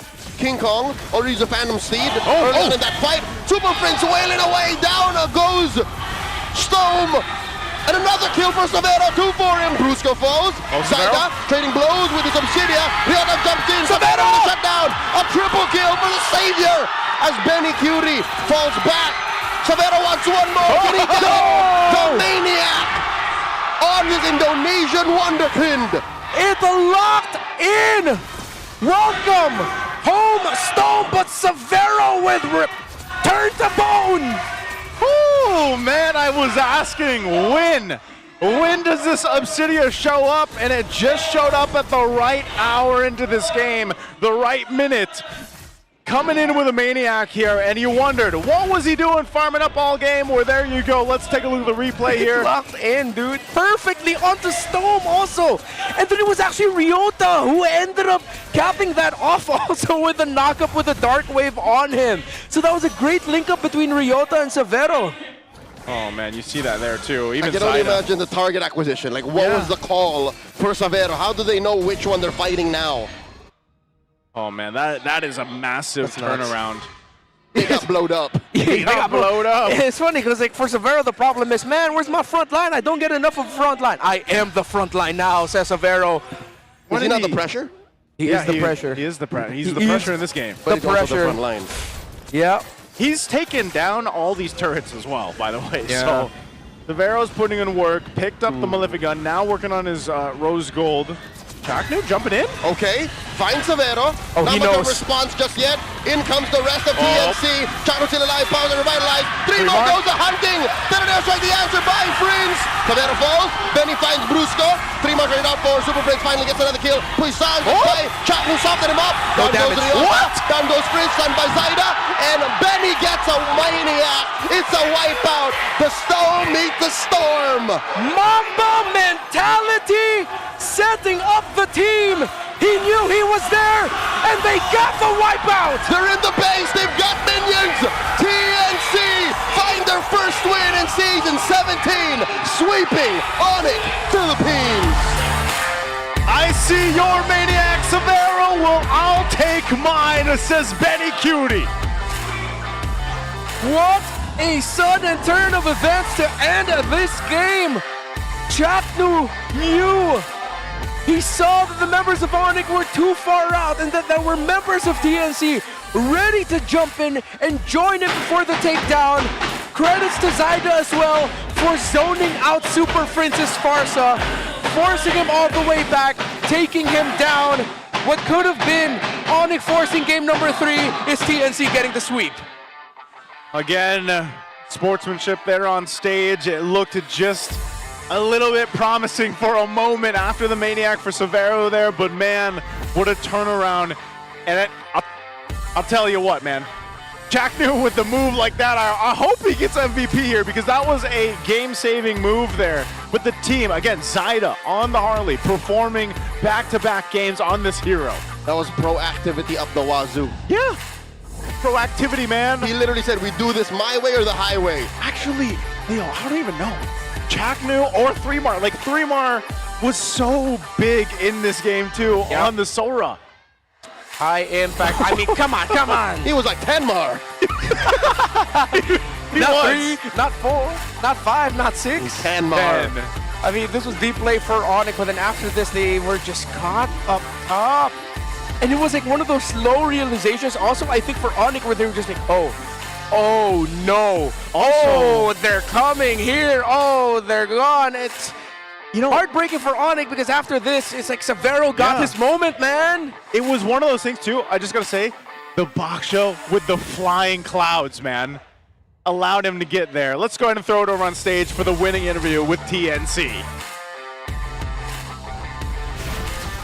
Phoenix Army, where you at? Wow, I love the energy. Palakpakan naman natin ang TNC Pro Team para sa kanilang first match. Odin, what a fitting entry for the man beside me. The Storm has indeed arrived. Storm, once again, welcome back! Thank you. Storm, kanina, in our interview, sabi mo walang kakaba-kaba. Ano ba? Kinabahan ka ba kanina? Wala talaga. Wala talaga. And if anything, this is your first win of the season. Gaano kahalaga yon sa confidence mo para sa susunod pang matches? Sobrang taas kasi nung ONIC, mataas din tingin ko kasi sa kanila respect din talaga. So, na 2-0 namin sila, so parang tingin namin, kaya namin lahat ng teams. Yeah, if anything, Odin, game gets game. I love the confidence at yung dinala nila talaga ngayon sa larong ito. 2-0 sweep at syempre, hindi lang siya basta 2-0 sweep dahil meron lang namang nag-maniac in this game too. Nakanonodan, Benny Cutie with that CC. Benny, hindi ka talaga nagpatalo ha. Nag-mania kanina si Severo pero binawian mo. paano mo ba i-rate yung laro ni Severo sa Gold Lane? Anong rating mo para kay Severo in the Gold Lane? Okay naman po. Kasi tingin ko sa ngayon, yung role na Golden is more on makikiconnect ka sa teammate mo. Hindi yung basta individual skill mo, okay, magiging malakas ka na. Parang. So you are more focused on the macro plays na kayang gawin ng team nyo. And definitely, nag-translate yun sa laro mo. Benny, ano yung sikreto or ano yung mga ginawa ng TNC Pro Team coming into this week? Kasi nung week 1, medyo nahirapan kayo eh. Siguro nag-reflect lang kami as a team. Tinignan namin kung saan kami nagkulang. And pinukusan talaga namin yung yung parang main issue talaga. Hindi yung issue na lumabas lang kasi natalo kami ng week 1. So hindi nyo tinambayan ang problema. Instead, humanap kayo ng solution. Thank you so much, Benny. And with that, gusto ko naman kausapin si Chaknu! Chaknu! Dito ka nga sa gitna. Chaknu, grabe yung Marcel mo, no? Kasi ibang klase talaga, especially nung game 1. Maaalala natin na nagamit na rin siya last week. Ano ba yung sikreto? Bakit napakabilis tumakbo ng Marcel mo? Ano yung sikreto mo pag ikaw gumagamit nun? Kumbaga, Para tips na rin sa mga RG boys. Oo nga. Tang job. Anong tips mo sa mga RG boys sa paggamit ng Marcel? Siguro, laruin lang ng laruin. Tapos enjoyin yung pag picture.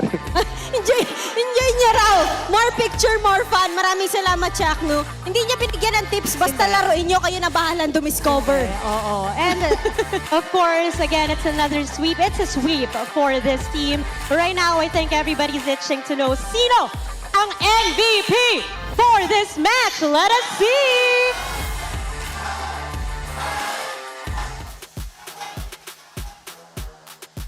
Chaknu!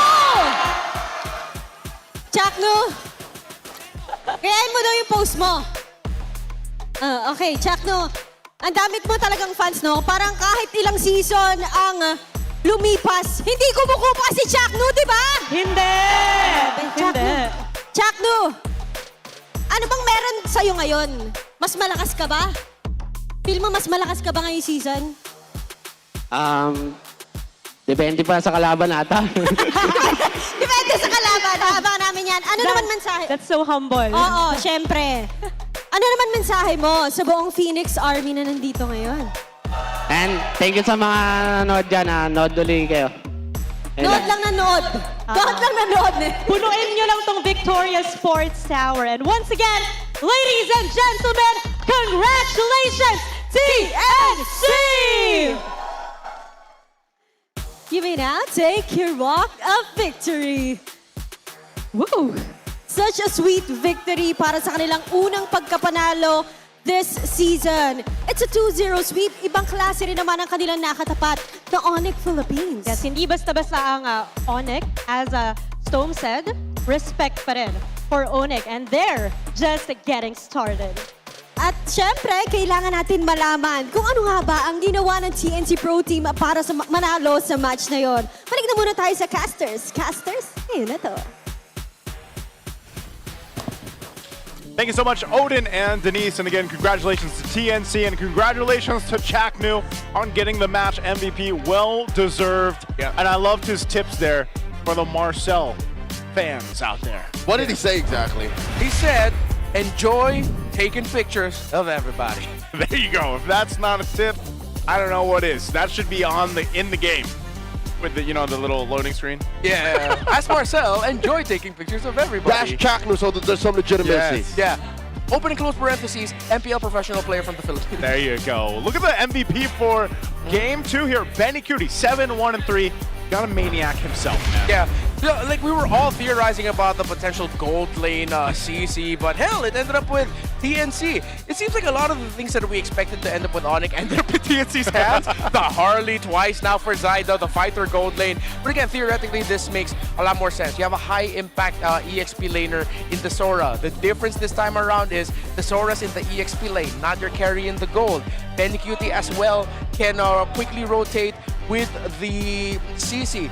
Plus, even though you don't have what's expected as traditional basic attack, what do you have? Loads of burst damage. Sora, burst. Harley, Valen, CC, they're all burst types, if you would consider it. The curtain call, once you have the Yo-Yo Blitz there, burst. And ONIC, their front line of the Hilda and the Phobius were not ready for that. Hence why for a lot of this game, it was us trying to see if Severo can finally find that time and find that angle. Here they were caught up. Again, the impact of flying clouds and Chaknu just saying, nope, we can do this. What a call.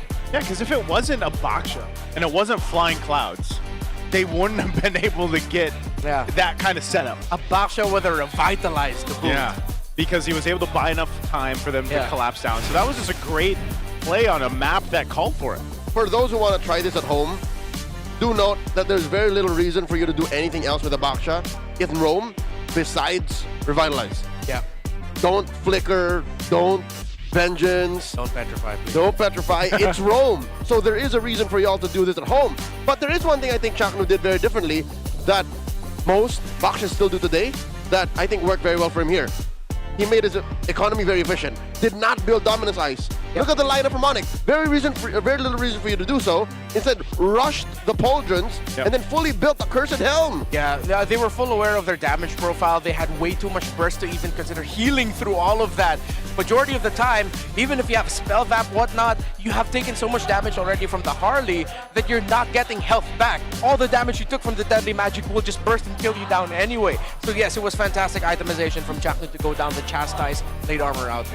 And it's funny because you saw the way that happened for Benny Cutie with the MVP there. And maybe that's why, he doesn't want to play the Sora because he knows that, hey, 3mar trusts him to play it, played it to almost perfection, I would say. Almost would have been a case where I would have said 3mar could have been MVP there too. I think just again, from game 1 to game 2, what we saw from TNC was just them really working as like a cohesive team, a cohesive unit. Yeah.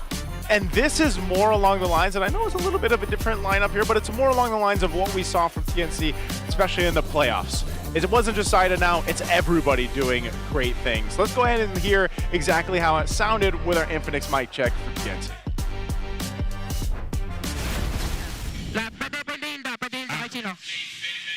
Trade lang yan.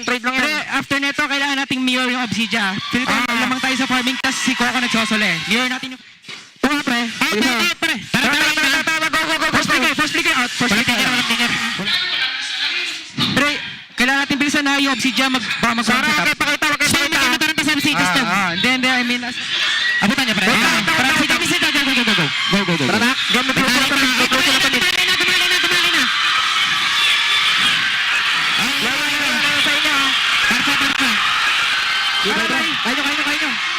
Kayo.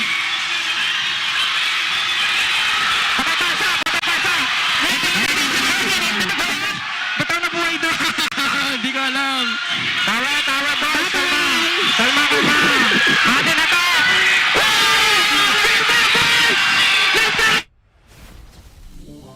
There you go. That's the Infinix mic check. Stone, man, look at the impact. That has to be one of the most influential, I feel like, mic checks we've had. He was calling out specific rotations after the play that they were doing already. Mid-play, they haven't even gotten the kill. He was saying, right after this, mirror the rotation of the Obsidia. You're gonna have to start man-marking the Obsidia. Stone what the hell? Is home, locked in the zone, man. That was it, right there. And here I was expecting more. I thought I saw the glint in his eyes like, I got something new. No, he just said the same thing. That was our headline earlier. And listen to the Infinix mic check, man. Yeah. He was locked in. I'm more impressive in what he did not say. Remember when Ryota was on him? Yeah. Like a fly on a dog? He said nothing because he knows how to take care of himself. That's impressive. Hey, man. Again, This was an amazing series. Congrats to them. But also, we got to invite everybody to the E-Project Esports for Everyone.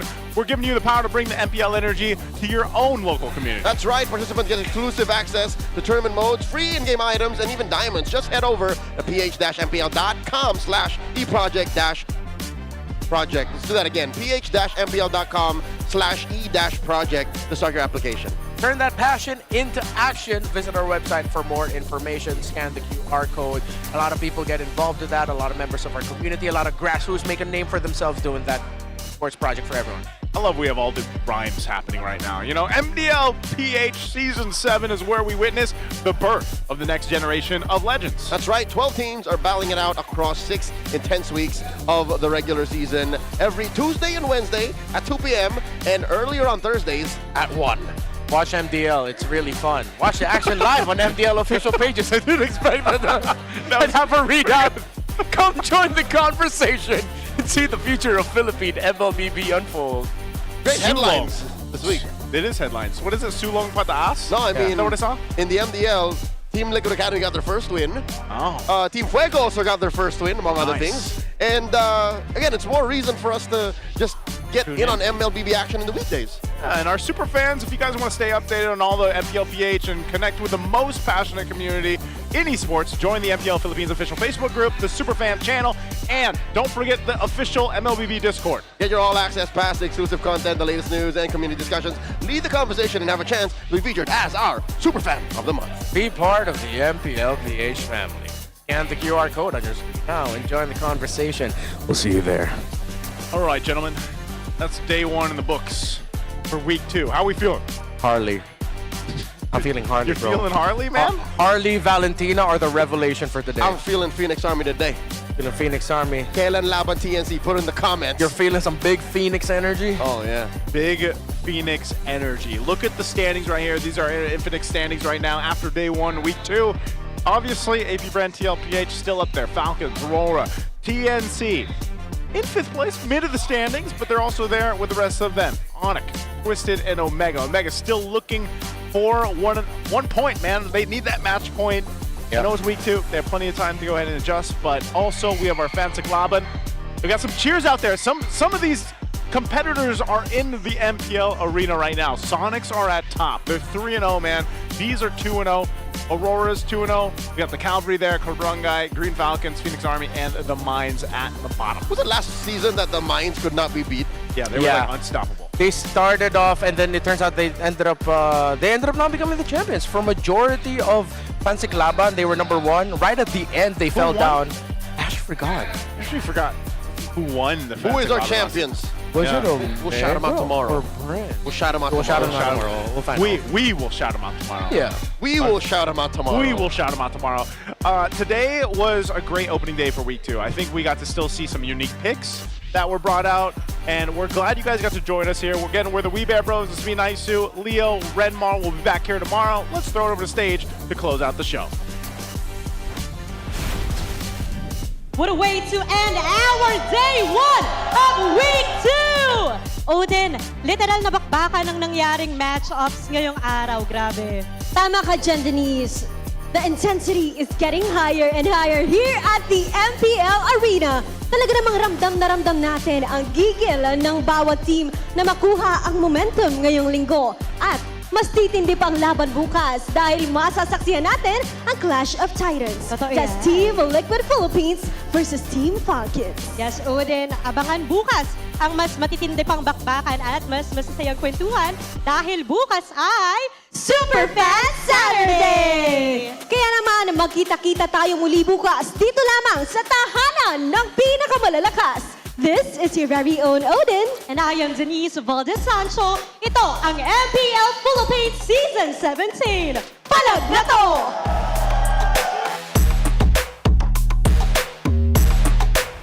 17th season of MPL Philippines is brought to you by the following sponsors. Infinix, the official gaming phone partner. The power behind every Madlang gamer. Smart, the simply reliable connectivity partner of the MPL. Our partner in esports, Clear Men. And our strategic partners, TT Racing, Fairy, and SIP. Don't miss any MPL action by following our official Facebook and subscribing to our YouTube channel. Follow MPLPH on TikTok for more content. Experience the lakas ng Pinas of MPLPH Season 17 live at Victoria Sports Tower. Grab your tickets now via the official MPLPH website. MPL Philippines is monitored and supervised by the Games and Amusement Board.